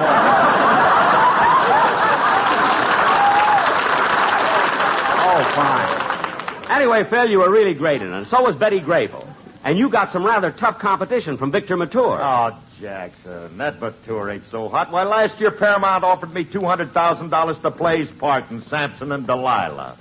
Phil, they offered you $200,000 to play Samson? Why didn't you do it? And have these tresses cut off? Are you mad?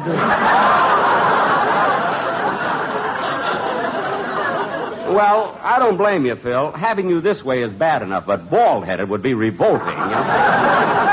You and Sammy the drummer would look like a lovely bunch of coconuts.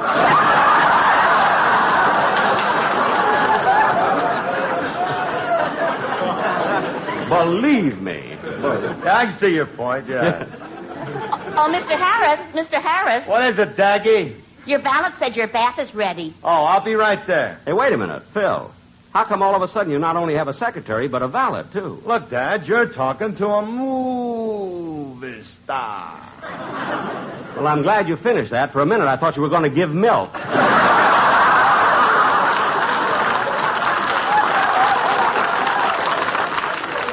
Goodbye, Phil. So long, Jackson. Gee, I hope Phil's head doesn't swell too much. He can hardly get out of the house now. Well, Rochester, how are you getting along with your tax? Pretty good, boss. Would you like to look it over? Yes, let's see. Wait a minute, Rochester, what's this item here for medical expense? Last year I had one of my tonsils taken out. Rochester, you only had one of your tonsils taken out? Boss, when you give me 20 minutes off, you mean 20 minutes. Rochester, you mean to say you ran out in the middle of an operation? Don't you remember when I came through the door, I still had a rubber glove in my mouth? A rubber glove? The doctor was in it till I crossed Wilshire Boulevard.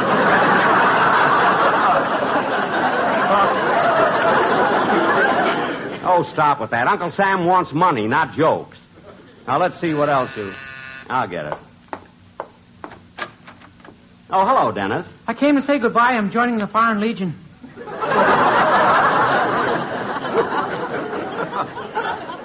Dennis, look at me. You're joining the Foreign Legion? Uh-huh.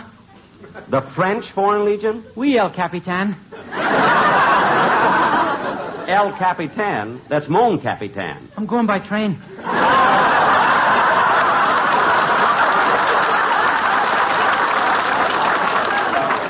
Dennis, I want to ask you one thing. Does your mother know you're leaving home to join the Foreign Legion? Oh, she was the one who suggested it. Why? Well, last week I played a joke on her. On your mother? What'd you do? I put itching powder in her girdle.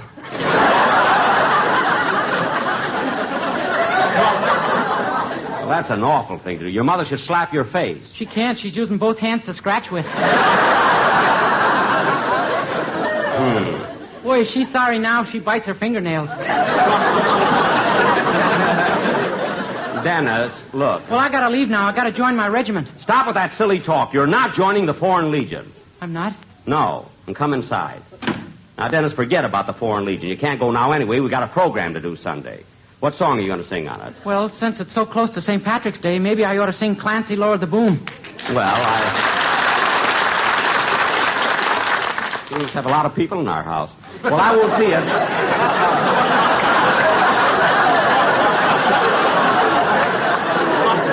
Well, I won't see it till it's time for the broadcast. So let me hear it now. Yes, sir. Foreign Legion. Go ahead and sing. Okay, hold my sword. Your sword? Hey, look at that. Say, that sword is over 3 feet long. Where'd you get it? In a box of Cracker Jacks. What? It stuck out a little. Dennis, sing, will you?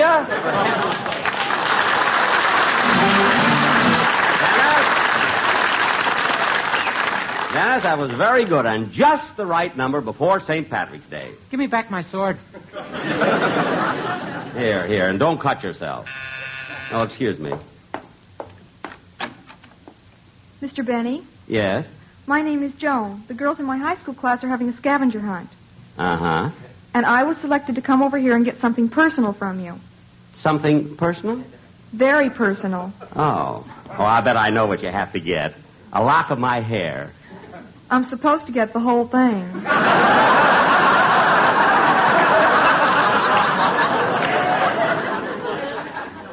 Well, Joan, step in for a minute. I'll go into my room and get you one. Excuse me a minute. I'll be right back. Hello. Hello. My name is Joan. I'm a junior at Chadwick High School. My name is Dennis. I'm a private in the Foreign Legion.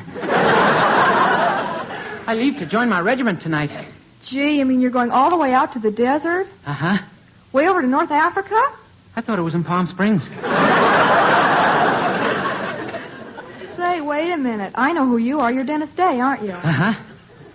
Gosh, wait till I tell the rest of the girls in my class I met Dennis Day. They think you're a wonderful singer. They do? Yeah, they think you're almost as good as Vic Damone.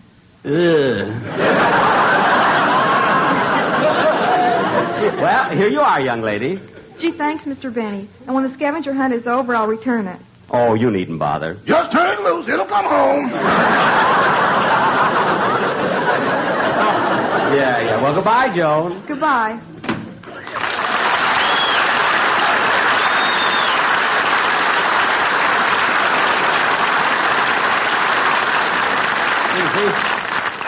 She was a pretty girl, wasn't she, Dennis? Dennis? He left with her. Say, boss, I finished making out my income tax. I'm ready to send to the government. Have you got a 3-cent stamp? Rochester, you've already got a 3-cent stamp on the envelope. I have to put one in the envelope. That's my tax. Well, I don't know if you're allowed... Oh, look what time it is. I better turn on the radio. I don't want to miss it today. Boss, what's on the radio that's so important? I want to listen to that program. You know, they're going to announce the winner of the contest. Is that the contest that you've been sending all those soap wrappers to? Yep, that's the one. It's sponsored by the Sagebrush Soap Company. Gosh, I hope they like the slogan I sent in. Now is the hour to take a shower while the bloom is on the sage. That ought to win it. Rochester, turn on the radio. Boss, that program doesn't come on for 5 minutes yet. I know, but I don't want to take any chance of missing it, you know. Boy, could I use a trip to Honolulu or 2 weeks in Havana. Turn on the radio. I can see no matter how near you'll be, you'll never be wrong to me, but I can dream, can I adore you,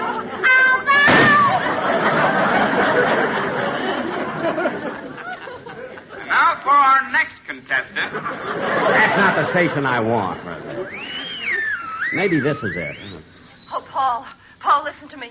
You've only been married to her for such a short time. Please don't leave her. I must leave her. But she's my only daughter, my only child. Please, Paul, say you won't leave her. Please don't leave her. I must leave her. Paul, I beg you, I implore you, don't leave her. Say you won't leave her. Say it, Paul. Say you won't leave her. This program is sponsored by the Lever Brothers.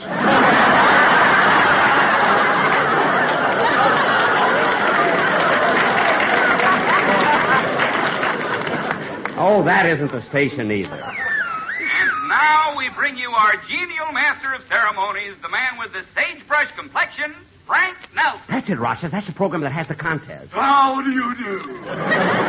Once again, we bring you that thrilling program sponsored by the Sagebrush Soap Company, makers of Sagebrush, the only soap with a Western motif. I know. Get to the contest. And why does Sagebrush soap have a Western motif?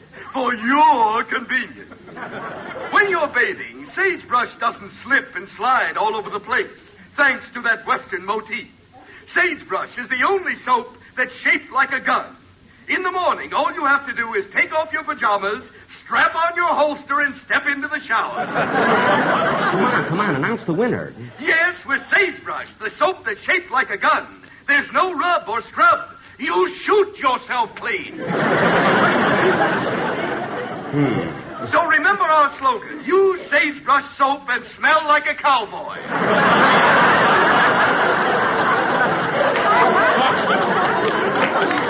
The slogan I sent in is better than that. And now we come to the announcement you've all been waiting for. The slogan that was judged the winner in our thrilling contest. This is it, Roger. This slogan that was selected from over 12 entries.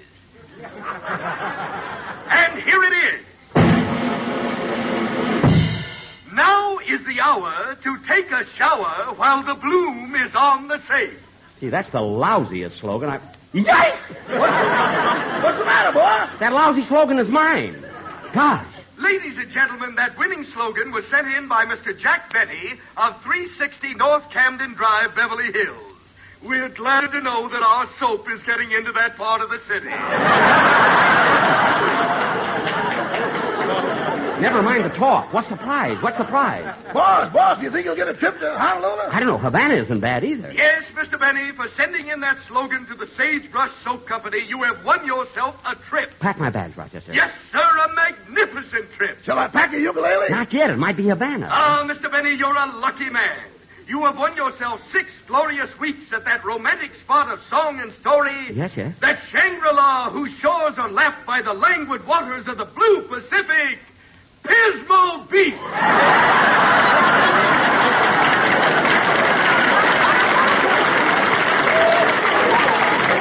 Pismo Pismo Beach? What happened to Honolulu? And now, in honor of our contest winner, Mr. Jack Benny, who sent in our new slogan, "Now is the hour to take a shower while the bloom is on the sage."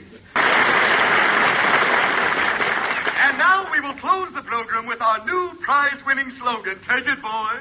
Now is the hour to take a shower while the bloom is on the stage. Imagine me winning a trip just to Pismo Beach. It's only 200 miles from here. Shall I pack your tuxedo, boys? Rochester, I don't have to dress formal to dig clams. Anyway, I'm not going. Ladies and gentlemen, this is Drear Pooson speaking to you from Washington. My first prediction is that the federal budget will soon be balanced. This feat will be accomplished as soon as we collect the income tax from Bob Hope. He's not kidding. The money Bob's making at the Paramount New York will do it. Shut off the radio, Rochester. Oh, Rochester. Yes, boss? Look, I'm kind of tired. I think I'll go upstairs and go to bed early tonight. I have rehearsal tomorrow, and I don't... For heaven's sake, what's that? Take it easy. Take it easy. I'm coming. Are you Benny? Yes? Jack Benny? Yes, yes. Good. The car's at the curb, the motor's running. Let's go. Yeah, come on, the motor's running. What are you fellas talking about? We're from the Sagebrush Soap Company. Yeah, we came to take you to Pismo Beach. Wait a minute. You won the contest. What a slogan. Now is the hour to take a shower while the bloom is on the stage. Look, fellas, Come look. on, Benny. Get your clam shovel. We'll be on our way. I'm not getting any clam shovel. I'm tired. I want to go to bed. Go to bed. Are you trying to insult the Sagebrush Soap Company? Yeah, you didn't win no ordinary prize like a trip to Honolulu. Or the Havana. You won a trip to Pismo Beach. I know. They mentioned it on the radio. What a slogan. And now is the hour to take a shower while the bloom is on the stage. Oh, for heaven's sakes, fellas. Now, Come look. on, Benny. The motor's running. Let go of my arm. Come on. Stop pulling me. Do you hear? Stop. I'm not going to go. You're going to spend 6 glorious weeks at Pismo Beach if we have to drag you there. Now, let go of me. Grab him, Joe. I got him. Fellas, please. What a slogan. And now is the hour to take a shower while the Fellas, now, look, this is ridiculous. Now, turn me loose or I'll sue your company. Now, get out of here. You hear? Get out. I said out. Out. Wow. The last time I ever enter a contest. Imagine those guys coming in here trying to force me to... Boss, I thought you'd gone. Gone? No one's going to make... Rochester, where are you going with your suitcase? Well, I figured while you were spending 6 glorious weeks at Pismo Beach, I'd go and have my other tonsil taken out. Well, I'm not going. You can have that done tomorrow during your lunch hour. Okay.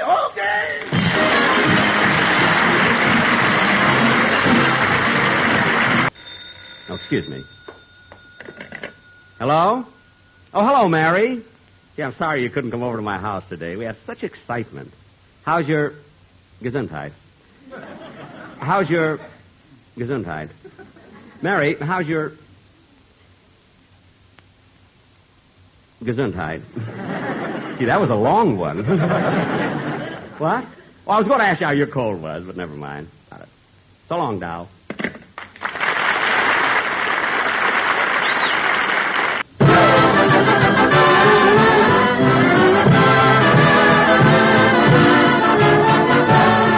Lucky Strike program starring Jack Benny with Mary Livingston, Phil Harris, Rochester, Dennis Day, and yours truly, Don Wilson.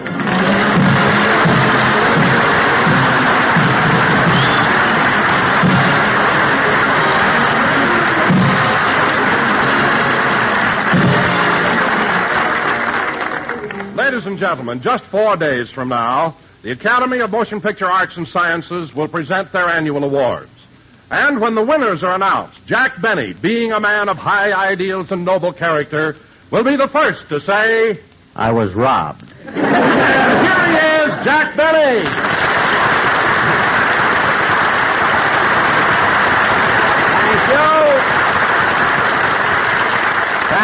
Thank you. Hello again. This is Jack Benny talking. And, Don, I'm glad you brought up the subject of the Academy Awards because... Wait a minute, Jackson. Wait a minute. Temper. Just hold your hair up a minute. After all, where do you come off saying you was robbed? Huh? Well, the winners haven't even been announced yet. I know. And you haven't made a picture for 5 years. I know. You've only got one show, too. Dennis, go sit down. Oui, mon Capitan. You can stop with that, too. Phil, when I said I was robbed, I was referring to last year. That's when they did the casting for the picture All the King's Men, and the director asked me if I'd like to compete for the lead. So I even went down to the studio. Well, don't feel bad about not getting the part, Jack. After all, Broderick Crawford is a wonderful actor. Broderick? Holy smoke, I thought it was Joan, and I wore my Charlie's Aunt costume. How do you like that? Well, Jack, weren't you embarrassed going out to the studio dressed up like Charlie's aunt? Not at first, Don, but coming home on the streetcar, my bustle crept up, and I looked like the hunchback of Notre Dame. Anyway, that was my one chance to win an Academy Award. Well, don't take it too seriously, Jackson. Winning an award isn't important as long as you're doing the right thing. That's all that matters. What do you mean? Well, take the picture I just made, Wabash Avenue. Let Victor Mature and Betty Grable win the awards. I'm happy knowing that I was Aqueduct in the part.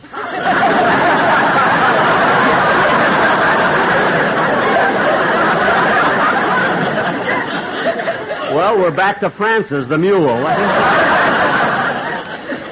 I want to tell you something, Jackson. Seriously, those producers were smart to think of me. Phil, casting you was a natural. When they thought of making the picture, they thought of Chicago for the locale. When they thought of Chicago, they thought of Wabash Avenue. When they thought of an avenue, they thought of a street. When they thought of a street, they thought of a gutter. And any 3-year-old could take it from there.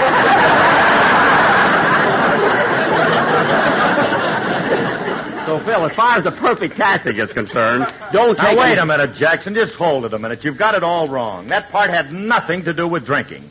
They needed someone who could play the part of a nightclub owner, a gambler, a great lover. A great lover, huh? Well, Phil, let me ask you something. If you're such a great lover, how come at the end of the picture, Victor Mature marries Betty Grable? Because Alice made him change the finish. Alice? She ain't sharing me with nobody, even in the land of make-believe. Phil, you're the hammiest guy I ever met. Oui, mon capitaine. I'm glad you agree. Now, kids... Hello, Jack. How you fellas? Well, Mary, welcome back.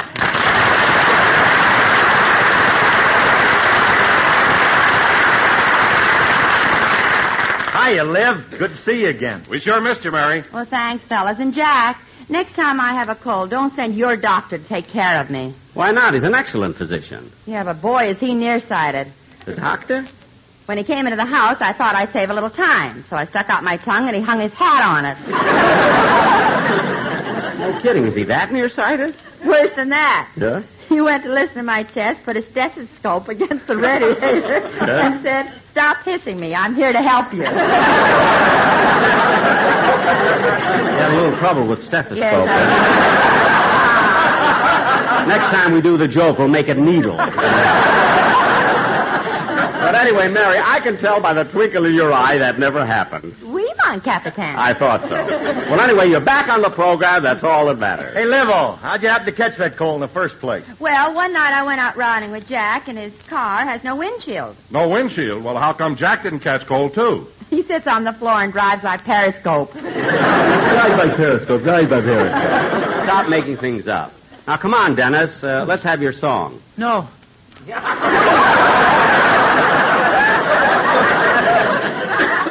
What? I don't want to sing yet. I've only had 3 laughs up to now. Oh, for heaven's sake, Dennis. Who counts their laughs? Phil does. Phil counts his laughs? As soon as he gets 5, he runs over to NBC. Dennis, you yourself said I've only got one show. Let me keep it, will you? Now go ahead and sing. Well, how about my other 2 laughs? Never mind. Sing.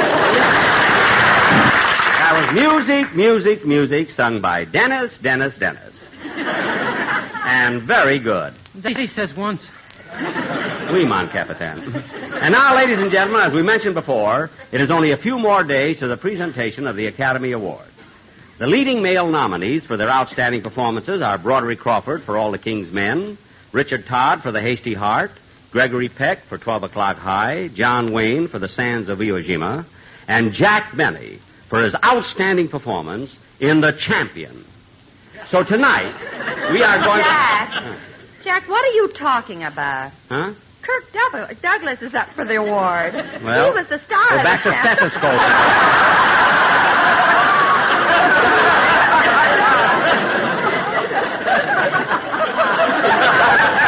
I'll bet you $1,000 Douglas is easier to say than stethoscope. What'd you say, Don? I said Kirk Douglas is up for the award. He was the star of the Champion. Mary, that was for the picture. I'm talking about my radio performance. I did the Champion on the radio a year ago. Well, who's going to give an award for that? I don't know, Mary. I got one last week. Let's take a chance. So tonight we're going to offer our new version of the Champion, in which... Excuse me. Hello? Hello, champ. This is Rochester.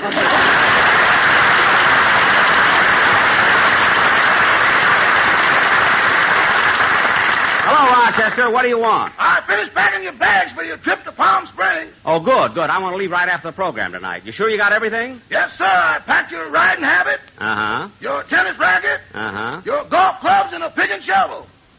A pick and shovel? You know how you are when you lose a ball. Rochester, I may lose a ball once in a while, but I don't dig holes on a golf course. I don't know. Last year they followed you around planting palm trees. All right. Now, Rochester, I'll spend a lot of time in the sun, so you better pack my yellow shorts. You better not take the yellow ones, because they're full of moth holes. My yellow shorts? Oh, well, then pack my blue ones. They're not back from the cleaners. Oh.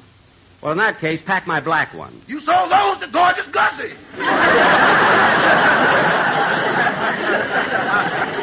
Oh, yes. Well, I'll buy some at the Springs. By the way, boss, in case anyone wants to get in touch with you, where will you be staying? At the beautiful Flamingo Hotel. But, Mr. Benny, the Flamingo Hotel isn't in Palm Springs. It's in Las Vegas. I know, but now when I do go to Las Vegas, I can stay there.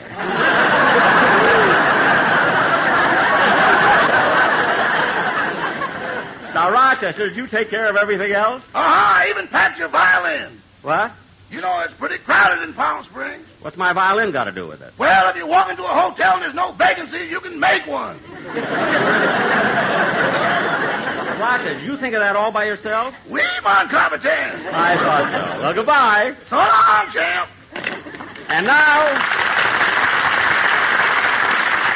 now for our play. Take it down. Ladies and gentlemen, for our feature attraction tonight, we present our new version of that thrilling, dramatic story of the prize ring entitled The Champion. Curtain music.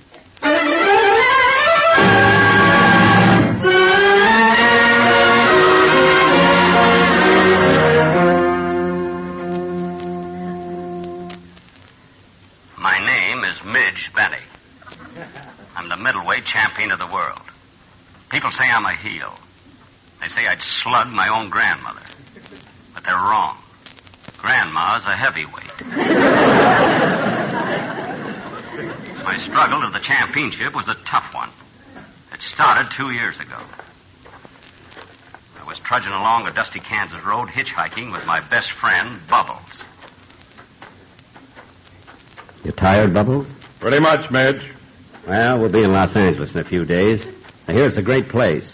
There's a lot of smog there. Smog? What's that? That's fog with a garlic breath. Anyway, it won't be long now. As soon as we get there... Hey, Bubbles, look out. Here comes a car. Hello, boys. Do you want a lift? The car stopped in front of us. It was the latest model, driven by a beautiful girl with a convertible top.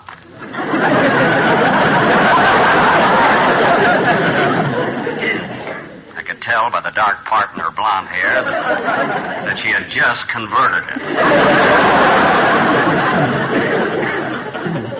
There was a man sitting next to her.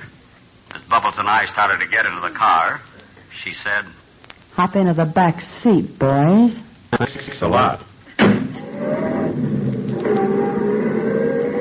How far are you boys going? All the way to Los Angeles. Los Angeles, eh? I got an aunt who lives in a suburb of Los Angeles. Glendale? No, Tehachapi. Yeah. By the way, miss, your boyfriend doesn't seem very talkative. He talks with his fists. He's Slugger Brown, the middleweight champ of the world. Yeah.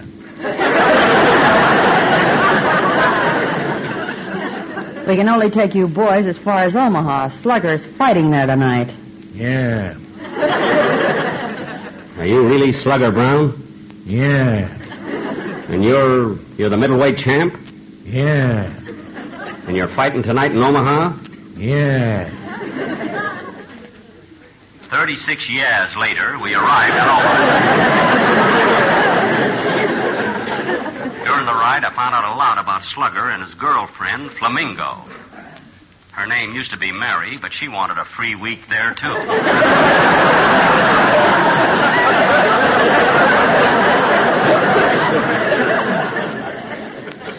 I watched the fight that night and saw Slugger Brown collect $30,000. It was then Midge Benny, decided to become a prize fighter. Bubbles and I hitchhiked to Los Angeles. I went to see the foremost fight manager in town. I stripped myself to the waist. He looked at my chest and said, That reminds me, I'm having spare ribs for dinner.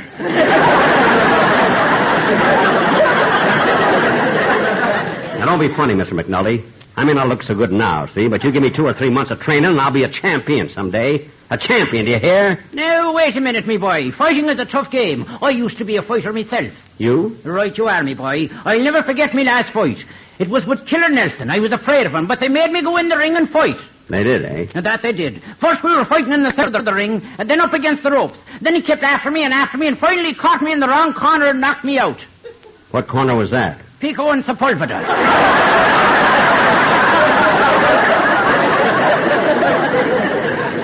Pico and Sepulveda? The fight was held in New Orleans.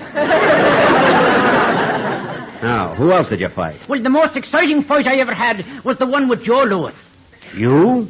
You fought Joe Louis? Ah, he murdered me.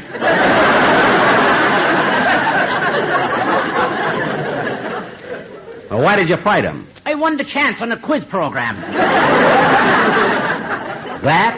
And 8 glorious weeks in the Cedars of Lebanon Hospital.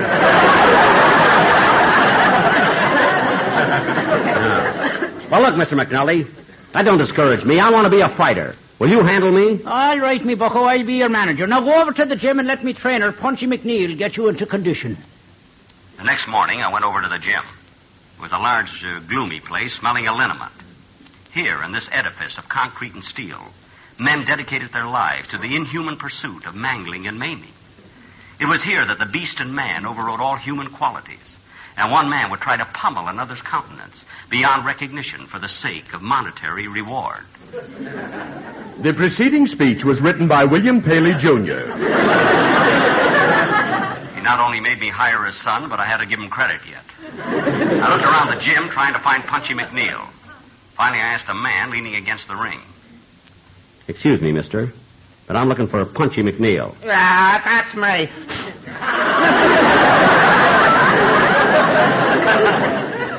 Well, I'm Midge Benny. I'm pleased to know you.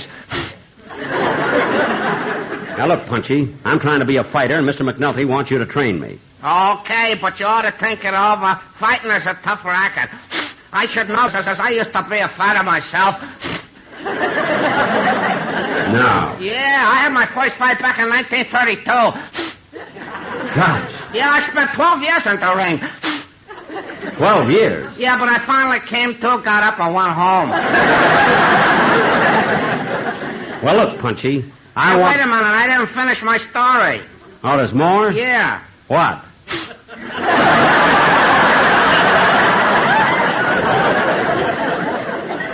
Yeah, well, tell me, Punchy, were you always a fighter? Oh, no, I used to be a musician with Guy Lombardo's band. Go on, you were never with Lombardo. Oh, yes, I was.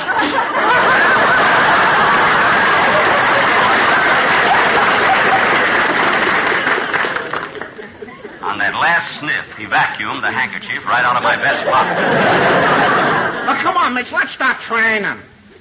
2 weeks later, I won my first fight. A full week later, my second. Then my third, fourth, and fifth, until I had won 28 fights. In 2 short years, I was matched to fight the champ, Slugger Brown. I was in my dressing room with my manager when the door opened. Hello, Midge. How you doing? It was her again. She was wearing a sweatshirt that had Flamingo Hotel written on it. This was overdoing it. I walked over to her and said, Hello, baby. What brings you here? Well, I heard you were going to fight the champ, and I wanted to see if you're ready for the main event. Well, sure I'm ready. Well, if you want to, you can kiss me for luck. Okay, here.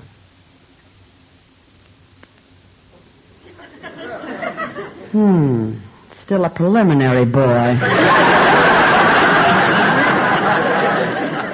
Oh, yeah? Now, look, baby. I've got a date tonight after I knock out the champ. I've got news for you, Midge. You're not knocking out anybody. You're throwing the fight. Are you kidding? You don't believe me? Here's your manager. Ask him. McNulty, are you crazy? Would I fight for 2 years in 10 counts for this? Would I spend 2 years getting my brains knocked out just so I could take a dive? Would I work my way up to a title bout just to throw the fight? Would I? Would I? Why don't you turn the page and find out?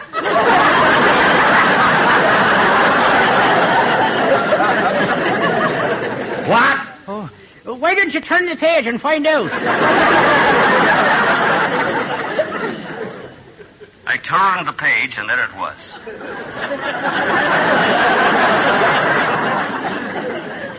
I was to take a dive in the 5th round. William Paley Jr. double-crossed me. Well, I wasn't going to do it. I'd worked and fought to be champion, and tonight I was going to fight to win. Introducing at 159 pounds, the middleweight champion of the world, Slugger Brown. The Slugger is wearing purple trunks. And now for his worthy challenger, weighing 155 pounds, Midge Benny. Midge is wearing black shorts. They were too big for Gussie. And now for your sports announcer. Good evening, ladies and gentlemen of the radio audience. The men are in the center of the ring receiving their instructions. They go back to their corners, waiting for the bell. And there it is, round one. Slugger comes out of his corner and starts mixing furiously. Midge meets him like a wildcat with a right and a left. And now for a few words from our sponsor, the Sagebrush Soap Company. Look clean, feel clean, be clean. And remember our slogan, now is the hour to take a shower while the bloom is on the sage. Now back to the fight. Well, that was an exciting round. Slugger's nose is still bleeding and Midge's eye is tightly closed. Now we're waiting for the bell for the second round. There's the bell. The boys come out and circle each other. They're still circling each other. We circled each other 3 times. Then my opponent leaned over to me and said... Hey, Bud. Bud. Who, me? Man. Come here a minute. What is it? What round are you going to take the dive in? The 5th.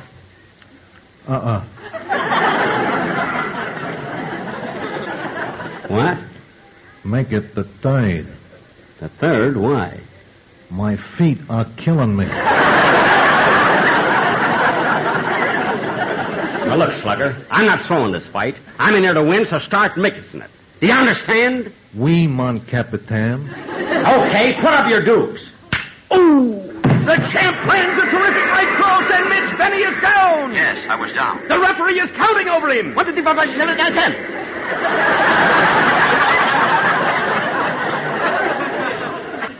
As I lay there, beaten and dazed, my whole career flashed in front of me. How it started 2 years ago, when I was trudging along a dusty Kansas road, hitchhiking with my best friend, Bubbles. You tired, Bubbles? Pretty much, Midge. Hey, Bubbles, look out. Here comes a car. Hello, boys. You want a lift? Oh, no. We're not going through that again. Come on, Bubbles.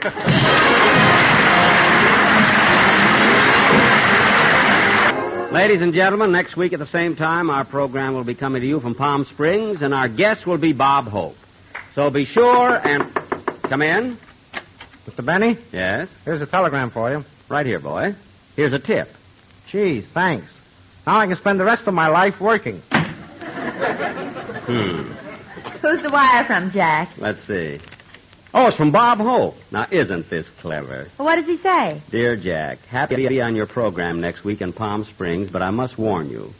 As soon as I get 5 laughs, I'm going out and play golf. See, everybody counts. Good night, folks. Be sure to hear Dennis Day and a Day in the Life of Dennis Day.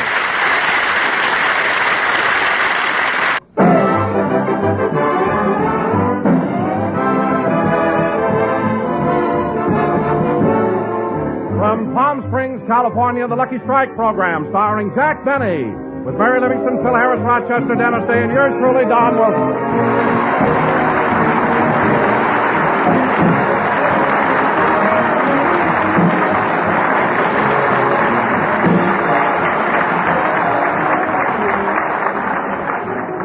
Yes, ladies and gentlemen, here we are in Palm Springs. And the star of our show is in this desert resort incognito. He put starch in his toupee so it would look like cactus. And here he is, Jack Benny.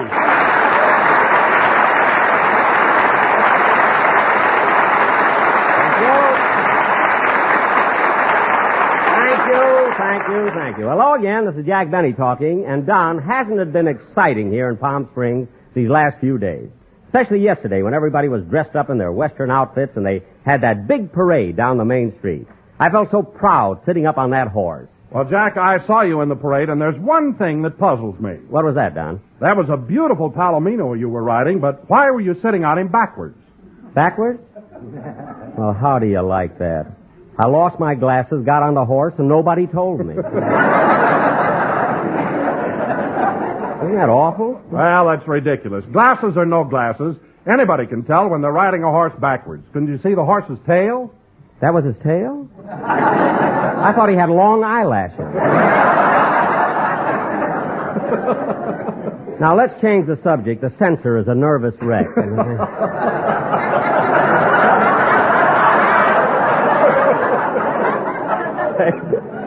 Say, Don, where are you? Hello, everybody. Hiya, Don. Well, hello, Mary.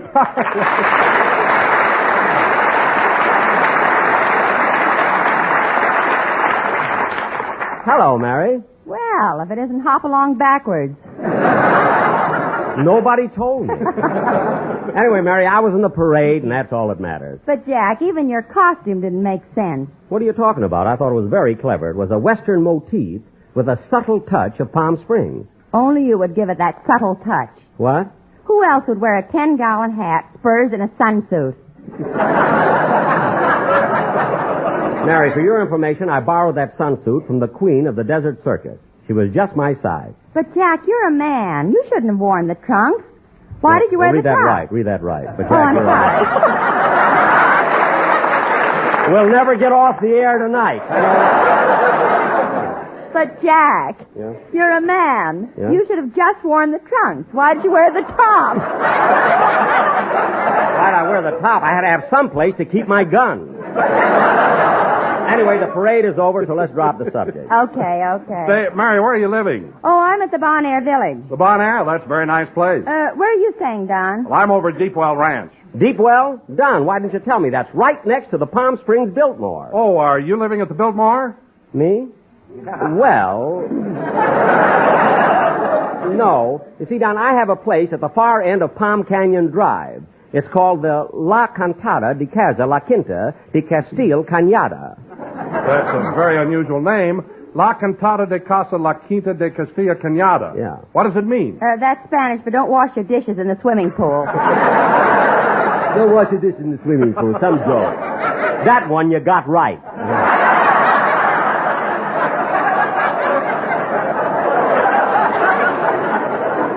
Mary, look at why do you always... Oh, Jack, don't get mad. Here, have a date. You can keep your dates. That's all I've had since I got down here. Dates. That's all they sell here. No matter what kind of a store you go into, they sell dates. You're not kidding. This morning I was walking down the street and saw a sign that said, Palm Springs Maternity Hospital and Date Shop.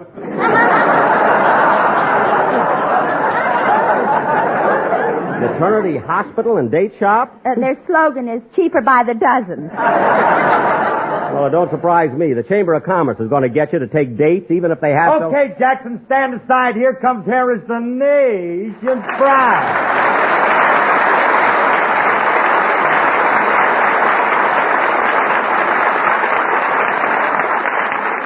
Phil. Just a minute, Dad. Ladies and gentlemen, I do hope you'll excuse my appearance, but I've been swimming every day and my hair is a mess. Phil, you don't have to apologize for anything, because here in Palm Springs, you're supposed to let yourself go. Have you been relaxing? Well, I've been relaxing. Jackson, last night at 11:30, I was limp as a rag. I know, Phil, I know. When I passed the Chi-Chi, they were trying to close the place, but your head was in the door. Then when you came out, you put a nickel in the parking meter and asked me if I'd like to dance. Oh, is that you in the sunsuit? Yes. What are you laughing at? I gave your phone number to Remley. Oh, fine. Say, Phil, there sure has been a lot of excitement around here the last few days, hasn't there? You said it, Livo. You know, this circus week is a big thing in Palm Springs. I read that people come here from all over the world. All over the world? Sure, it was in this morning's paper. I got the clipping right here. It says that during circus week there are people here from France, India, and Asia. France, India, and Asia? Let me see that clipping. Oh, that's Fresno, Indio, and Azusa.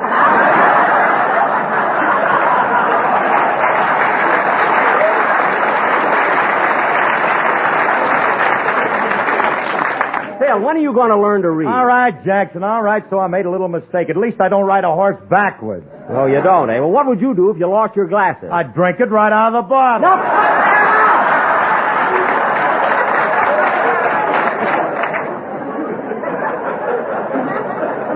And that goes for all of you.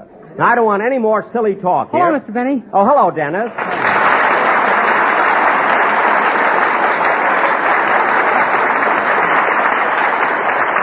Dennis, it's about time you got here. Where have you been? Oh, I was out in the hall trying to make a phone call, and the funniest thing happened. What was it? I put a nickel in the phone, couldn't get my party, and a date came back.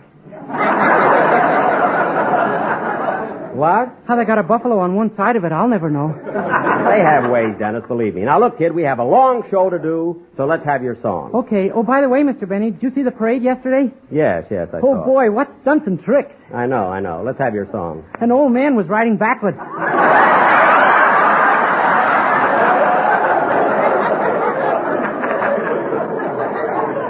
Dennis, that man riding backwards was Mr. Benny. Oh, sing, kid. You better, brother. That was Dennis Day singing My Foolish Heart from a picture of the same name. And now... That's a silly title for a picture. What? Of the same name. That's not the title. And now... Oh, Jack. What is it, Mary? I've been meaning to tell you I bought a copy of Quick Magazine this morning, and there's a story in it about you. Quick Magazine? In this week's issue? Yes, Mr. Benny, and your picture's on the cover. My picture, too? Gee. How do I look, Dennis? Why don't you spend a dime and find out? I'm going to buy one, Dennis, but I can't leave in the middle of a broadcast. Oh, isn't it over yet? No! And that reminds me, we're still waiting for Bob Hope. He's our guest star. I wonder where he can be. Oh, maybe he's playing golf. I don't care what he's doing. He's supposed to be here. I'm going to send Rochester out to look for him. Oh, Rochester! Rochester! You want me, Mr. Benny?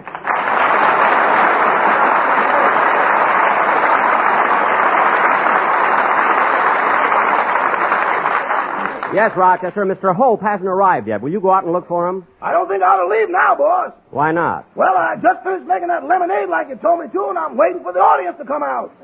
Well, let that go for the time being, because... Just a minute, Jack. Rochester, do you mean Mr. Benny is making you sell lemonade to the people after the show? Yes, ma'am. I've got 50 gallons out there.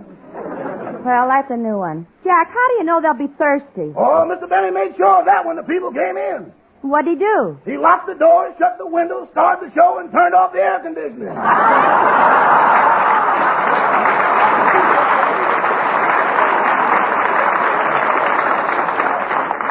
Rochester. And if that doesn't do it, on goes the heat. Never mind that. Now, look, Rochester, Bob Hope hasn't shown up yet, and I'm worried about it. I want you to go out and see if you can find him. Boss, that's a mighty big job. You know, Mr. Hope gets around awful fast. Don't worry about that, Rochester. You can catch him. I don't know. Mr. Paley couldn't catch him, and he's got better bait than I have. All right. Go out and see if you can find him. Okay, boss. Say, Jack, I didn't know Bob was going to be with us today. How'd that happen? Well, I told him I was going to be in Palm Springs. So, hey, maybe that's him now. Come in. Mr. Benny? Yes? Just a minute. Come in, Dobbin. That's Mr. Benny there, see? Wait a minit. What's this? This is the horse you rode in the parade. He didn't get to see you, Dan. Oh. What do you know? He really has got long eyelashes, hasn't he? Thanks very much. You're welcome. You know, radio's amazing. Radio is really amazing. A horse knows enough to show up on time, but not Hope. Oh, excuse me a minute. Hello? Hello, Mr. Benny, this is Rochester. Oh, have you found Mr. Hope yet? No, but I've got a line on him. When he left your rehearsal, he went to the golf course and played 2.5 holes of golf. 2.5 holes? Yeah, a crowd gathered on the third fairway, and he did a personal appearance. Oh, well, did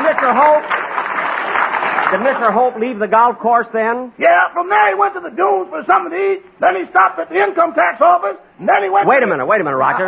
The income tax office is closed on Sunday. For him, they keep it open. Oh, yeah. Well, keep looking, Rochester. You gotta find them. Okay. All right, Don, let's have the Guadalajara trio. What number are they going to sing? Quizá, quizá, quizá. Good. Take it, boys. Dennis, you speak Spanish, don't you? Pues sí, senor. Well, tell them to start their song. Señores, comiencen la cantata, por favor. Thank you. That was Quizá, Quizá, Quizá, sung by the Guadalajara trio, and very good, boys. Dennis, tell them they were very good. Muy bien, señores. And thanks for appearing on our program, boys. It was really a pleasure listening to you. Él nos dijo que viniéramos. ¿Será bueno pedirle el dinero ahorita? Él no paga nada, nunca tuvo intenciones. Oh, no sean tontos. Ustedes creen que nos van a pagar. Están locos. What did they say, Dennis? One guy said they were going to be paid for singing here tonight, and the other two said he was crazy.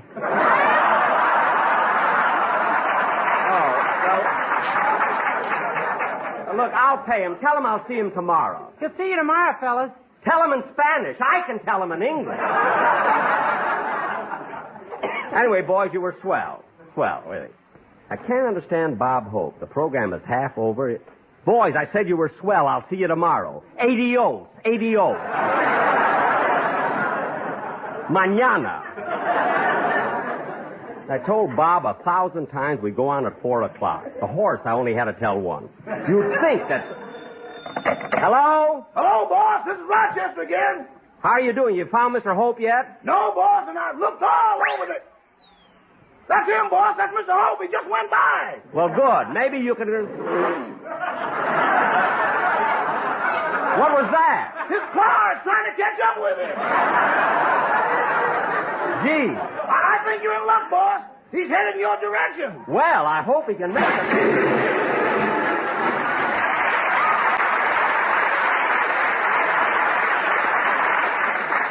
Well, Bob, I'm glad you finally... Please, I'll take it. Thank you. How do you do?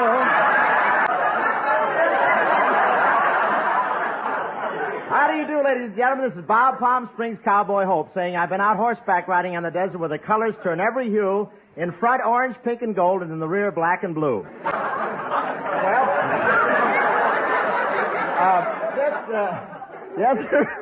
This is Western Week, and I went on one of those sunrise breakfast rides this morning. You know what a breakfast ride is? That's where everybody gets up at dawn and picks a horse to sleep on. Now, Bob, please, no autographs. They gave When he got tired of running, he just pulled up his legs and rocked. John, Bob, closer to the mic. Look, Bob, we have stuff here together. I have no time for you. But the weather... Bob, don't ad-lib. You're getting 5 cents a word. Mary did, and I'm a guest, please. I got more here, you know. Strange lettering. Say, listening. And this sun makes you so lazy the rattlesnakes don't even rattle. They just reach over and turn on a Cougat record. Yes, so they have a nice wind that comes up here every so often. Nice wind. I don't even know why Sinatra bought a house here. He spends most of his time walking back from Indio. This is my program. For the tailor, please.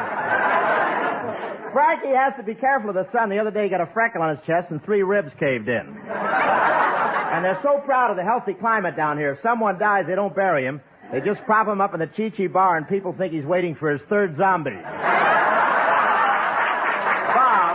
Bob. Oh, are you still here? Of course I'm here. This is my program. Really? Which one are you, Lum or Abner? Just a minute. Look, Bob, I've been waiting. Oh, how are you doing? Now, wait a minute. Why don't you... Hello, Bob. Hello, Mary. Say, I heard you did wonderful business at the Paramount Theater in New York. Yeah, it was great, Mary. And after that, I made personal appearances in Syracuse, Cincinnati, Owensboro, Kentucky, St. Louis, Kansas City, and Denver. Really? And I'm also scheduled to appear in Minneapolis, New York, Boston, and Salt Lake City. Well, gee, Bob, when do you expect to be home? I'm booked there Christmas week. Look, Bob. Oh, have you something to say, cover boy? Cover boy? Yeah, I saw your picture on Quack. Bob, that's Quick, not Quack. You look like Donald Duck. Oh, thank you, Abner. Okay, say, Bob, how about you and I having a game of golf tomorrow? Oh, fine, Jack. The usual wager? Yeah, that makes a nice, interesting bet. What do you usually play for? A right or a hole.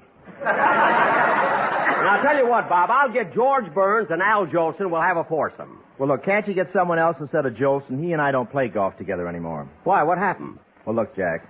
Would you play golf with a man who whistles when you tee off, kicks the ball to improve his lie, and cheats on the score? No, I certainly wouldn't. Well, neither will Jolson.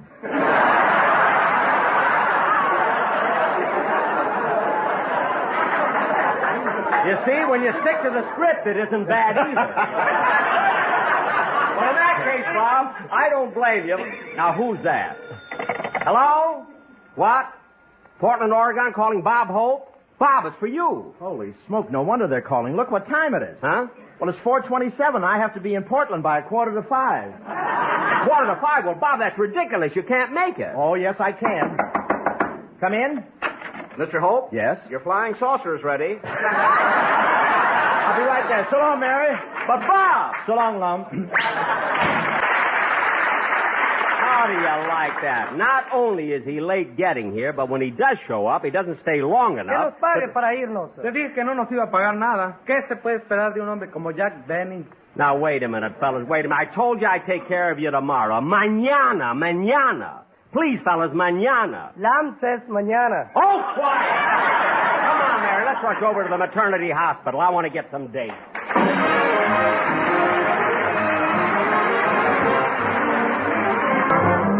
Ladies and gentlemen, I want to thank Bob Hope for this brief encounter. He will soon be seen in his new Paramount picture called Fancy Pants from the sunsuit of the same name. You can open the door now, Rochester. Lemonade, get your ice-cold lemonade here. 20 cents a glass. Ice-cold lemonade. Rochester, stop that horse from drinking out of the bowl. Come on, Mary. Que nos pague para irnos. Boys, I told you mañana. Here, have a glass of lemonade.